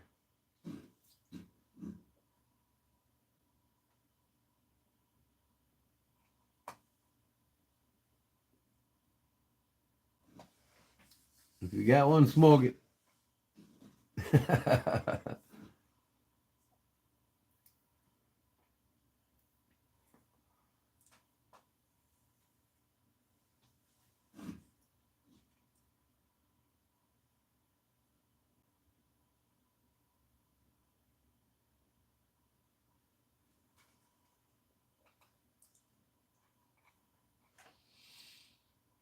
Oh, man.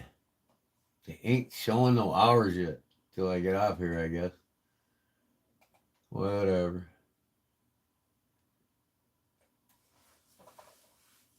Practical survival kits and small tin kits. They have practical uses. Hey, you saying something about that last night, I think.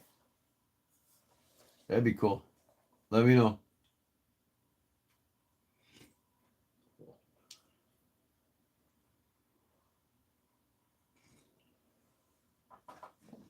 Mm-hmm.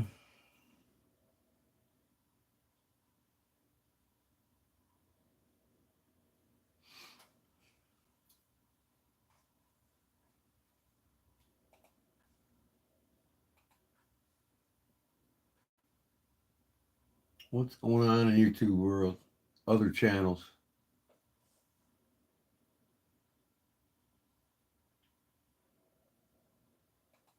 Barlow Jim.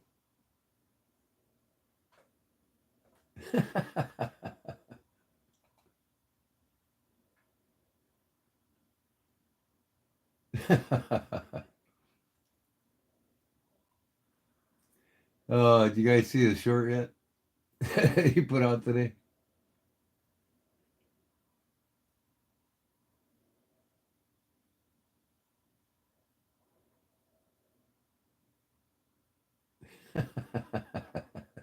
He's killing him. He's got the shades on, the hat twisted backwards.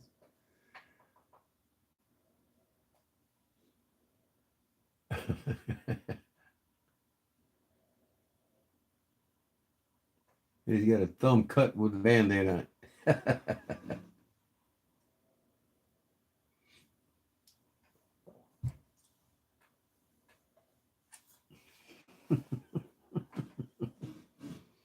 Oh boy.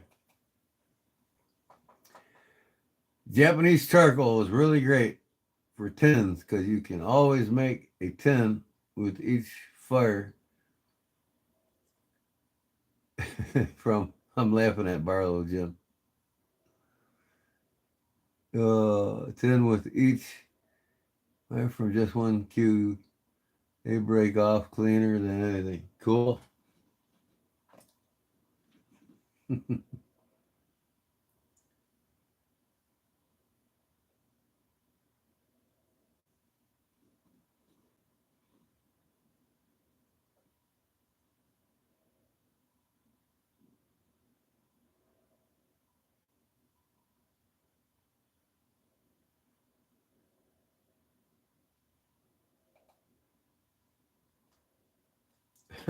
Oh, no.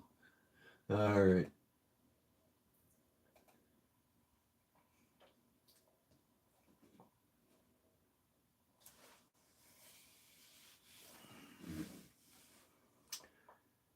Okay. 15 minutes, y'all. I'm going to hit it. Early night tonight. How long have I been on here? 4 hours. That's enough. Maybe 5 when I get out.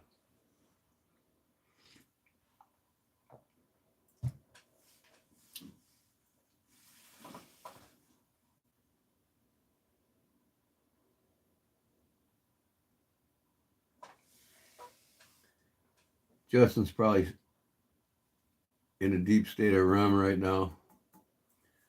He's like dreaming. Big Mac and fries. Big Mac and fries. Watch him come on here and say something to me.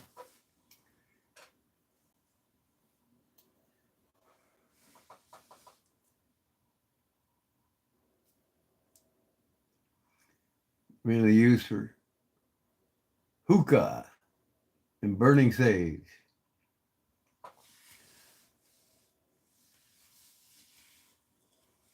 Uh, yeah, I hear you, Parnell. Out of here in 15. Uh,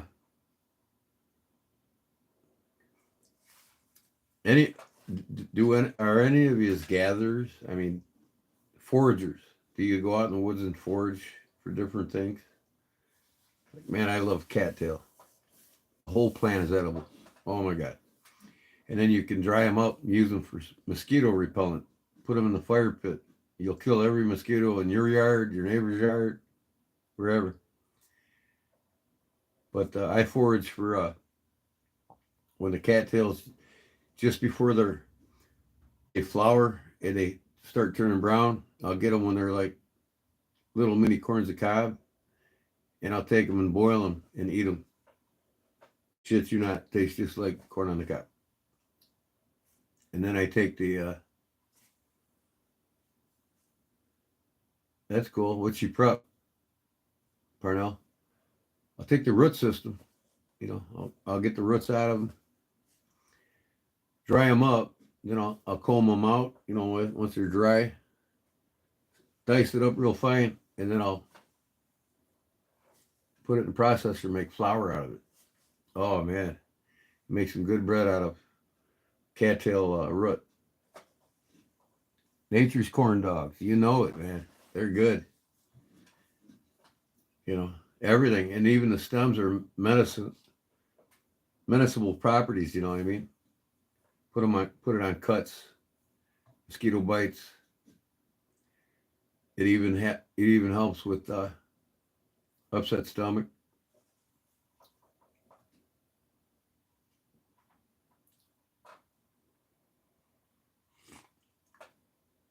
There's a lot of trees that flower that I love to eat from. Oh, the flowers are just unbelievable. My uncle used to make dandelion wine, and I collect dandelions and stuff for my salads. Make dandelion soup. Lots of things I get. Any and every mushroom in the state of Illinois that's in my area, I get. Can't wait for the morels. And in the fall, hen of the woods, every oak tree. I got plenty of them in my yard. I come back with 100, 200 pounds of mushrooms in about 3-4 hours.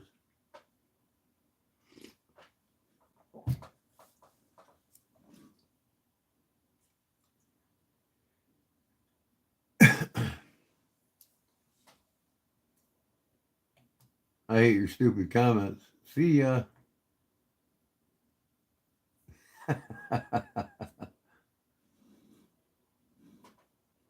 People just come out here and get stupid comments, man. Yeah, you know what? Morels are awesome, but man, I tell you what, hen of the woods are just as good, if not better.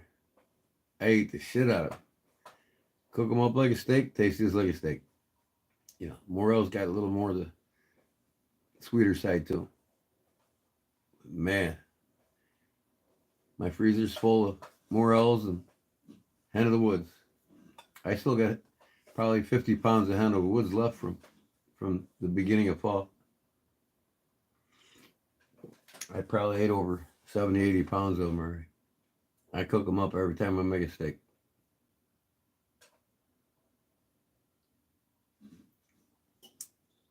Good shit.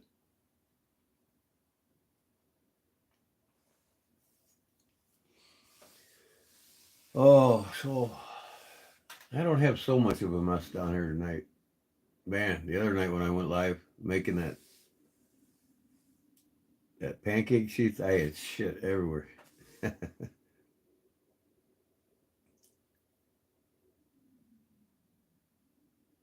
Chicken in the woods, hen of the woods, same thing. Unless you're talking about pheasant tail.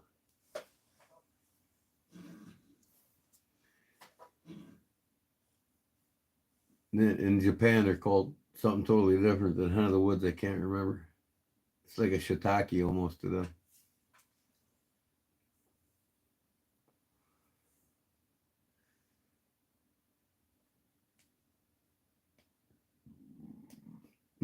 Pardon me. So 9 minutes. 9 minutes, folks. Got anything you want to ask me about anything? Anything about knives? Anything?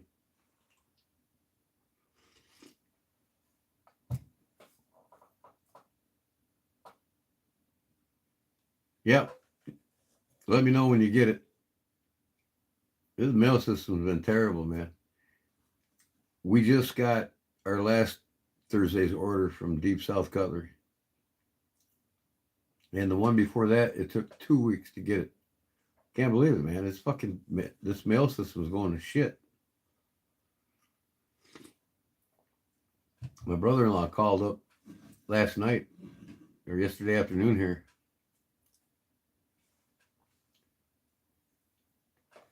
Yeah, I can't wait to see who put in it. I would put a buck 112 in it, not a 110. Yeah, I wish I would have stitched it a little bit wider, but you'll get a 110 in it. But man, you're gonna have to wet it good and really pound her in.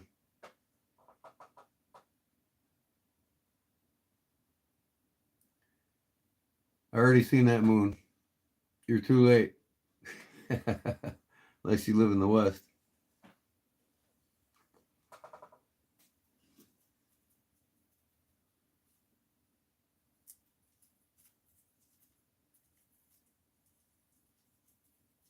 Yeah, you go to Menards and get the buck 112 slim. They're only like $34, made in America. I modified a lot of them knives. You know, I take the plastic handles off and put worthy material on them.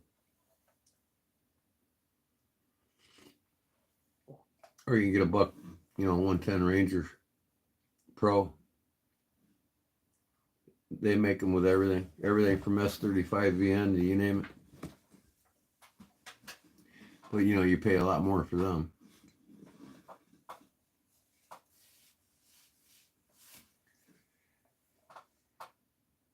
Who in the hell is Myanmar? Yamar? Your mama? I don't get it. What? Myanmar. Yeah, okay, whoever you are. Manyanyer? I don't know.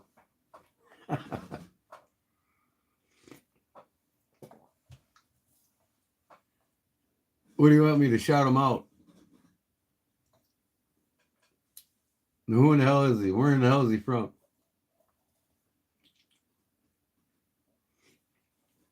I think I'll have fun with trolls now.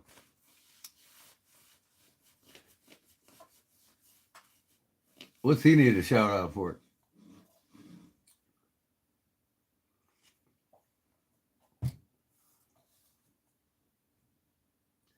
I know where that's at. I'm not that geographically dumb. I've been around the world. I've seen more countries than you have, my friend. I've been in poverty-struck countries, 3 equators, many countries. Well, look who pops in, y'all. I might have to stay up a little bit longer now. It's Big Jim, Barlow Jim. Well, I say 5 more minutes, Parnell, but, now Big Jim's here. I got to show him his knife that I'm working on. Look at that, buddy. It's glued together.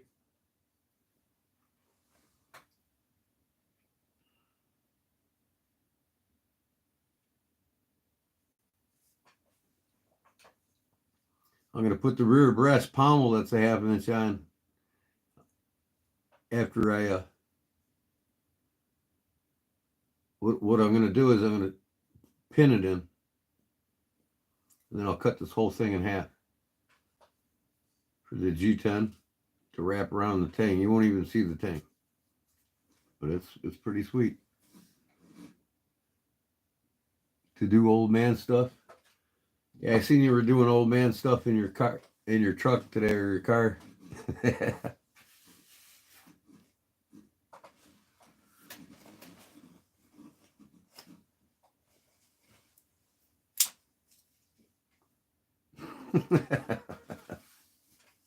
Gotta love you, brother. I love you, brother.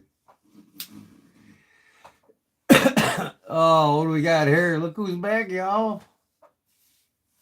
It's Lulu.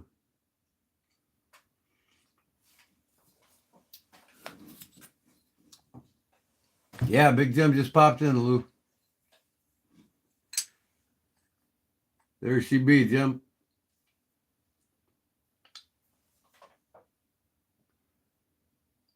Now this is going to taper down to nothing here. Because that way you can use these choils as a guard for your fingers. But it'll quickly taper up and fatten up and go straight. And then the brass pommel in the back, just to give you an idea.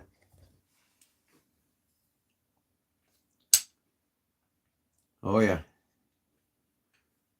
She's ready to put together tomorrow, I think. So you'll get an idea where this redwood will stop, right about there.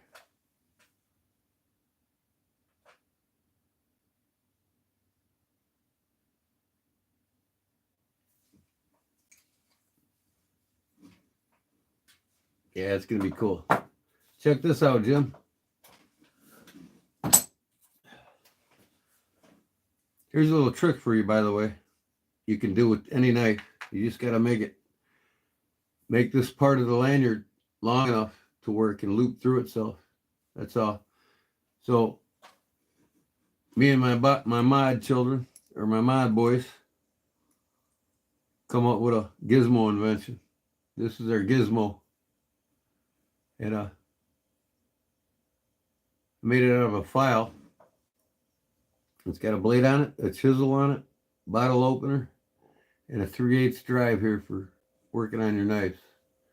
And that pops out. Okay.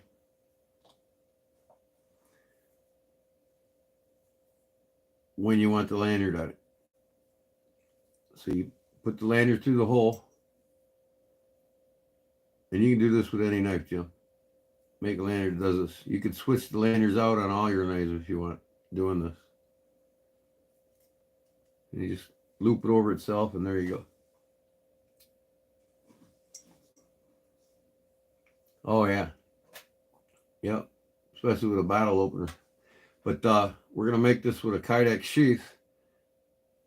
It'll be here. If you want to use the knife, pull it out straight out. There's your knife. But if you want to use this,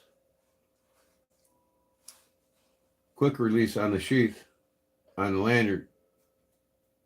Okay, you push the button, and the sheath comes off with the knife, and then that sheath protects your hand from the blade. So when you want to use the ratchet jab, you're not going to cut your hand.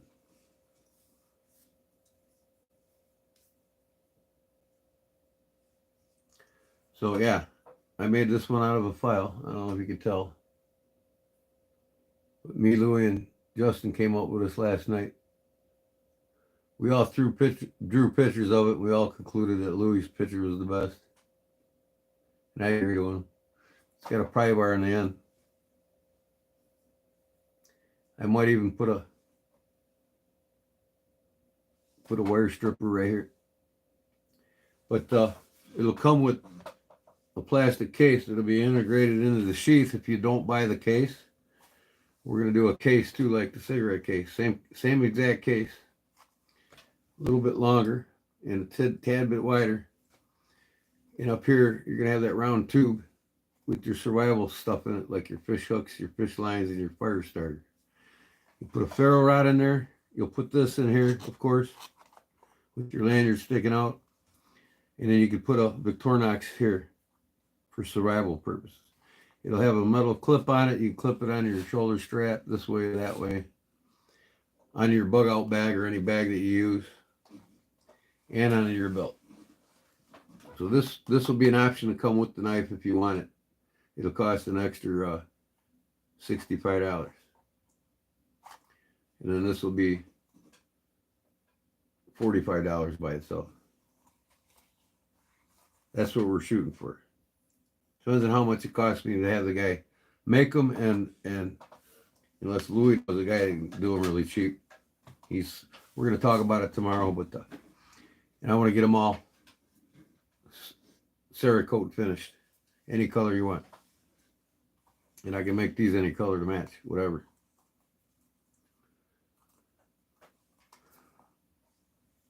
Louis is my dog.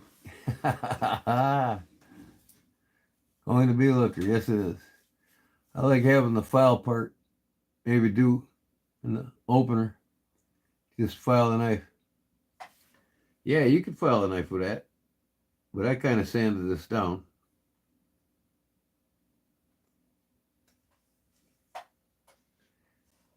Your drawing skills?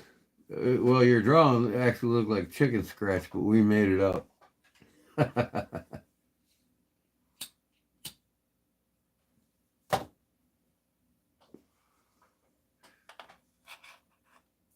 He just wants to put that bit in here. I'm like, well, no, then you got these rubber bands you got to take off, and there ain't enough room. He wanted it 4 inches. Here you go, 4 inches.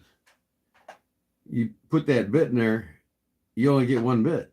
You know what I mean? Either a Phillips or a straight edge or a T14 or 12 or whatever. Of course, you can put any bit you want in there. But I'd rather have a little bit longer one, have a Phillips and a standard, you know, which is most common. But really, you can use this chisel as a screwdriver if you wanted to.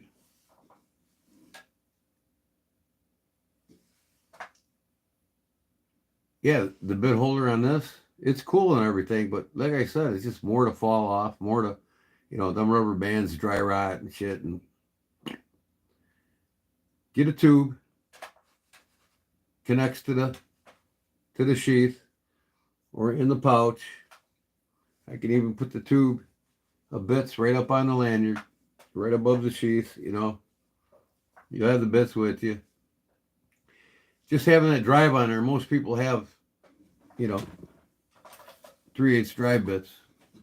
They can throw in a container, a tin, like Polywog uses, you know. Get an Altoids tin and put all your bits and shit in there and a few extra necessities.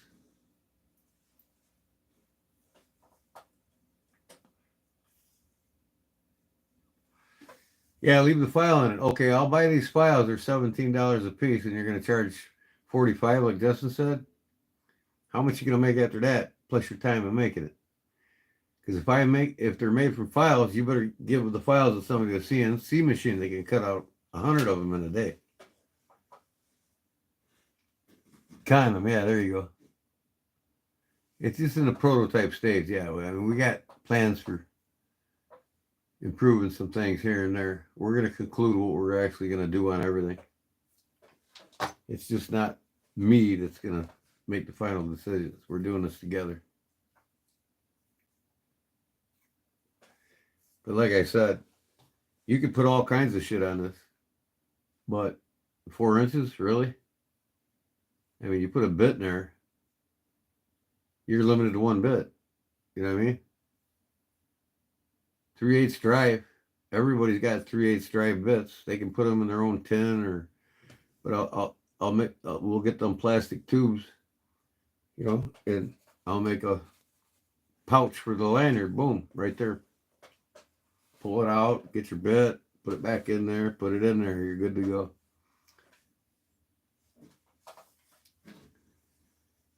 Condom sense, yeah.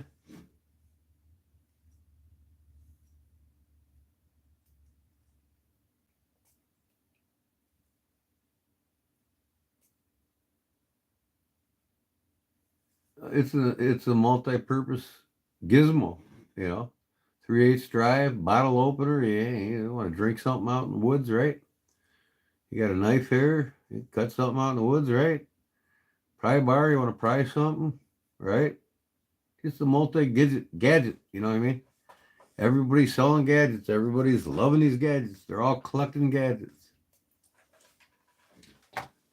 It's just our version of a gadget.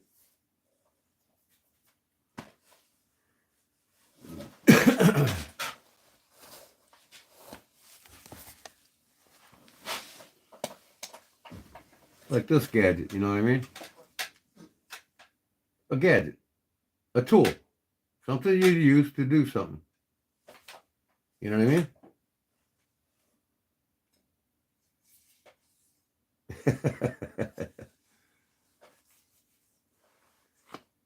Big son of a bitch here, boy.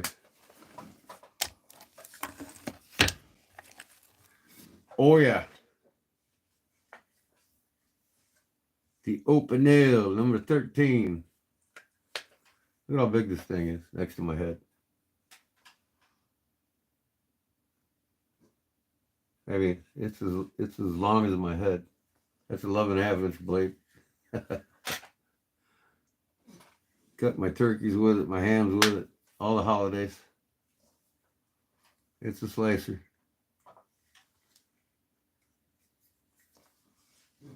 Put a can opener. Yeah, you could do that. No, but somebody wanted a chisel instead. Bottle opener on one side and can opener on the other, right? We could put can opener right here.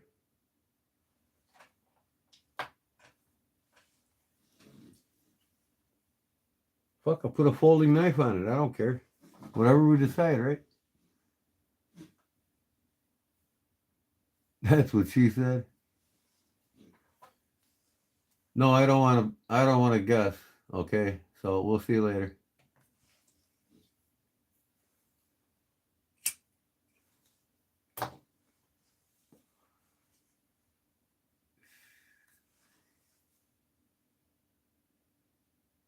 A Three Virtues knife? What's a Three Virtues knife? Never heard of it.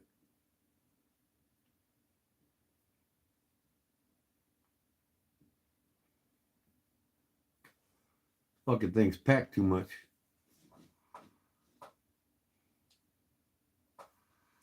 Nope, I don't want to step into your world either.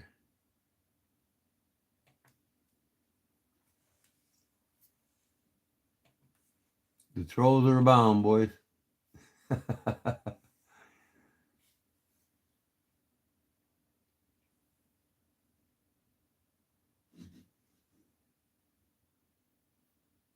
A Japanese knife meaning three virtues. Known for its all-purpose use in chopping, dicing, and mincing. I got you.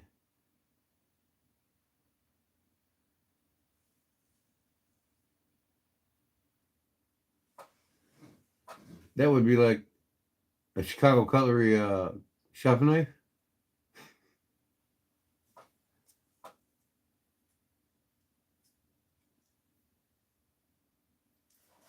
All knives are a tool.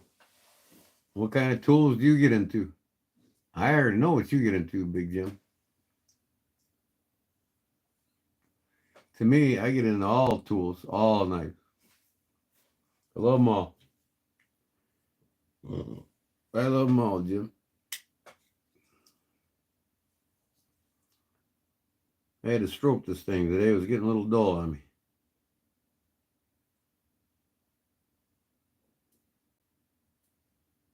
It's a tool with a blade, exactly. Cheers. My Deep South coffee finally came in today, Jim. I'm on my 4th bag now.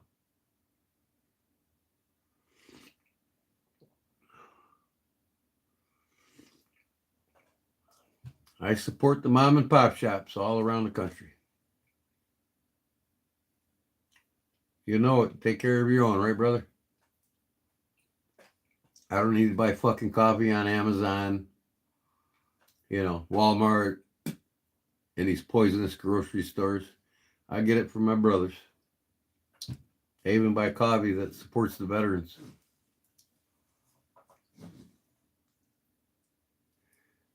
I bought that for myself. My brother-in-law bought 2 other case knives. I bought the Winchester Stag. No, the Winchester Clasp. That was behind the buck knives in the big tall glass cabinet.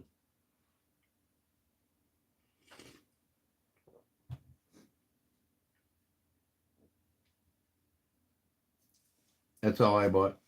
I can only afford right now to buy one knife at a time. My brother-in-law, he's buying 2, 3 at a time. Should be able to. I gave him 110 grand like 4 months ago.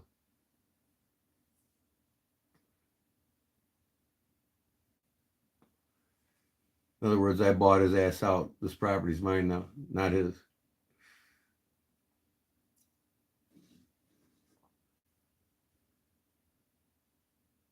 Was you there when I asked about it? Was you visiting the boys in their live session tonight? I told them I'm working on a knife for you. Billy Ray's like, that's awesome, man.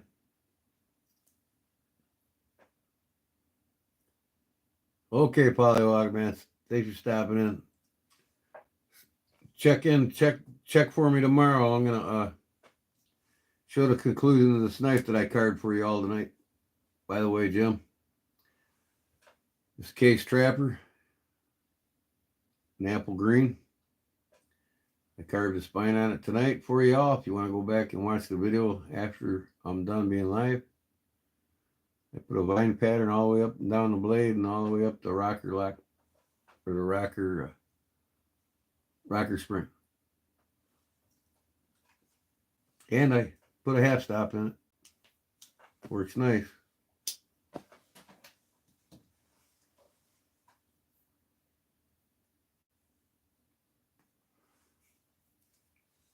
Oh boy, I tell you what. You got some real morons in this world, if you've read that last comment. Wow, where do these people come from?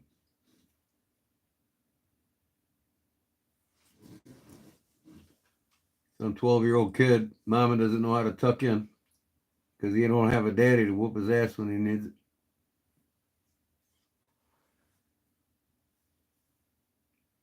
I'm sorry, I'm getting a little tired and delirious. I don't mean to be rude or say rude things. Okay. Bass Pro thing just popped up on my computer. Got a big sale going on. There's one 40 minutes from my house. Friggin' trolls. Gotta love them. Hey, they can stay on here and comment all they want. They could comment for an hour straight. They're just giving me watch hours, that's all. But when it's ignorant like that, I just get rid of them. A gay fest. I got your gay fest, buddy. Yeah, I'm gay. I'm as happy as can be.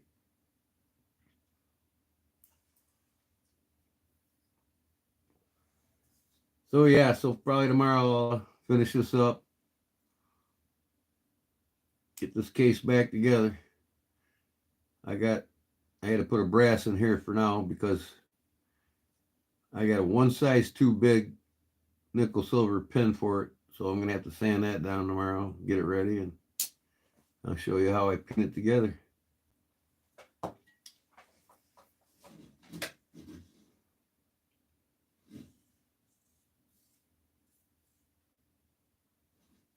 Oh yeah? You getting a Bass Pro by you finally? Probably ain't that far for you guys to drive up to Missouri, right? That's the father of them all is in Missouri. I've been there a few times. Go to Arkansas to Hot Springs. Stop in there. My aunt used to live there. We used to go up and visit, and I'd stop into the Bass Pro shop in Hot Springs. Or no, in Missouri, on the way to Hot Springs.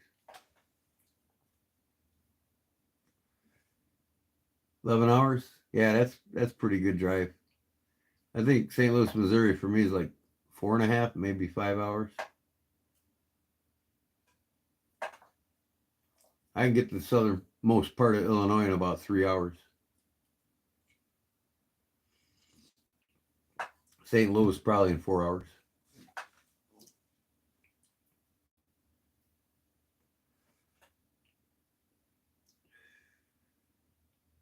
That's probably the halfway point.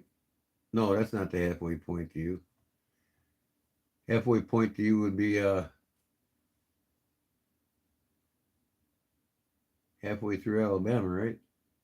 I'm not sure. Or Arkansas, half through Arkansas. But no, Arkansas is further west of you. What the hell state's in front of you? Above you? Tennessee? No, it can't be Tennessee. I can't remember.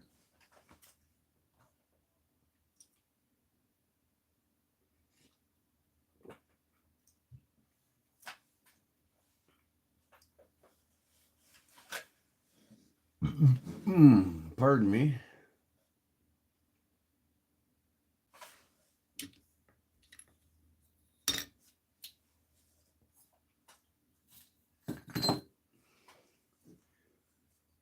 Yeah, this is pretty cool looking.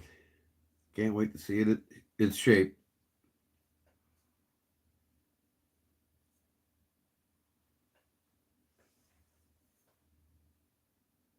Yeah, it's gonna be something on that knife.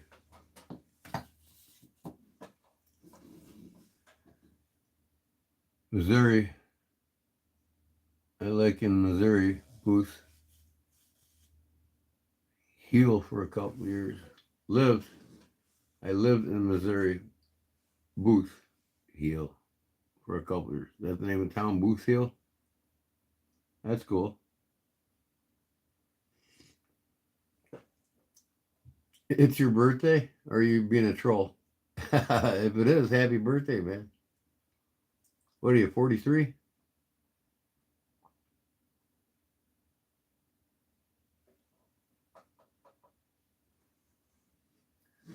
Kenneth. My wife's aunt married a Kenneth. Her cousins are Kenneths. It is old enough to party. Come on, how old are you, man? 40, 41, 43, what? You're not a little girl. You're not ashamed to tell your age. He's a baby boy. Yeah, he is a baby boy. He's half your age, Jim.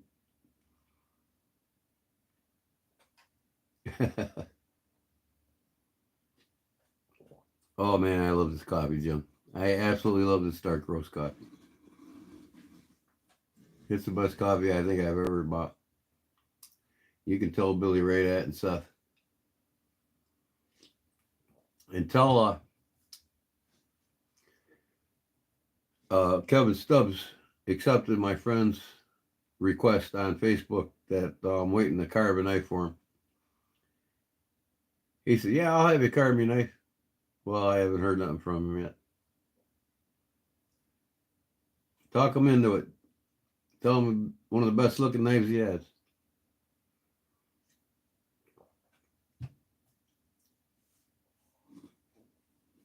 $38. I'm almost twice your age. I wish I was 38 again. Know what I know now.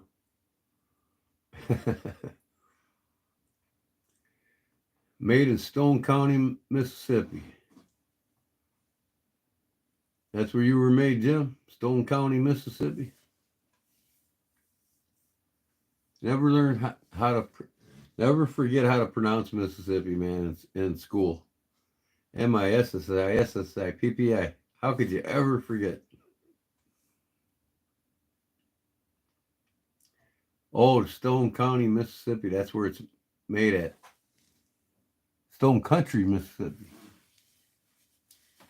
Where's that? Outside of Wiggins. How far away? I'm going to stop down there and surprise you all sometimes. I'm going to have to park my camper at Deep South Cutlery's lot. Pay him some lot rent. Bullshit with you guys for a few days. Diddy.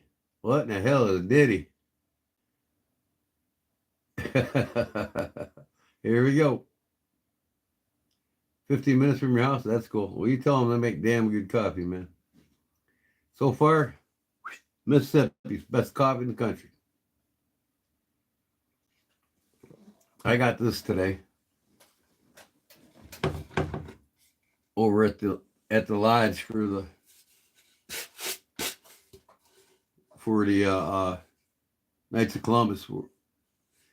I was over there last night cooking corned beef for Saturday's event. We're going to be serving it at the church. And this was there, so I had to grab it.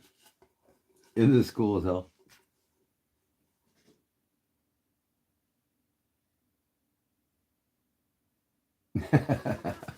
Absolutely love it. It's hanging right here next to my computer.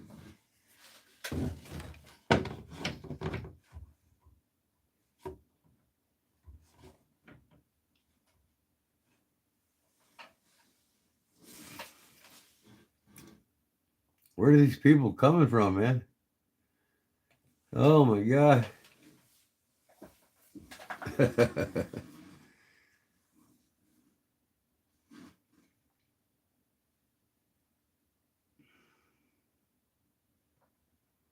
I don't know about the best. There's, hey, that Nick's pretty damn good.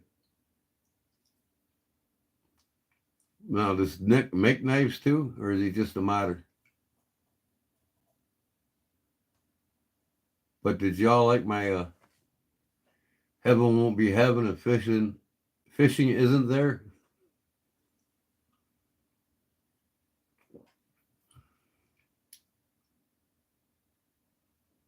I will say that it gets easier and easier every time I'm out a knife. Hey, there's Parnell. I thought you was going to bed too.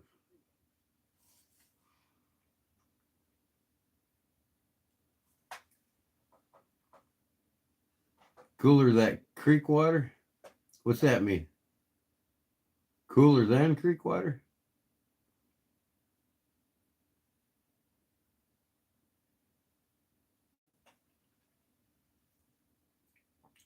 Is creek water a YouTube channel or what's that?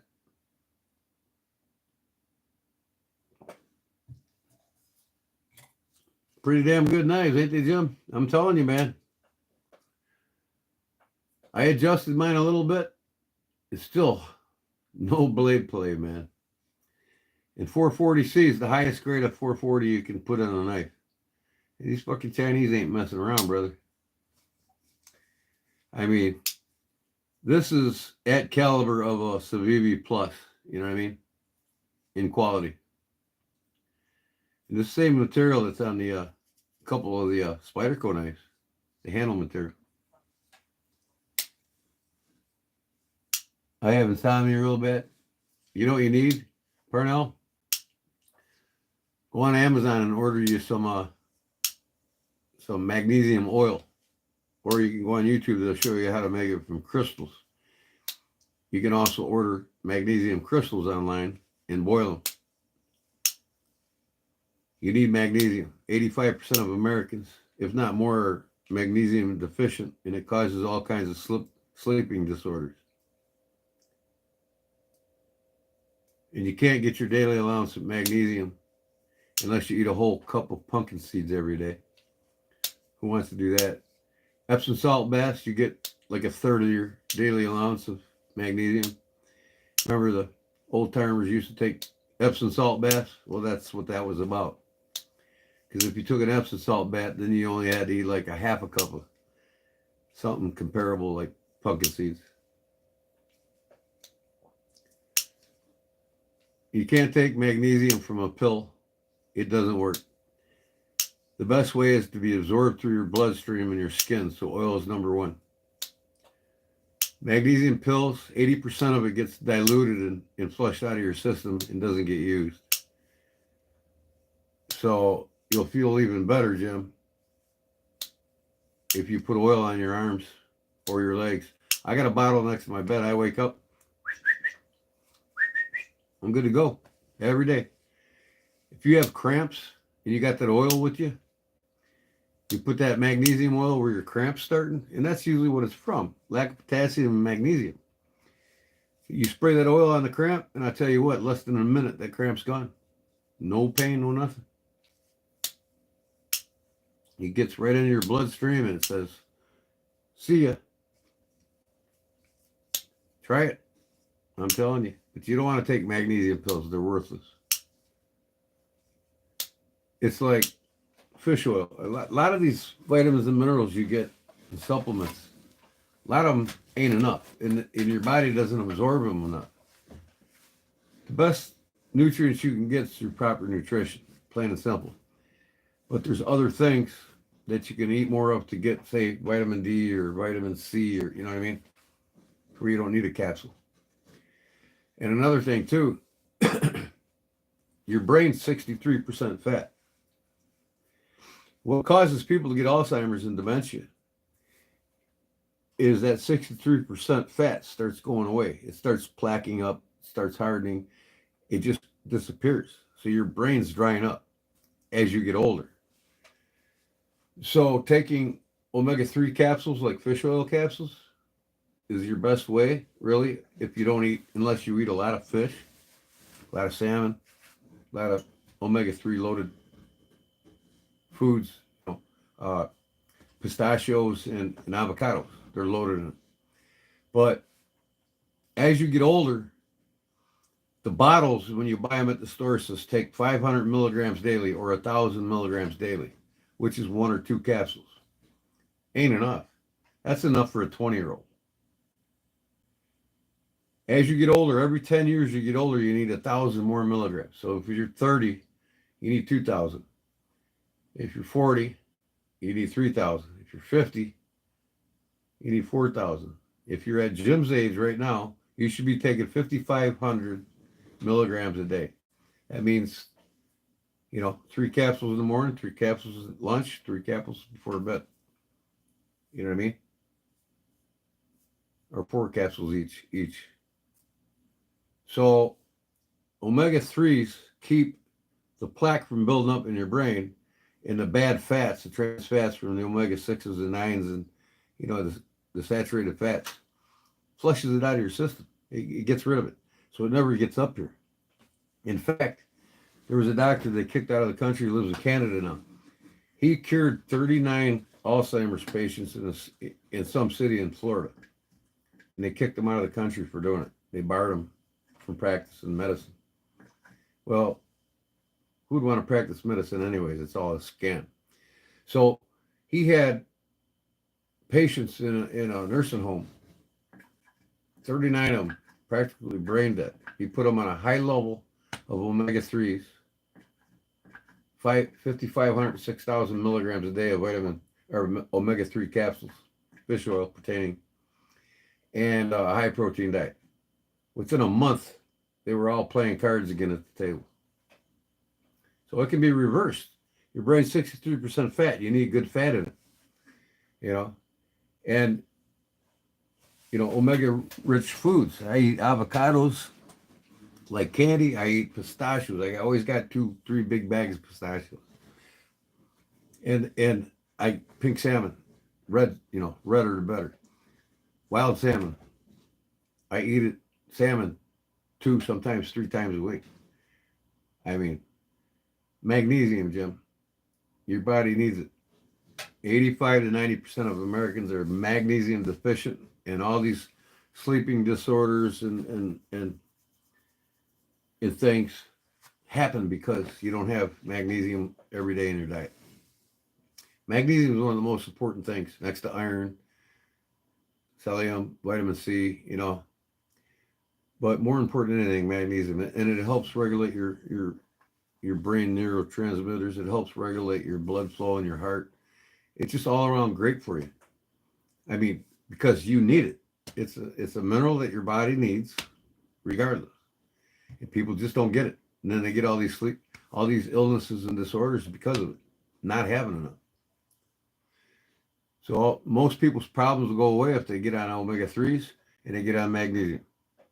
Eat lots of oranges and all the vitamin C rich foods. And there's other vitamins and minerals too, but proper nutrition, proper diet, man. It'll keep you living till you're 100 years old.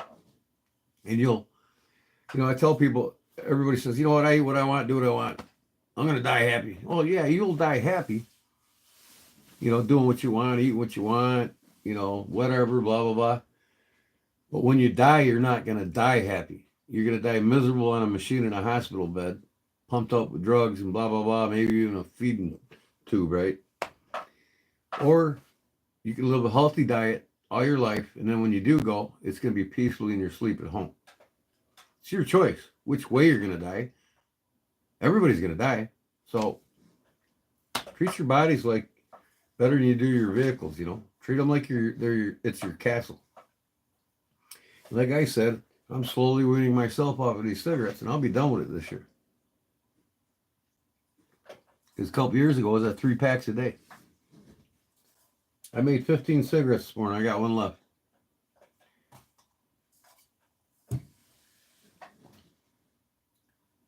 All right, Jim, go get that coffee. Yeah, and you know, and don't drink too much coffee, at least an hour and a half before bed. Because of the caffeine. I got caffeinated coffee I end the night on. Blood work done and all numbers were within range except cholesterol. Well, here's a trick for your cholesterol. Eat 2 bananas a day. There's an anticoagulant in bananas. It'll thin your blood. It'll regulate your cholesterol, and you're good to go. Doctors told me I had high blood pressure and cholesterol. It was just starting, you know what I mean? Well, I changed my diet since then, like 3 years ago when I was diagnosed. And I haven't been back since. Because I started eating 2 bananas a day. One in the morning and one, you know, one as a snack during the day. And, you know, the cholesterol's wiped out when you have the omega-3s in your diet. It just thins it out, gets it, your body flushes it out, and you have no problems. So, Parnell, it seems to me you need to get, and if you're around my age, I'm 60, you need at least 5,000 milligrams a day. And that would be 500 in the morning, 500 at noon, 5 the big fat capsules. You know, and you could take less the more fish or omega rich foods you eat, omega-3 rich foods. I'm telling you, Parnell, omegas. Get some omegas, get some magnesium oil, spray it on your body when you wake up in the morning, you're all good to go. Your cholesterol and your high blood pressure and all that shit just goes away. You know, they told me 3 years ago I had it. I took care of it. You're 63, so you're a few years older than me. So yeah, you need to be at 5,500 milligrams a day. You know, and if you're at like 4,500, around that range, and you eat some other things like pistachios, like I said, instead of taking 4 capsules at each meal, take 3 capsules and just eat pistachios. You know, they're loaded in omega-3. Eat a lot of fish. But you need it. If you got cholesterol problems, eat them bananas, two a day, and take at least 4,500 milligrams of omega-3s, and I'll tell you what, it's gone. And let me know when it is, because I know it'll go away. I've been there and done that. You know, people get too many foods loaded in trans fats, you know, with the bad omegas. The omega-6s and 9s are bad for you unless you take them with 3s. So the trans fats, they just cling to everything, dry up your brain. You know what I mean? Because your brain don't want them bad fats in it. Your heart, your blood, you just omega-3s. Can't tell you anymore. Or any better.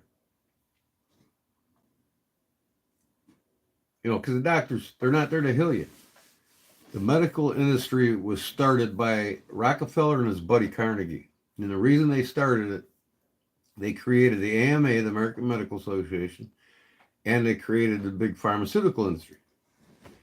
The reason why they created it is because they wanted to create customers. And they got rid of all the natural healing doctors, pushed them aside, threw them in jail, killed them, whatever they had to do. So you see some of these medical facilities call themselves healthcare. It's not healthcare. There's nothing about your health that they're going to take care of or cure. It's all a crock of SHIT. You know, they want you sick and dying. You know, and the food industry now jumped on board with them to help them even faster. See what I mean? So not only are foods poisoned now, people just don't care. They don't care what they put in their mouths. Well, you should. Because, I got a Yucca app. It's Y-U-K-O. Y-U-K-A on my phone. I scan everything in the grocery store if I do buy shit in the grocery store. And it tells you very bad, bad, poor, good, very good, and excellent. And then it tells you everything that's in it on the app that's bad or very bad. You know what I mean? So, people might think I'm crazy scanning everything that I'm putting in my cart. But you know what? I think people are crazy that don't.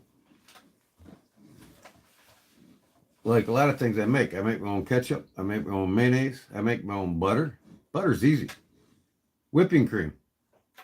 I'll get the best whipping cream you can get. Throw it in the KitchenAid and whip it for 15 minutes. You got butter. That easy. Put some salt in it if you like salted butter. I make mayonnaise.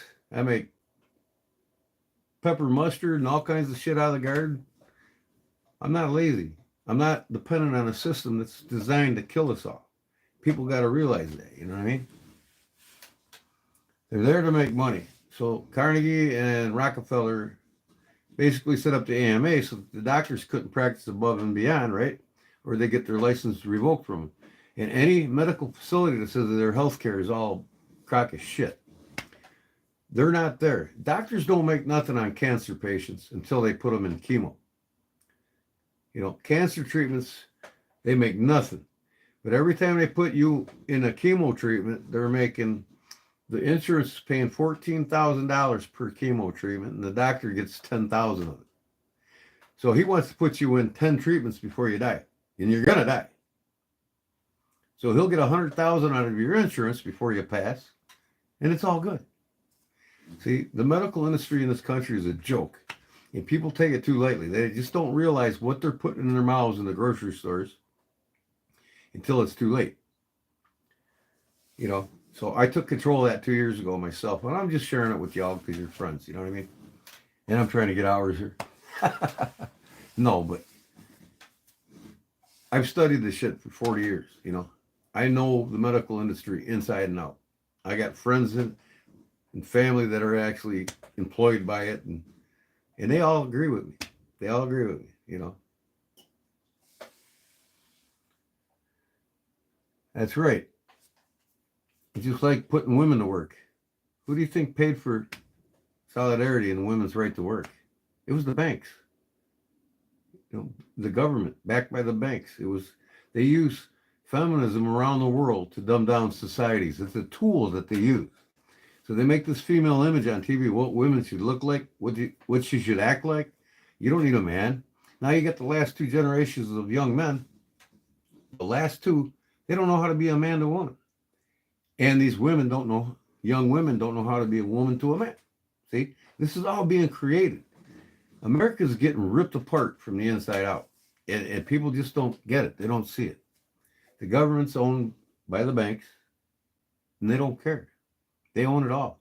Our government's too big. I'm not getting into politics, but they can't operate without the Federal Reserve that's owned by the IMF, which is the International Monetary Fund, which is a cartel of international bankers that own and control our money supply.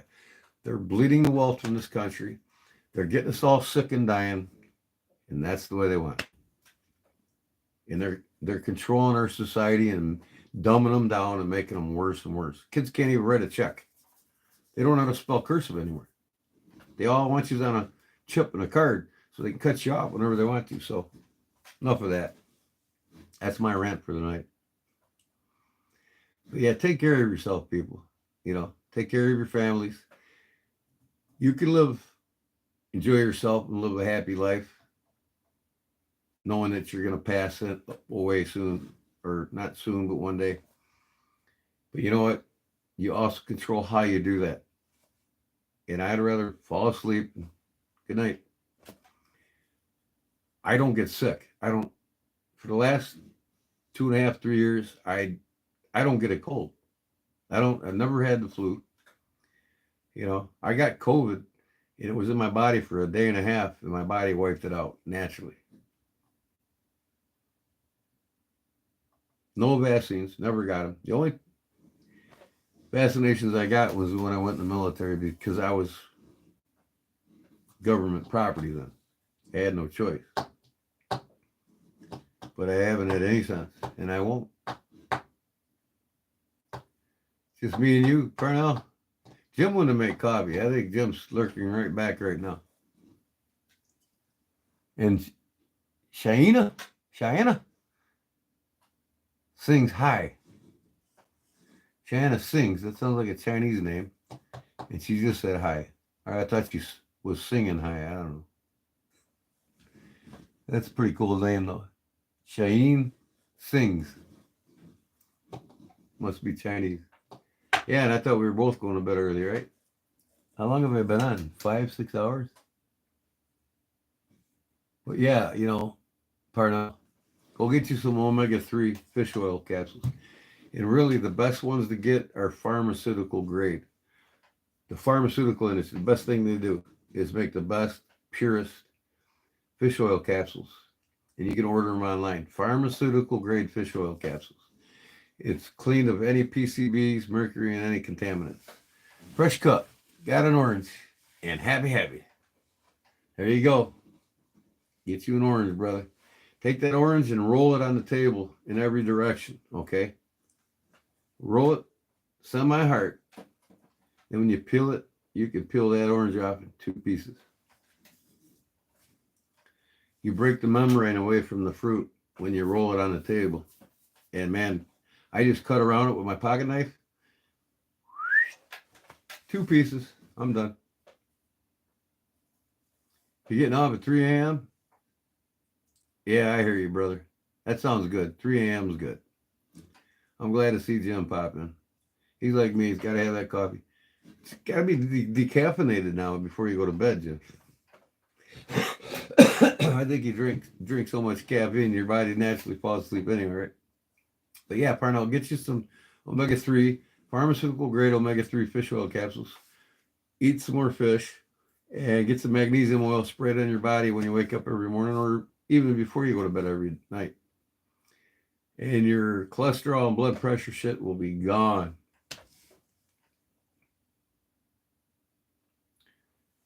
You rolled it and then cut it around it with your gonzo. Oh, that was an easy process, huh? How'd it peel for you? I bet it came right off, didn't it? A lot of people don't know that. You roll the orange and then just cut a circle around it in 2 pieces, man. You just literally zo.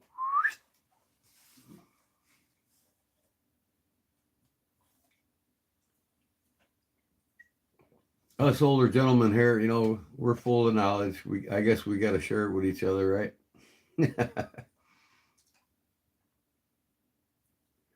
You cut it in half. It's easy to peel it now, though, right? You did roll it, right, Jim? Roll it real good. Skin comes right off.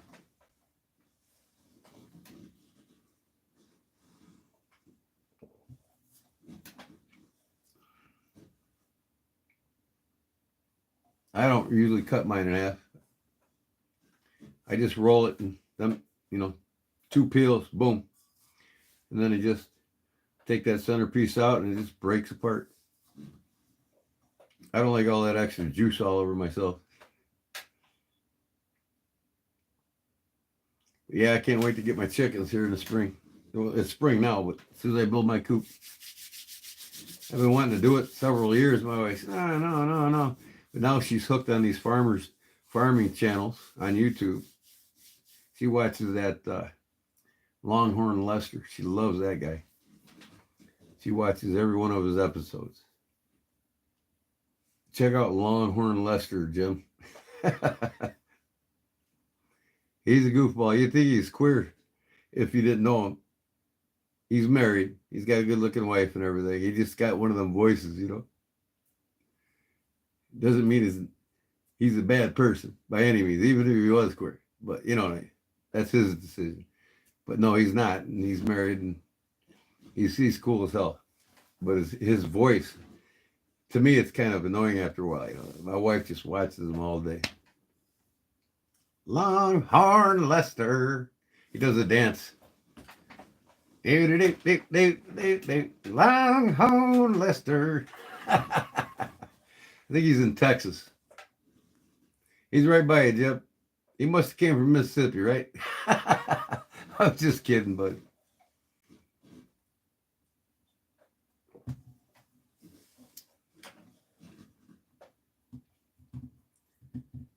Yeah, Parnell, another 4 minutes, buddy. Oh, 3.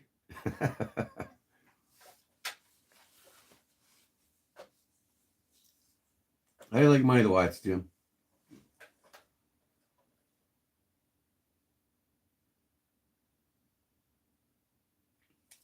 It's an automatic, buddy. Look at this. Some bitch set me back 1 bill. Big bill. Move that wrist and it winds it for you. You got it in Kohl's online. It's a bulova. But I collect watches, you know what I mean? I probably got more watches in here than half the people in my town. 13 more minutes? Oh, yeah, it is 13. It's 47 right now. Yep, 247. It's probably 347 at you, huh? I'm starting to run out of coffee, Jim. It's still nice and warm, though, I'll tell you that. Oh, and I got 1 more cigarette left, y'all. And I don't want to make any more until tomorrow, or tonight when I wake up. Oh, yeah, you're in Texas. That's right. So, wait now. If you're in Texas, it would be 1:48 there. Am I wrong? I'm 2:48. You're an hour behind me.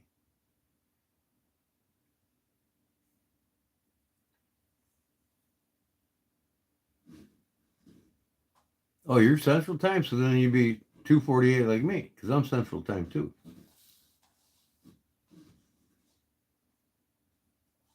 Yeah, 2:48. I thought you said 3:48. I'm sorry.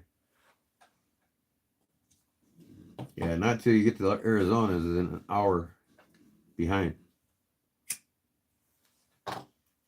Well, probably Colorado. Depends on what side of Colorado, right?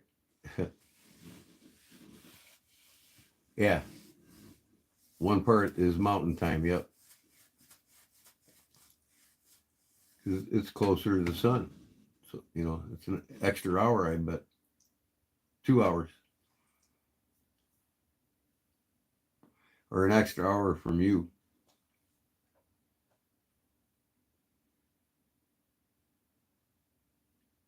Oh, Texas is mountain time. Okay. Isn't that crazy? Texas used to be its own country. And the Mexicans owned it before us. But no, before the United States of America, it was an independent country, and they had their own currency. You know, Texas is bigger than fucking most European countries, including Spain and France and all of them. But it's not as populated, which is good. Nobody wants a bunch of yeehaws living so close that you can hear them farting, right? Yeah, only part of Texas. Yeah. Mountain time and Central. Yeah, that's right. He lives in Central Time, Jim. He told me, but I don't know what. I think you said you were on the west side of the state, right? What town again?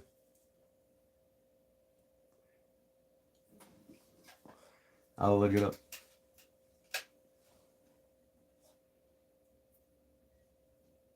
Where the hell's my mouse? Oh, here it is.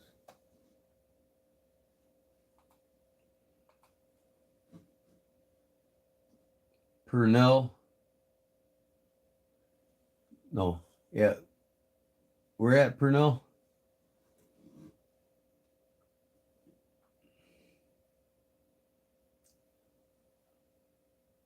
Goliad.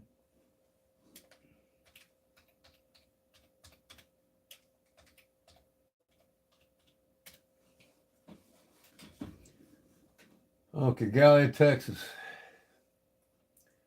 City, the country seat, Goliad County, Texas. United States is known for 1836 Goliad massacre during the Texas Revolution, huh? It had a population of 1,620 people at 2020 census. It's part of the Victoria, Texas metropolitan statistical area.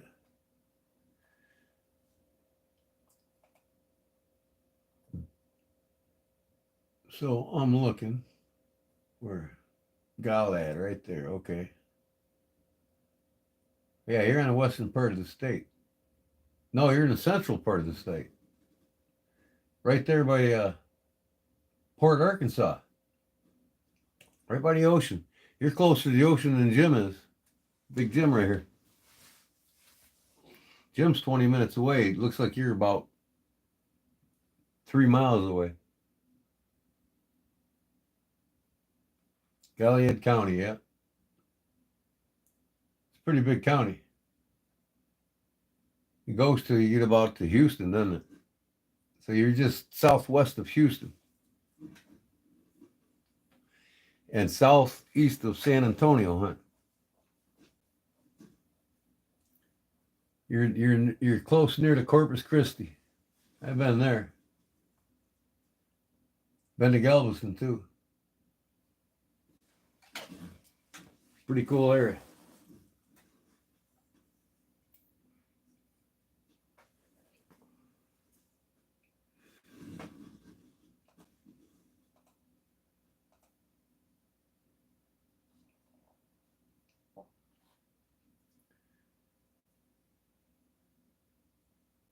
Goliad County, Gonzales, Nacogdoches, Washington. Where to eat restaurants in Goliad? Let me see here. You got the Deborah's Kitchen Table, the Hanging Tree, Warden's Restaurant, and the Buyer Restaurant.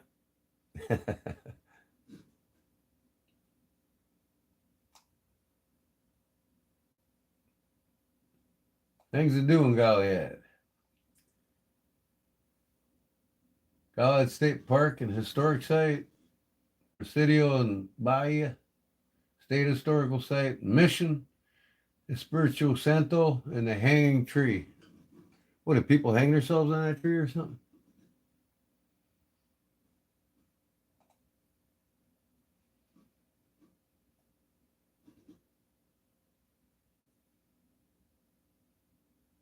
The most sacred historical town in Texas. Yeah, lots of history. It seems like it. Most historical town in Texas.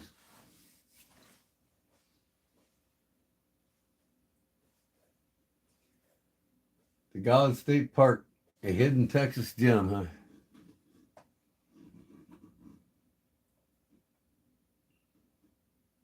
Goliad, yep. Top 10 attractions. Presidio La Bahia, Space Center, Houston. That's cool. Mission Inspiration Santo, Fannin Battleground State Historic Site, Fannin Monument, Tiger Stadium, SeaWorld, San Antonio. Oh my God, are you serious, dude? You're gone.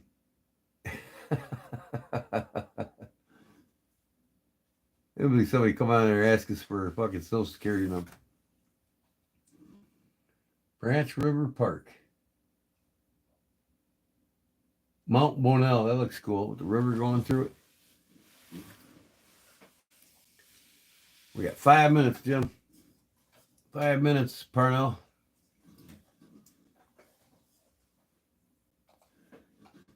You want to look up where I live? Look up Wilmington, Illinois, like Wilmington, Delaware. Wilmington, Illinois. Wilmington. That's my hometown.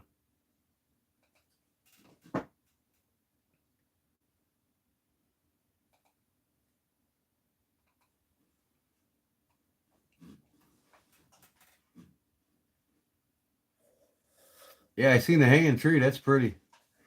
Is that named after people hanging themselves on it, or the cowboy days, or what? How did it actually get its name? We have a beautiful tree like that, man. It's my favorite tree in all of Will County here.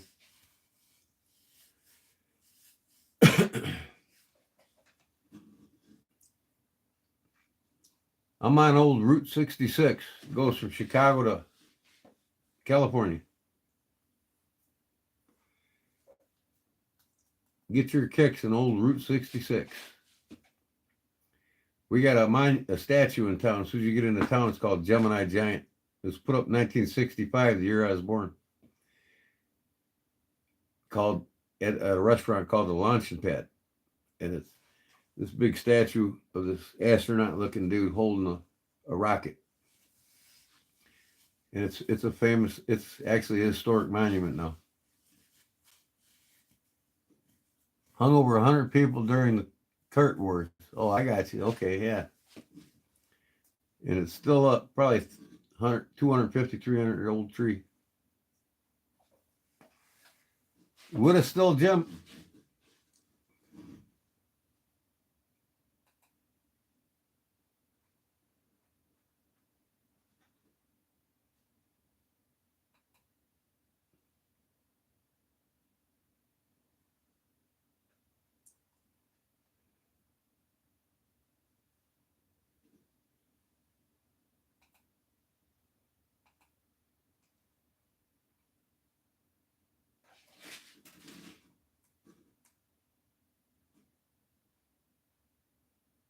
Well, I think I just broke 4,000 hours tonight, guys.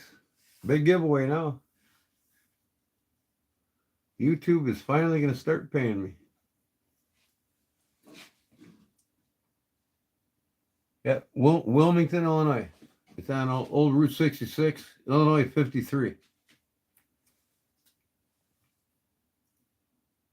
Ooh. If you do Google Maps, you'll see the Gemini Giant. It's beautiful.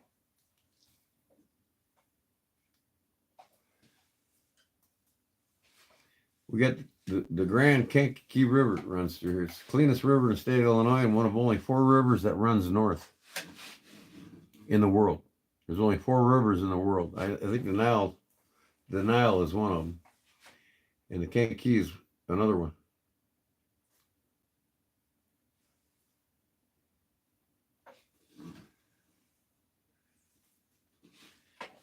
So they're not showing me my hours now, so that means I got 4,000.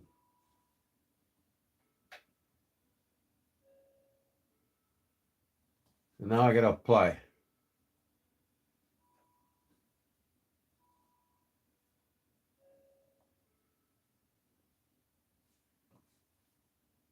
I'm going to see what it says here.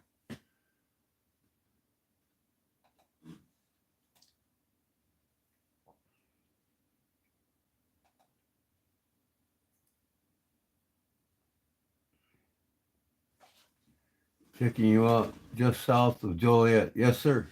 Blues Brothers home. Yep. I've met them boys. Aykroyd, Belushi, I mean, he lived in the town of Elwood, which is 5 minutes from me, like 7 miles outside of town. And there's a restaurant down here. It's got the original Blues Brothers mobile. And then the show that they filmed, the actual Blues Brothers movie, was at the Collins Street Prison. That's where they filmed the movie out of, which is in Joliet. Joliet. They're both from here.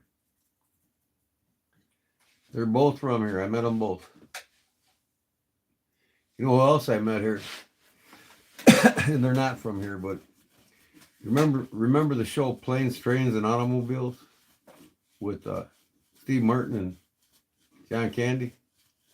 Remember that movie? It was filmed 4 miles from where I live right here. I'm on the outskirts of Wilmington, with a Wilmington address, of course. You mailed something to me. So, Planes, Trains, and Automobiles was filmed there, and then they filmed that Missouri bus stop or train stop or whatever it was they were in. I think it was a bus stop. They filmed that in Wilmington on Route 66 there on 53. That one scene where they were in the bus stop trying to get tickets to get home. But the movie started at the Sun Motel in Braidwood, Illinois, which is 3 miles from me. I'm on the outskirts in the corner, Braidwood here, Wilmington here. I'm in Wilmington, but I'm right next to Braidwood. I'm only like a half a mile from the town. But my address is a Wilmington address. So 3 miles that way is the Sun Motel, where they started the movie, where they're sitting on their luggage in the cold in front. That's the Braidwood Sun Motel. And I found out they were there because we knew ahead of time that they were going to film in Wilmington and Braidwood. So I found out that they were actually staying at that hotel at the time. And me and my buddy went over there with a case of Budweiser. And them boys came out back, Steve Martin and Candy, and drank with us. It was fucking awesome, man.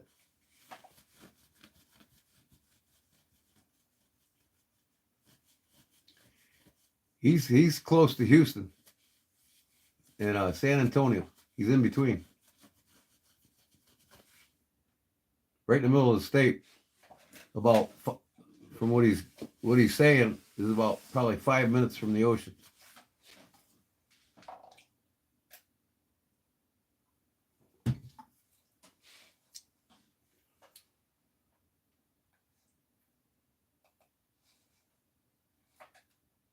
So yeah, start your earning journey now, it says. Before you apply, set up two-step verification. Continue.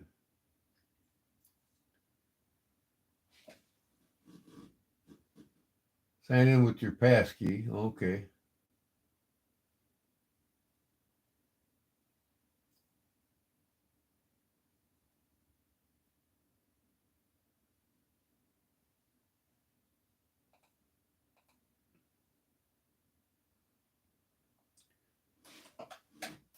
Oh, God. Okay, I'm going to have to do this when I get off. Siblings in Houston? That's cool. You moved from Houston. That's cool. That's a cool town, man. I have to go visit that town. Check out that hanging tree.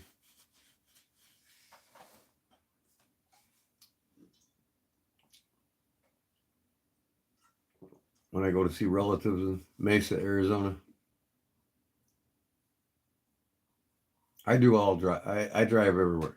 I've been in all these states. Half of them more than 3 times. I'm back and forth. I got family in Mesa, friends and family in North Carolina, and family in Wyoming. So I get around. I travel every year.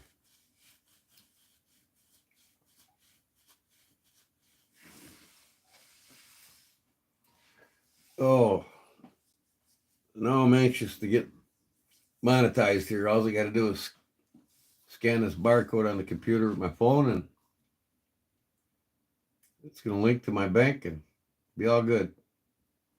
I probably only get like 2-3 cents, 5 cents a post or something, a video. But it mainly goes based on clicks. So once I get up there in subs and shit, it'll start paying more.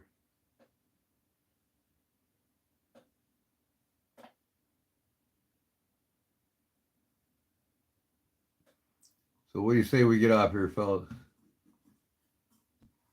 Get our beauty sleep. But yeah, check out what I told you about though, Parnell, about the fish oil and get you some pistachios and sit around and eat them like candy, man. They're awesome. They taste great. Eat you a lot of pink salmon. Eat you some bananas. You won't have no problems with cholesterol. Omega-3 capsules, pharmaceutical grade, and get you some magnesium oil. You too, Jim. You want to live a long time and live healthy? Go for it, brother.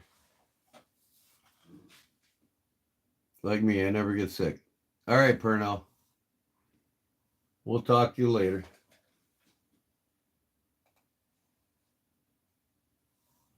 So I'm going to get off here, Jim. Thanks, buddy. Yep, I'm anxious now. I'm going to get off here and register my account and see what they're going to send me. But you will be seeing a lot greater contents. Thanks, Purnell. Of videos coming out. I'm going to spend a little extra time and make them a little more entertaining. No swearing, of course. No smoking cigarettes while I'm doing them. I haven't yet. Just when I'm live. But you get to you both get to see the real me. So tomorrow I'll conclude on finishing up this bad boy. You'll probably see me do that, and then I'll be live again Sunday for the giveaway. So thanks, guys. Have a good night. Have a good night, G. Big Jim. And Mustambo. Yes, sir. I just turned 4,000. So I'm excited to get it registered on my phone now. And I'm going to be having a big giveaway. I'm going to order up some Kodiak Edge t-shirts with pockets on them. I'm going to do the lighters again with the logo on it. A few hats and maybe a couple knives that I make. So one big package, probably a dozen giveaways in one night. Because I know my boys want to give some things away on it too. So there might be a dozen or better giveaways. And I'll let you all know. I'll have it posted. You know, the first of the month I get my pension check, I'm going to go get some goodies. So thanks, Gustavo, and thanks for being great, loyal subscribers, and thank you for your support. And share away, brothers. Until tomorrow, I'll see you later, okay? Thank you. I gotta turn the phone around to shut it off. But anyways, see you on the next one, guys. Stay sharp. Peace.